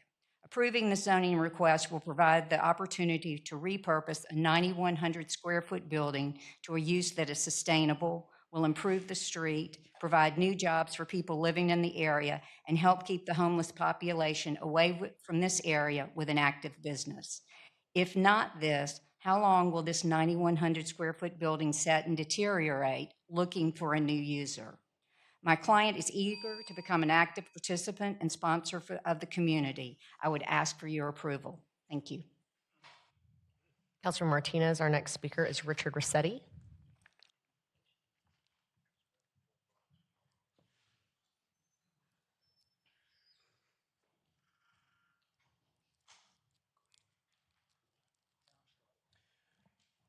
Go ahead. Mayor Parker, Council, my name is Richard Ricchetti. I currently live at 2100 block of Hemphill, and I'm also serving as the Development the chair of the Development Committee for the Hemp Hill Corridor Development Collaborative. Regarding the conversion of this retail format, and it was formerly the Dollar General. It was an anchor property under E. We're hoping that it will continue to be an anchor property and continued retail under E, serving the community and the neighborhood. For many, many years, Hemp Hill Corridor Development Collaborative, the neighborhoods and the neighboring citizens along the corridor have long opposed the encroachment of auto sales, auto shops, auto repair. When an auto shop, once it's in, it continues to deteriorate and act as a deterrent against the development of that block. The Hemp Hill Corridor is for future use, a long-term mixed-use neighborhood connector. The neighborhoods, the citizens around Hemp Hill Corridor are looking for neighborhood supporting retail, neighborhood supporting businesses, and our concern is the continuation of auto encroachment and auto sales and auto repair into the corridor.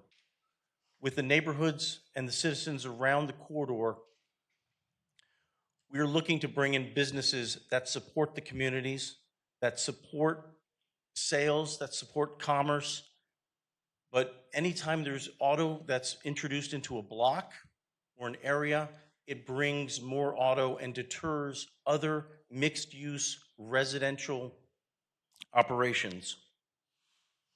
The Hemp Hill Collaborative heard the applicant's presentation. It was discussed, and it still opposes the rezoning of this permit to auto sales and auto repair. We know once the property is rezoned, it's not necessarily the current applicant, but what happens next.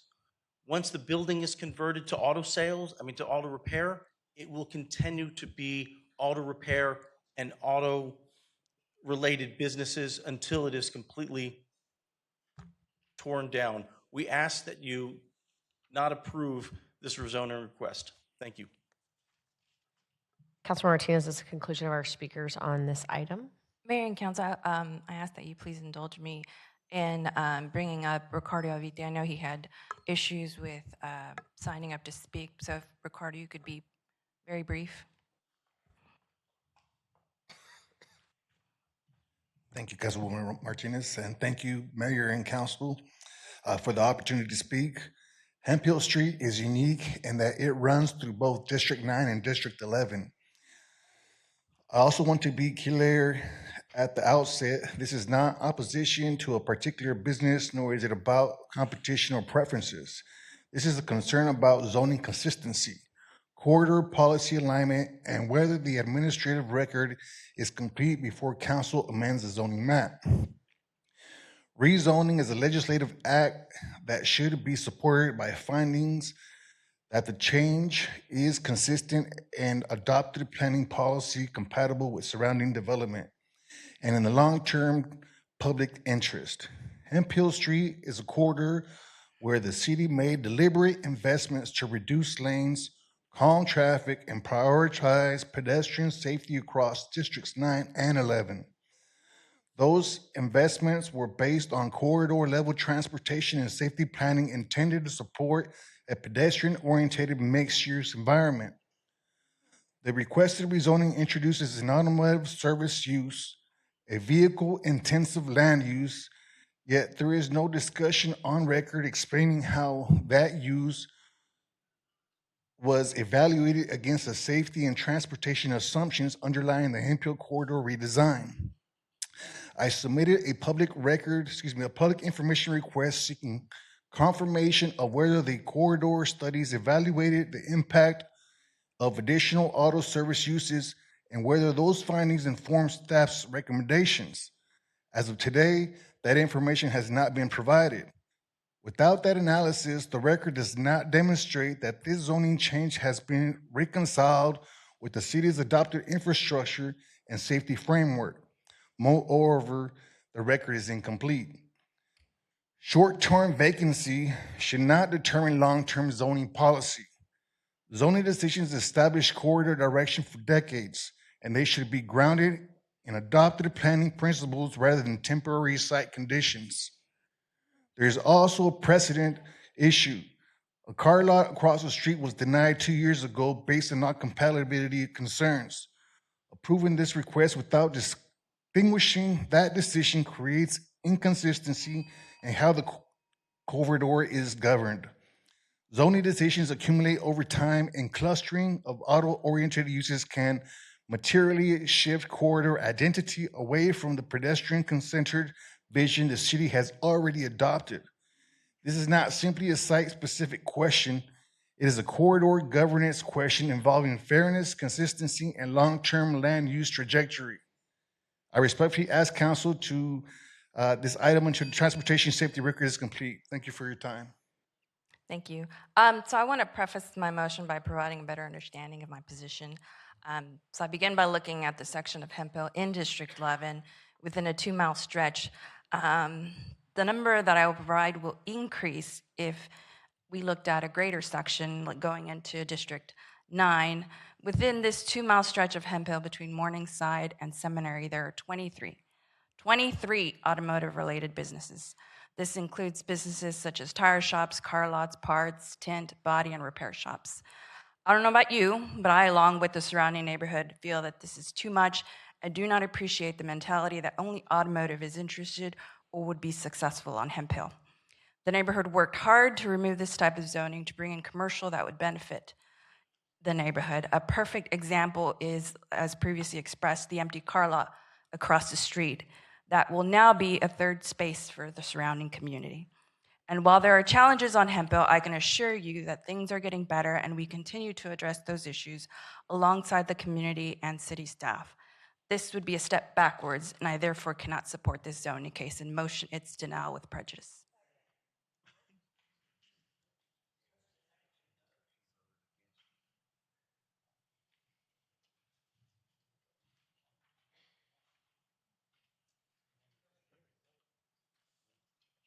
Next is ZC-25-204. Councilmember Martinez, we have 3 speakers on this item. They appear to all be for. Got a motion and a second. Please vote.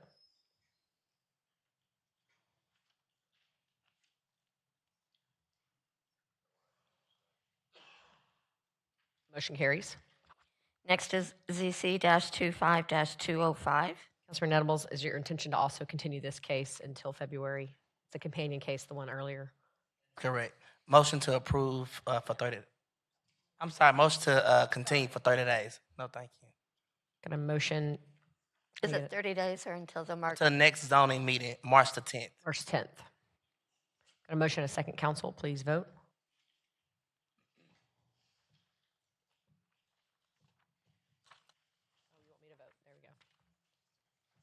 Motion to continue passes. Next is MNC 26-0118. And council, before we take action, I was asked to read into the record a correction to the MNC that notes that the Palladium Legacy Drive project does not target seniors 55 and over and does not plan to be tax exempt. Thank you. Now, Councilmember Larsdorf, were you separate? Did you have a motion to separate the items, or Councilmember Hill? You both do. Okay, Councilmember Hill. Well, first of all, Kim and Thomas, thank you so much for staying with us for the long haul. I appreciate it. I appreciate the conversations you've had with the neighborhood associations, especially with Chapel Creek, Tejas Trails, and Vista West, along with White Settlement ISD. In this case, I really do feel like I need to do what's right for the neighborhood. North Elementary and the Harmony Charter School, which really has not been mentioned at all this evening, but they are significantly going to be impacted, as well as North Elementary. These are situated along Academy, Legacy, and White Settlement Road. Again, as I said, I appreciate Palladium trying to find a queuing solution for North Elementary, but it also requires North Elementary to give up some of their recess space too, and I think that needs to be noted. In this case, I'm going to side with the neighborhood. I am going to read a substitute motion. I move to approve MNC 26-008, sorry, 0118 with the following change. Y'all, it's been a long night. I'm going to start over. I move to approve MNC 26-0118 with the following change. Remove references to Palladium Legacy Drive, meaning the development will not receive a resolution of support from the city. Got a motion on the floor. Councilmember Larsdorf. Let's try your mic one more time. There we go. Is your green light on your mic? Okay.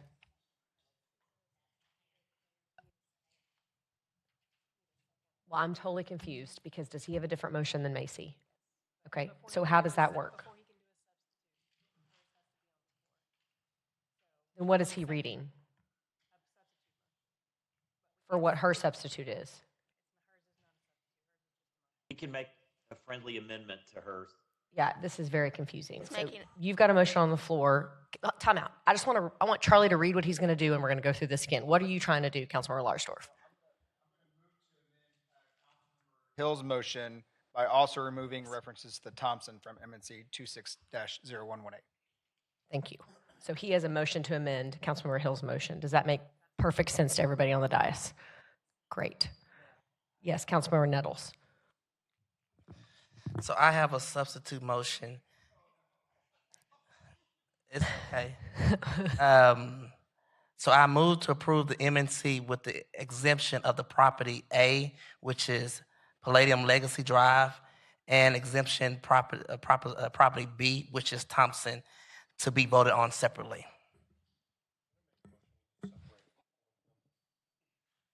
So the motion that I have allows us to vote for all the ones that we're going to approve in one motion and vote separately for District 7 and District 4. Okay. Just a second. I'm like testing my rules here. Ready? So I have a motion on the floor with substitute motion. Do I have a second to the substitute motion from Councilmember Larsdorf? Okay. Okay, that's what I'm asking. So there's no second, right? So then Councilmember Nettles is requesting that we separate the vote for D7 and D4. Works for me, so that would be a second. So we're going to vote to do we have to vote to do that first? Okay, fun. Got a motion and a second. We're voting just to separate the items. Thank you.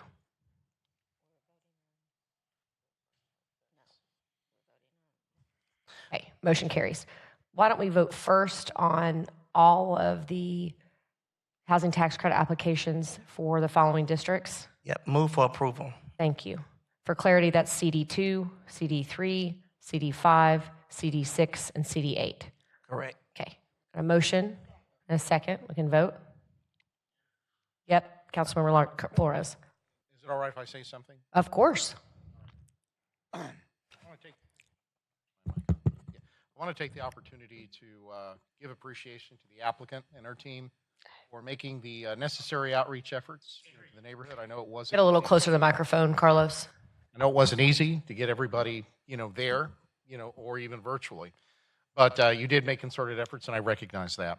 And for those listening in, the Irma Park proposal is in CD2, and it's planned to have 65 one-bedroom units and 19 two-bedroom units. And the higher count on the one-bedroom units serves the purpose of limiting the resident mix as families and other large households typically prefer. The mix of 2 and 3 bedroom units. And the parking ratio, and I know parking came up more than once, is a 1.1 for each resident. So it exceeds that. Property will continue to be income restricted through the land use restriction agreement known as LURA for a minimum of 30 years. And with this agreement, the property must maintain the income and age restrictions that are designated on the housing tax credit award and according to LIRA.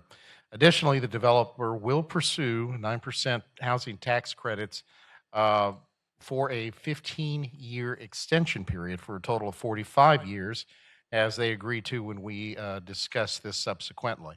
This ensures long-term ownership and ensures the intended use goes forward. At my request, the developer will also pursue a local historic designation, and that's in addition to the national historic designation that they were pursuing. Pursuing a local designation preserves the historic character and structure of this significant historical building. It's currently a vacant church.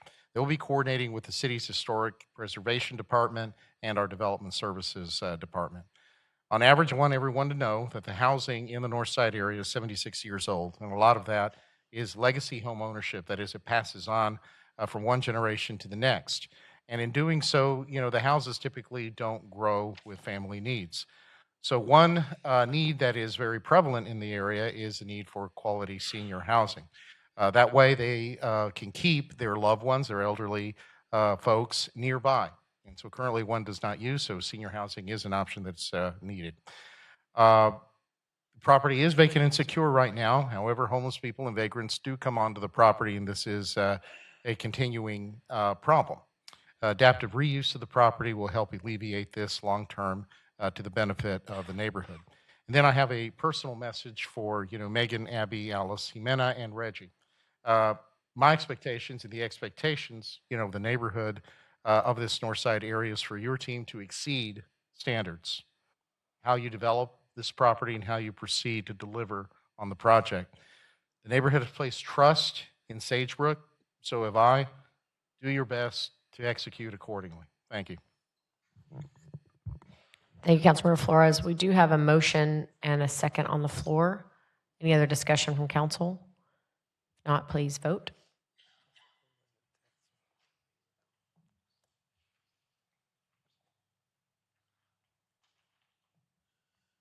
Motion carries.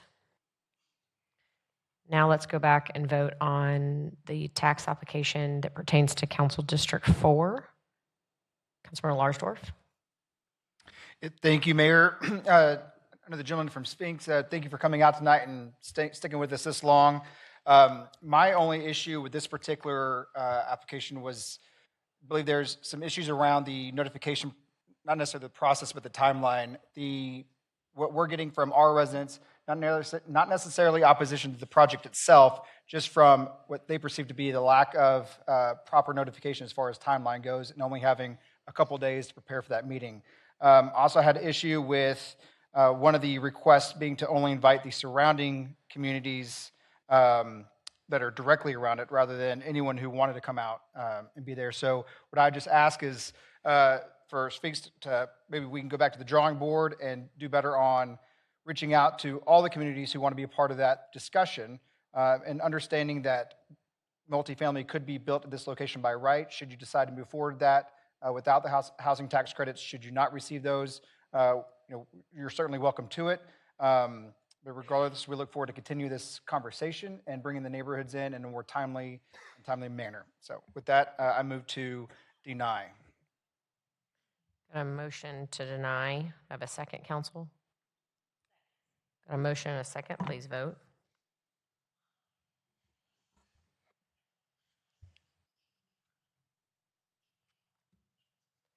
Motion carries. Councilmember, thank you. Councilmember Hill.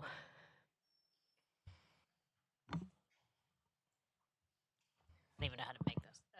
Can I just move to deny MNC 26-0118 as it pertains to District 7? Second. Give it a motion and a second. Please vote.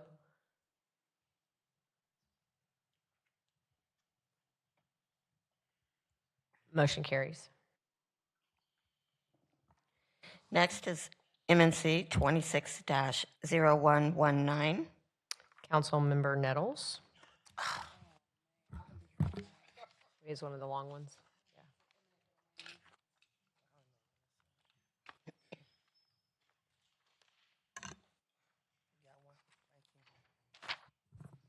All right. I move that the Fort Worth City Council adopt a resolution authorizing use of the power of eminent domain to acquire 0.5018 acres of land in permanent easement and approximately 1.3336 acres for a temporary easement from real property owned by Accord Property 2001 LLC. This subject property is located at 11300 South Freeway in the Phillips James E. Survey of Tracts 1232, Track 1B, City of Fort Worth, Tarrant County, Texas. The land right is the subject property are needed for the water transmission main improvements on the south side to water transmission main project. The property interest to be acquired and described by meted and bounds and depicted by surveys exhibit attached to the mayor and council communication.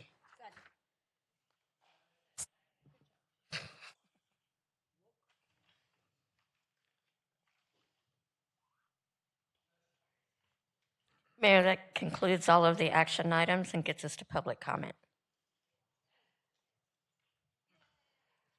Okay, council, our first speaker is Mindy Tackett, followed by Thomas Hamilton.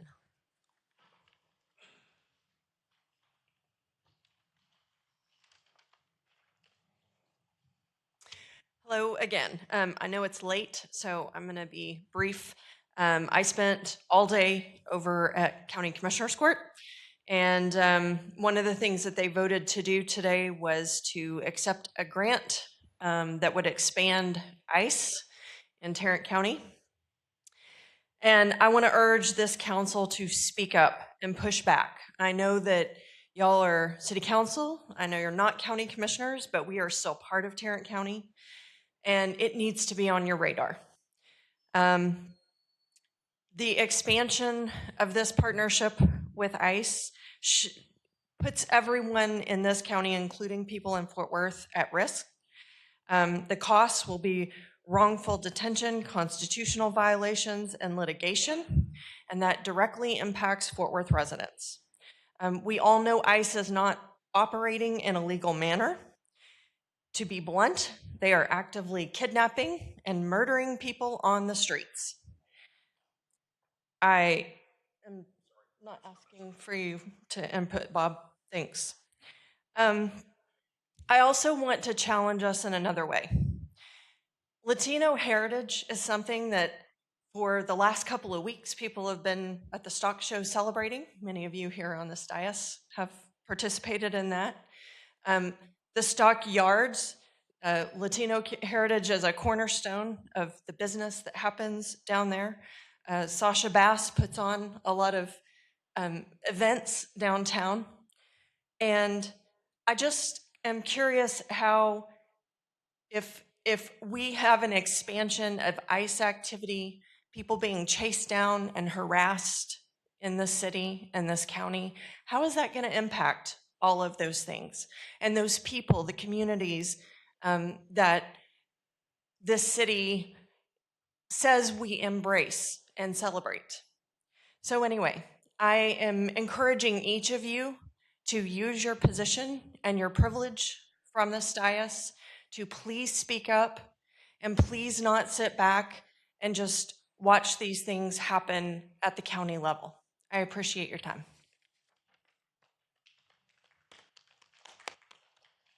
Thomas Hamilton will be followed by Bob Willoughby.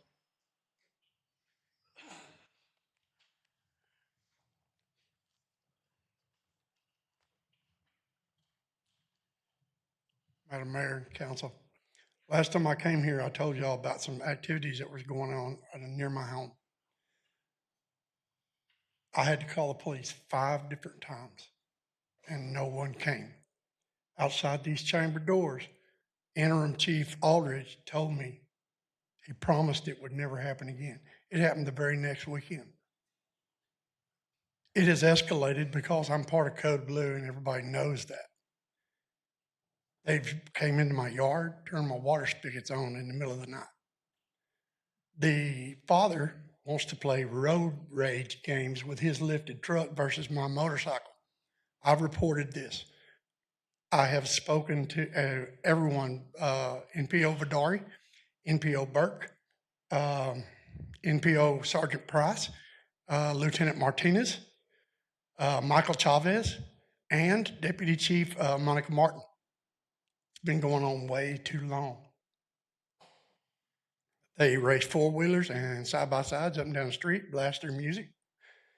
And I'm getting the brunt of it because I call it in. The other morning was the icing on the cake. On the 4th, 6 a.m., there was a prowler outside my home. I called it in. They said that I told them it was a male in a blue hoodie. They said if I couldn't give them a better description and a direction to travel, they weren't going to send anyone.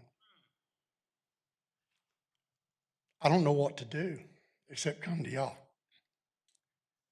I'm fully prepared to quit Code Blue because I'm not getting any recognition. What I want from Councilwoman Martinez, tell me you're going to fix it, or you can have my Code Blue badge right now. You have an answer?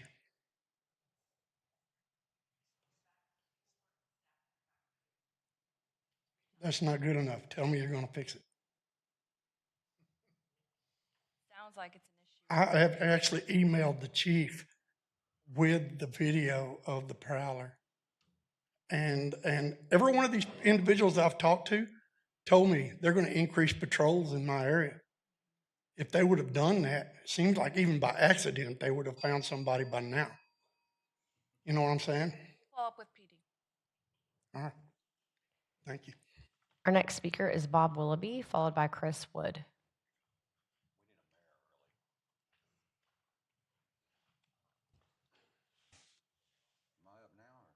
You're here, yes. Yeah, okay. Let's go ahead and play the video. Hey, Maddie, will you and City Council has just got to stop playing games and put this agenda back to where it was before pre-Maddie Parker years? That's all. We've got to hit the reset button and put it back. The thing about it is, what you just did was not for the people, but for yourself. You removed the comment meetings and you put us back on the agenda, but at the bottom of the agenda. And like I say, move your announcements to the bottom below the people. That's where it should be at. When we have the right people sitting up there, they'll do that.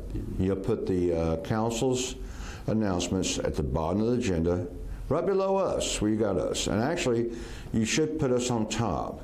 Just like at the school board, we're on top. And all the cities around us, council's on top.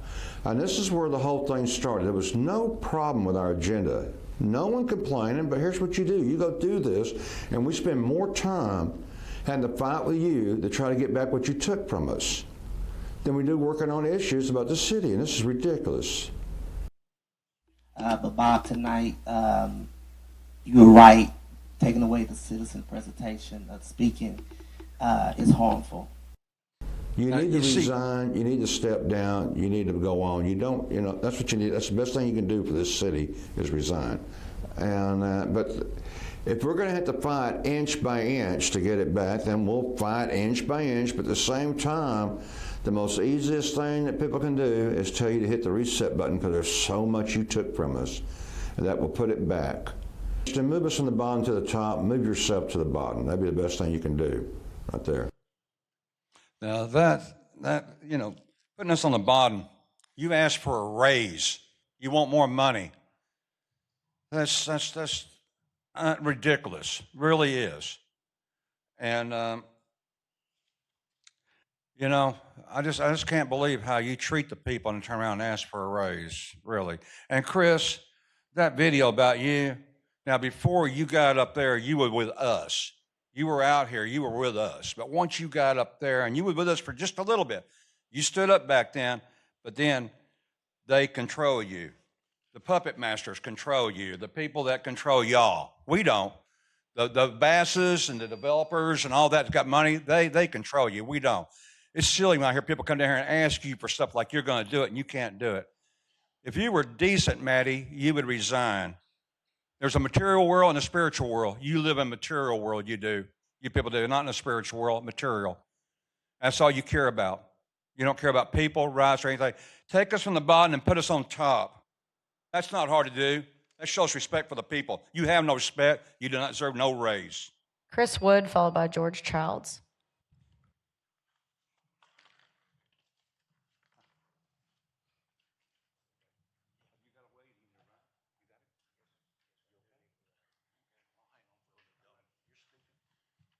I'm Chris Wood. By golly, I support a pay raise for Fort Worth City Council. Please include a yearly cost of living increase. I agree with this pay increase because of results, fairness, and the long-term strength of our local democracy. First, since the summer of 2024, and I'll spare you the spreadsheet, police data shows Fort Worth has experienced a 14% decrease in overall crime and a 15% decrease in violent crime. These statistics do not erase the pain of recent violent incidents, but this overall progress matters. No single group can claim full credit, yet City Council leadership plays an important role in creating safer communities. The response of council members to recent incidents shows the necessary dedication to help bring violent crime to an end. Second, Fort Worth City Council members are among the lowest paid elected officials compared to other major Texas cities. Dallas council members earn more than double, and Austin council members earn more than 5 times what Fort Worth council members are currently paid. My goodness, that is a significant gap for a city of Fort Worth's size. Fair compensation is essential to attracting and retaining strong candidates. When council service is underpaid, it limits who can realistically serve. Adequate pay helps ensure that public office is open not just to the wealthy or retired, but to working residents who bring valuable experience and perspective. In addition, what is seen on the agenda is only a portion of the actual workload. Outside the chamber, council members meet with residents, oversee infrastructure projects, balance budgets, and attend community events and meetings tied to important public interests. Furthermore, including a yearly cost of living increase is only fair. This yearly increase will help council members maintain purchasing power, prevent a decline in the standard of living, and promote stability and predictability. This is not about getting ahead. It is about not falling behind. In conclusion, a wage increase and cost of living adjustment is justified by workload, regional comparison, and the principle of fair and inclusive governance. Proper compensation prevents a government by the wealthy for the wealthy. Thank you. George Charles, followed by Reed Bills.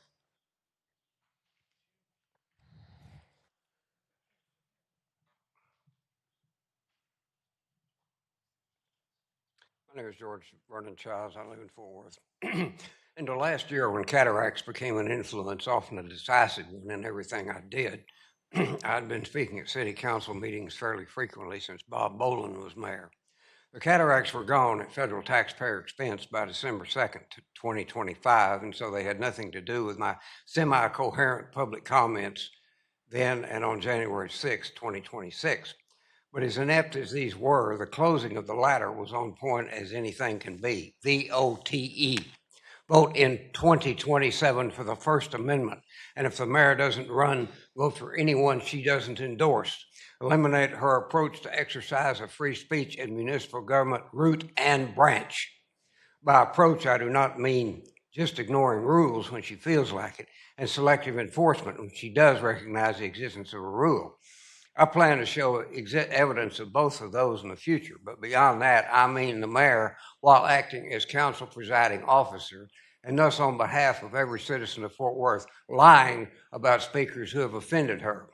To wit, on October 31st, 2023, Bob and Adrian had called in comments, which of course none of us can now do because they were banned from being personally present at City Hall. On that date, the mayor chose to make the following statements at video time 51 minutes, 10 seconds, quote, "The only reason that our two speakers are by phone is that they decided that it would be appropriate to curse," here she either said at or out, "a 12-year-old Little League team while they were here celebrating their win." So we just kind of put a stop to that for a few months. Hopefully they can come back in the spring and be better behaved, especially around children, unquote. Over 2 months before this, Bob and Adrian had received document signed by the city attorney and the then city manager styled, quote, restriction applicable to your presence in the Fort Worth City Hall building, unquote. The word children or any variation of it does not appear in either.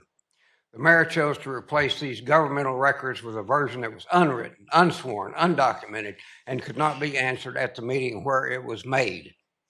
More reasons for replacement will be forthcoming.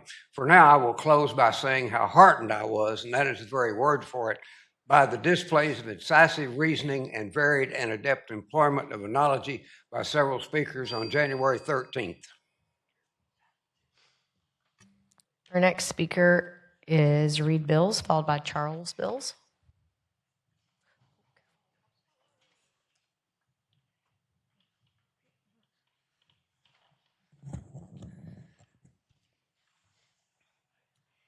I am speaking to you tonight about the Fort Worth Anti-Discrimination Ordinance.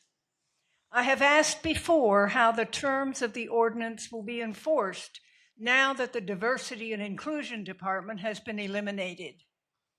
According to the city's webpage, services are now assigned to the Civil Rights Office.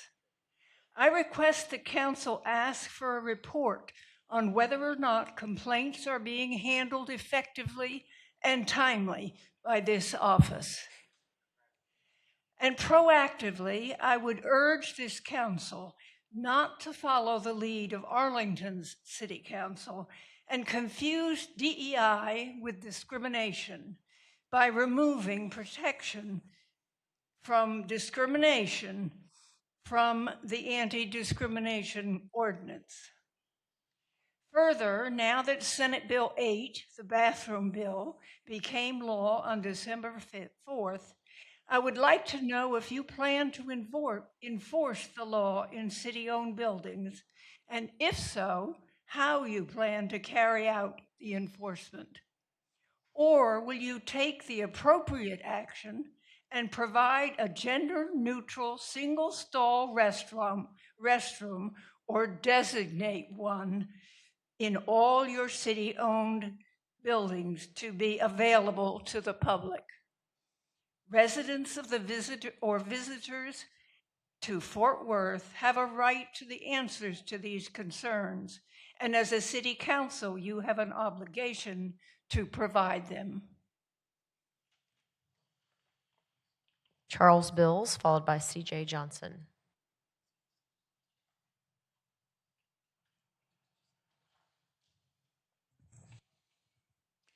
Okay, last year you eliminated the DEI, the DNI department, and I remember specifically Mr. Flores saying it was going to be temporary as soon as the laws are ironed out. Now, I know recently the Trump administration has lost its first lawsuit. DEI is now allowed in school districts, and it's inevitable that they're going to lose, and it'll be re-allowed in cities. So I hope that we immediately, as soon as possible, return DEI to the city. CJ Johnson, followed by Lee King.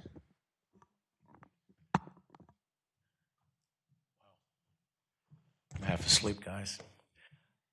Mayor Parker, City Manager Chapa, council members, fellow Fort Worthians that are left in the audience. I don't have a speech. I just wanted to speak from my heart today.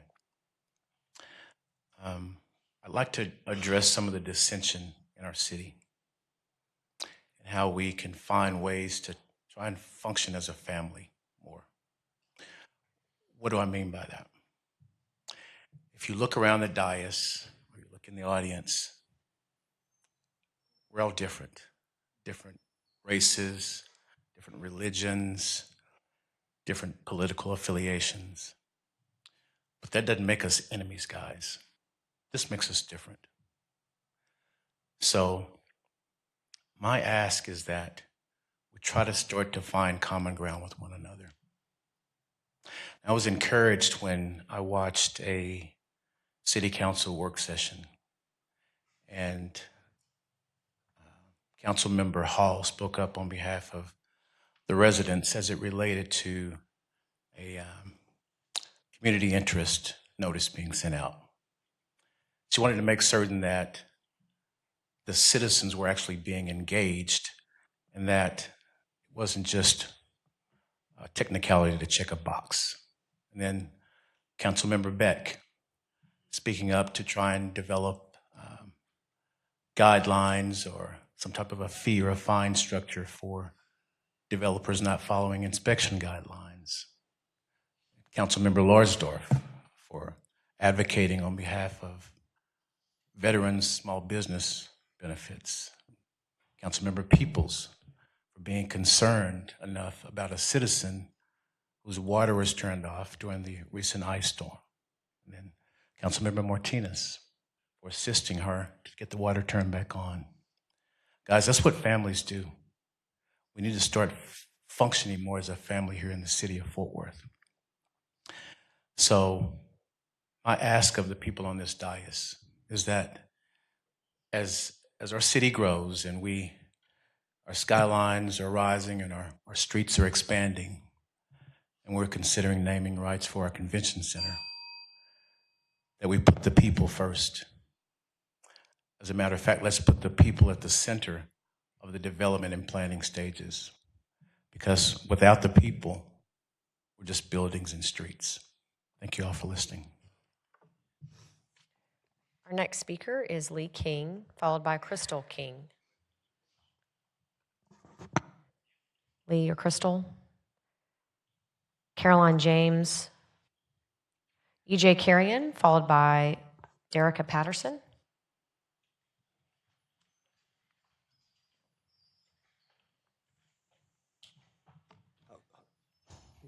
Left the song.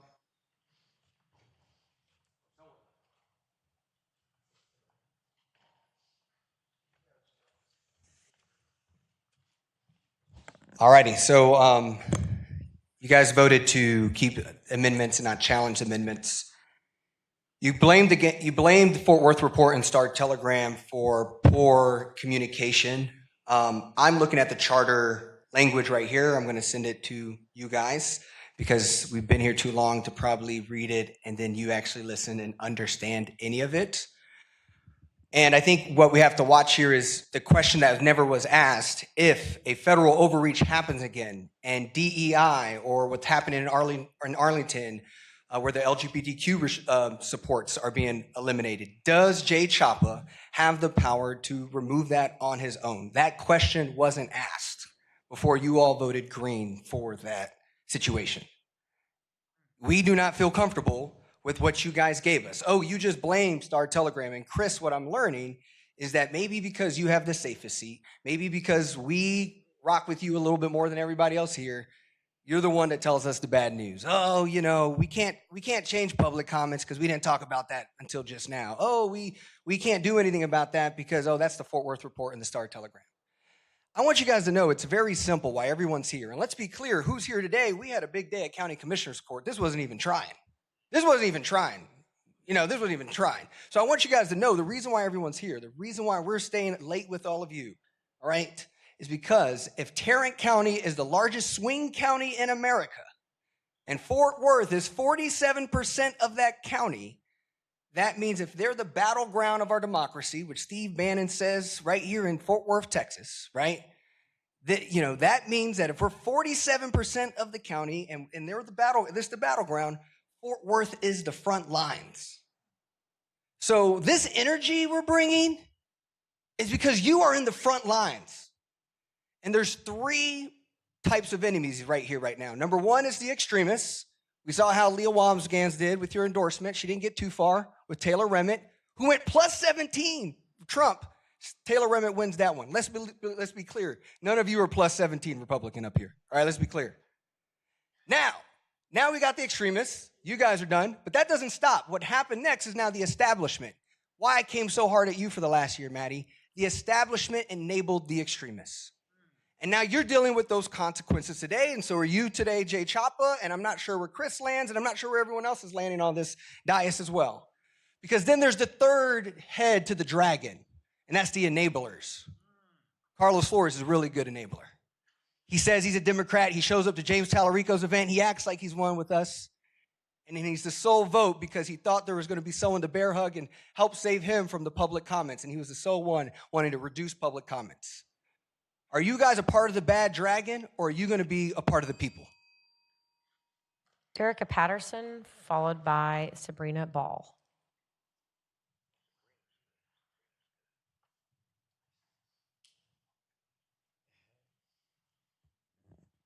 Okay, good evening, Mayor and council members and city staff. I'm Derica, and I'm the president of Rainbow Ridge HOA. Almost 2 weeks ago, our neighborhood was devastated by the loss of a 62-year-old neighbor who had only been here for 8 months. Her family worked tirelessly to bring her from Cameroon for safety and opportunity, and she was killed by a stray bullet in her own home. This violence was not random to us. It was not unforeseeable. It was preventable. Just a week before this tragedy, neighbors gathered at Fort Worth Police Department South Division to voice concerns about constant gunfire we hear or witness on an average of 4 times a week. Many residents left feeling defeated and hopeless after being told in more ways than one that reactivity is the only option, that unless something specific happens, little can be done, and that much of the gunfire comes from what was described as knuckleheads shooting into the air. My grandmother always said that a bullet don't have a name on it, and that wisdom kept us away from places and people we had no business being. But what happens when the bullet with no name enters your place of peace and refuge? In this case, the bullet entered through the front door, traveled through her neck, out her cheek, and exited the home, shattering the back window. She was simply returning to her living space after a routine bathroom break. I am not here to place blame. I am here to make clear that our requests for lighting are not aesthetic wants. Increased nighttime patrols are not entitlement. Follow-ups on cameras are not preferences, they are necessities. We are asking for a visible citywide collaborative response. We need a full educational media and action campaign against illegal gunfire. Let's go to the middle schools and high schools with presentations similar to the DARE program. Let's use billboards, social media, streaming, and television ads with the same urgency as Click It or Ticket or Do You Know Where Your Child Is? This must become cultural pressure, not just enforcement after the fact. Our community wants to partner, not complain, and I'm offering my full support and participation wherever appropriate within my scope. And I also want to thank Councilwoman Dr. Mia Hall for bringing this forward at the Public Safety Committee meeting last week, and to Councilwoman Beck for your continued advocacy since 2021. We cannot normalize this. We cannot accept it as inevitable, and we cannot wait for another family to grieve before acting. Thank you for your time. Oh, and I support the raise because it's about to be 11 o'clock, maybe. Sabrina Ball, followed by Alan Lobaugh.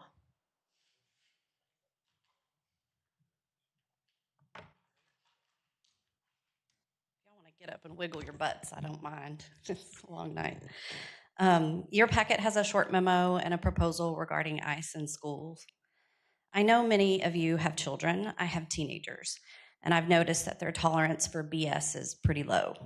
They've seen some serious violence in our schools, and because of that, we've taught them that if they see something, they should say something, and that's what they're doing. They're standing up and saying what they see is wrong. And it's not just the chaos in Minneapolis, it's their parents disappearing, it's former students disappearing, and their refugee friends disappearing, all while they watch violence unfold in other cities near school campuses, and they hear the government denying what kids can see with their own eyes. We have verified stories of people violently detained at school campuses, including Mr. Carlos Jimenez, who only stopped to tell an ICE vehicle that they were blocking the bus lane and that students would be arriving shortly. They pepper sprayed him, and when he tried to flee the gas, a natural response, they shot him. Our governor agrees. Abbott has publicly stated that ICE needs to recalibrate their approach. He emphasized the importance of restoring public trust, reducing community conflict and disruption, and he noted that enforcement should be carried out in a more structured manner. Our students are begging the adults in the room to do better. I hear we're a city of law and order. We have the opportunity to show our kids what that means. It doesn't mean masked men showing up at their school. It means the government following the rules. Our Safe Schools proposal does not block ICE. It simply asks them to follow the law and ensure safety on our campuses and minimal disruption. I'm here because we need collaboration with Fort Worth PD. The climate on any school campus depends strongly on trust. We can go a long way with our students and with our families by advocating for this proposal and by asking Chief Garcia to implement training with his officers to ensure that success. Tell our kids today that you appreciate and value their voices by advocating for law and order. I heard a student say, finals or families? He was asking you to put family first. It sounds like a true Texan.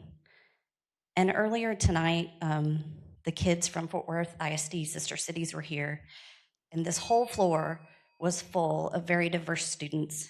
And I had to think, are they going to countries where they'll be afraid?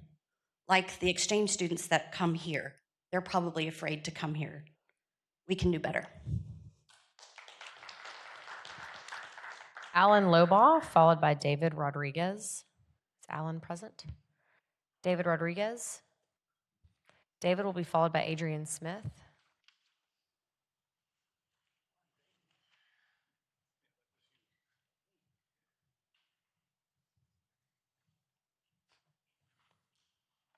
So earlier today at Commissioner's Court, they agreed 3-2 with the obvious culprits for applying for $140,000 for their grant with ICE.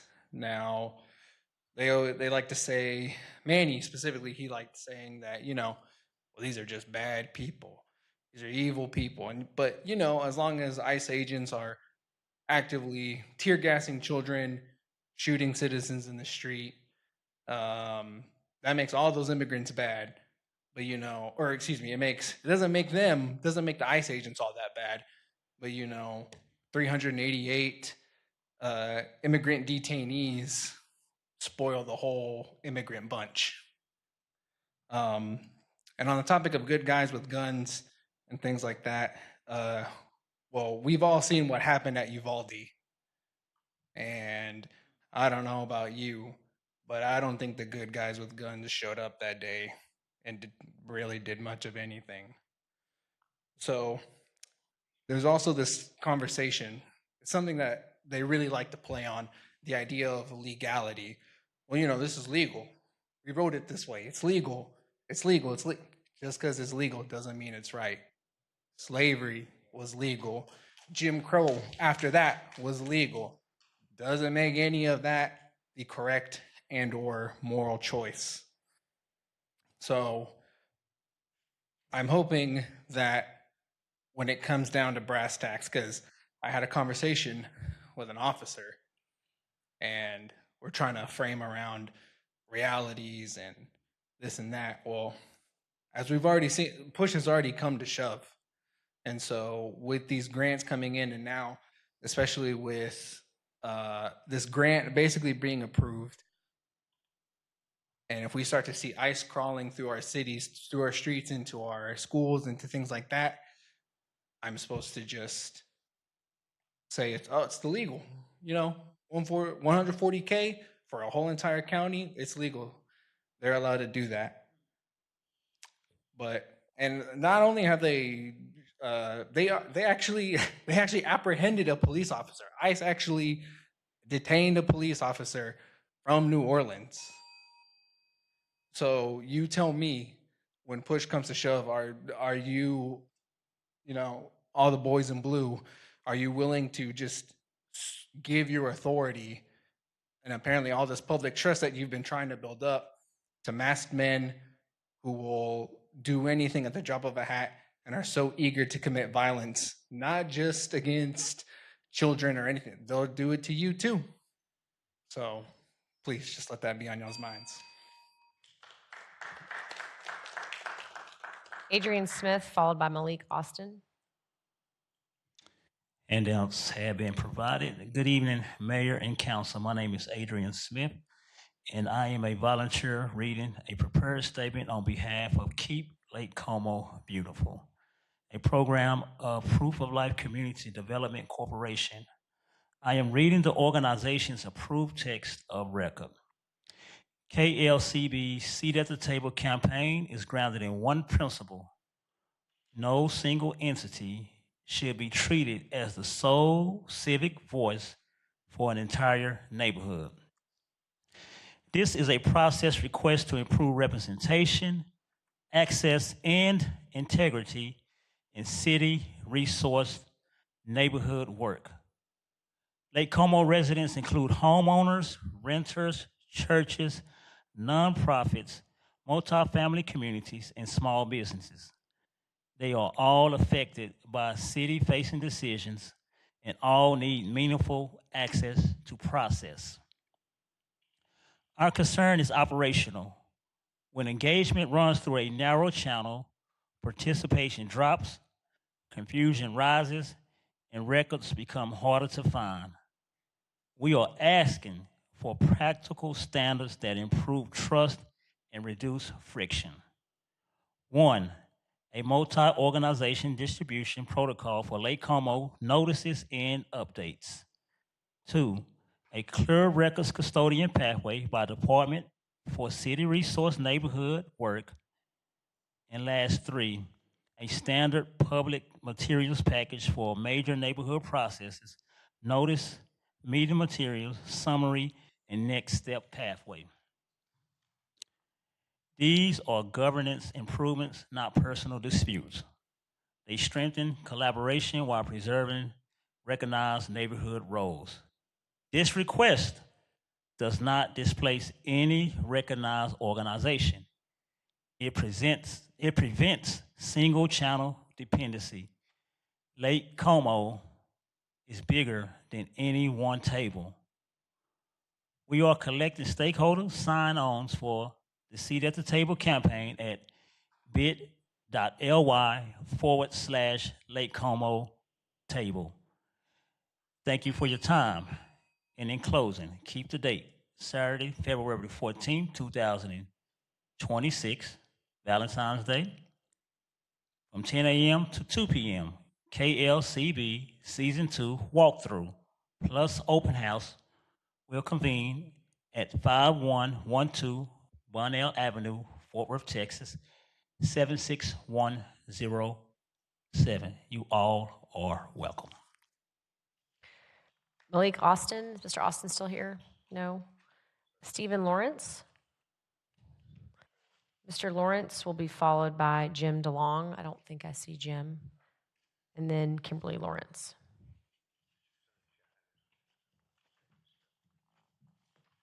Is this right, Mike? There we go. Hi, my name is Stephen Lawrence. I'm a lawyer in Fort Worth. I've lived here for 10 years, and this is the first time I've felt the need, or at least taken the opportunity to speak to a government body, even though I've spoken at a lot of nonprofit events. Last fall, I took notice of the mask that ICE and CBP are using. I've talked to Fort Worth police officers, and at least one have told me that he believes others are imitating ICE officers in wearing masks, including cartels. And he's not the only one that shares that concern. According to credible reporting from Wired and others, as well as a letter from members of Congress, the FBI sent a notice to law enforcement last October. I read about this and I pulled the source of it, and I wanted to get it from the city, so I sent a public information request on January 13th. I haven't received a reply from it. I followed up on February 5th. I haven't received a reply from that. So I would like to know, you guys have the power to get this, and I'm not in the business of litigating with cities and appealing public information requests. So if you guys could look for this FBI memo, and I'll just read what it says, which reflects things said by others. This situational awareness report informs state, local, and federal law enforcement partners about criminal actors impersonating ICE agents to commit violent crime.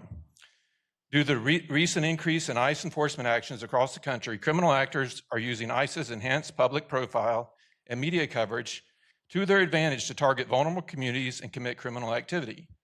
This not only affects the victims and the communities, but also has broader negative consequences on law enforcement agencies. These criminal impersonations make it difficult for the community to distinguish between legitimate officers conducting lawful law enforcement action and imposters engaging in criminal activity, which damages trust between the local community and law enforcement officers. Now, I can't vouch for this document. I found it, Wired reported on it, congressional members reported on it, but you guys have the power to get that from the Fort Worth Police Department, and I would ask you to look into that. And I would also just remind you that according to the Texas Constitution, natural law, God-given rights in the Second Amendment, we all have the right to keep and bear arms. And if you can't tell the difference between law enforcement and criminals, bad things happen. There's already been an imposter break-in that's resulted in a shooting in Houston, which is not one of the ones listed in the FBI memo. So for both the safety of law enforcement and us, please look into this. Ask the police department and check. Thank you. Thank you. Our next speaker is Kimberly Lawrence. Kimberly Lawrence will be followed by James Smith. I don't see Mr. Smith here, so it'd be Jaime Perkins, excuse me. Good evening. I'm the proud parent of a graduate of I.M. Terrell Academy, a graduate of Pascal High School, and 2 current students at Pascal High School. Now that Tarrant County has welcomed the expansion of ICE in our community, I'm here tonight to ask you to step in and mitigate the danger this expansion poses. You have an opportunity to do this because it's the right thing for your constituents, and because after Taylor's win, Fort Worth is in the national spotlight, and as goes Tarrant County, goes the rest of the country. I'm here to ask that the Fort Worth Police Department work together with Fort Worth ISD to carry out the proposed Safe Schools policy Sabrina provided you to prevent immigration enforcement activities from disrupting our schools. Schools exist to educate children. They're not places of immigration enforcement. It is impossible for students to focus on learning if ICE is at their school, detaining them and or their family members at best, at worst, assaulting and murdering them.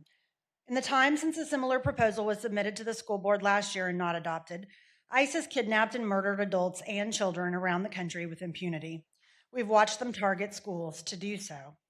As a direct result, Fort Worth ISD families are terrified of this happening to them at their schools, and many students are staying home and missing school. This underscores the importance of clear, protective school policies regarding student safety and privacy to ensure students continue learning and schools remain in attendance compliance. We're asking that Fort Worth ISD policy ensure ICE is not causing panic and pickup or drop-off, lurking nearby, stalking school events, or stopping school buses and vans, and that the Fort Worth Police Department enforce that policy. As one of the largest school districts in Texas, Fort Worth ISD and the city of Fort Worth can set a new standard for law and order in this country. Help us return to a sense of safety in our community by holding federal law enforcement to the highest constitutional standards and demonstrating that true law and order begins with protecting children. Jaime Perkins, followed by Alexander Montalvo.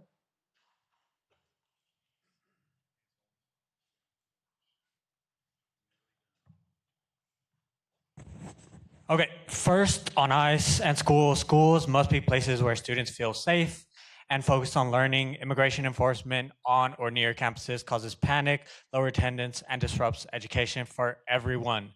Students, families, and educators should never have to fear that showing up to schools could put them at risk. I urge support for a clear, no disruptions on campus policy with proper protections for students and clear guidance for staff. Families need real protections, not just statements of values, and schools must remain safe spaces where all children can learn without fear. Now, because I wasn't, for whatever reason, called up earlier, I did sign up to speak on zoning cases ZC 25184 and ZC 25205, the both that pertain to Black Mountain Data Center, so I'll be speaking on that. I strongly oppose the proposed rezoning of both of these plots of about 40 acres from agriculture to light industrial. This is not just about zoning. It is about homes, it's about neighborhoods, it's about the environment, it's about people. Black Mountain wants to expand directly to the border of Forest Hill and Southeast Fort Worth, even more than it's already expanded all across Southeast Fort Worth. Approving the zoning would be reckless and a betrayal of the community. Data centers of this size operate 24/7 and consume enormous amounts of electricity and water. They place extreme strains on the power grid, contribute to environmental degradation, and provide very few jobs. The constant noise, light pollution, and increased traffic will disrupt the daily lives of residents for decades. These impacts are permanent, and the community should not be forced to bear them. Longtime residents that I've spoken to all across Southeast Fort Worth and Forest Hill have made it clear that this expansion is unacceptable. People who have lived in this area for decades are speaking out because their homes' safety and quality of life are directly threatened. This is not hypothetical. It is real, immediate, and serious. The council has a responsibility to protect the community, not approve projects that prioritize industrial expansion over the lives of people who live there. I want to thank Councilmember Martinez for intervening and securing a continuation. Voting for approval will put the community at enormous risk. I also want to thank Councilmember Martinez for seemingly being the only person that read the letter from a 40-year resident of that area. Yeah, these proposals are not compatible with responsible growth, and approving them would be a clear failure to uphold the council's duty to the people of Fort Worth. Between now and March 10th, I will hope to provide briefings on data centers, Black Mountain, and connect the council with nearby residents who are gravely concerned. But please make no mistake, these zoning cases should be denied. They represent clear damage. We can fix this, though. We can fix Alexander Montalvo.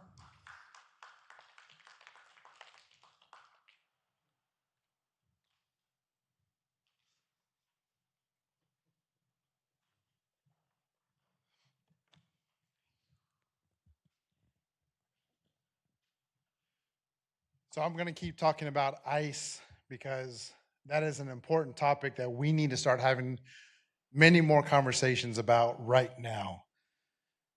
With what the County Commissioners Court did today by accepting the state grant and with the very real potential of expanding ICE operations in Tarrant County, we need to understand that our communities are at risk. We have seen the deaths happen in other parts of the country, and there's been a huge response to people's worst fears happening in their community.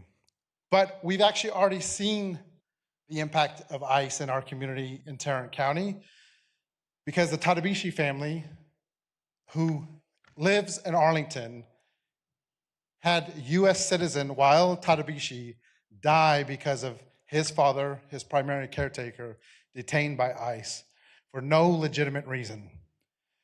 And without that care, he had to go to the hospital multiple times and ultimately died. And we did nothing to try to protect him. As a county, as leadership, as community, and now ICE is going to expand operations here in Tarrant County, and we are not even prepared for any of those actions happening. Maddie, you advocated for Fort Worth ISD to change what it was doing that has now led to a TEA takeover of the district. Well, 70% of those students are Latino students, Latino families. Are you going to stand up for those families now as ICE terrorizes the community? I've already heard from students in Fort Worth ISD where their classmates are no longer attending class because someone got deported and now the family is gone. And Alan, you can wake the hell up and open your eyes. This is something that is going to continue to terrorize us here in Fort Worth and Tarrant County.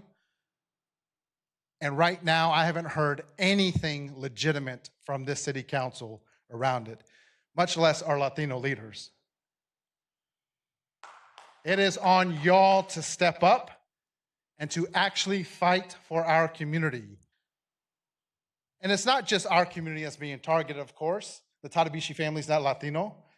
But we know the actions of what this administration is trying to do is to target the Latino community, to vilify and terrorize us, as well as our other diverse community members. We cannot afford to wait for people to be murdered in the streets of Fort Worth and Tarrant County. It's time for y'all to start acting now. Council, that's the conclusion of our public comment speakers. We do have one item that we need to reconsider. It's ZC 25-204 that will offer an opportunity for Councilmember Hall to recuse on that particular vote. So I do need a motion for reconsideration. Got a motion and a second, and then I'll allow Councilmember Hall to read into the record. Sorry, there we go. Thank you, Mayor, and I apologize to my colleagues. I need to recuse myself from ZC 25204 due to my employment with Fort Worth ISD. Thank you. Got a motion and second on the floor. Please vote.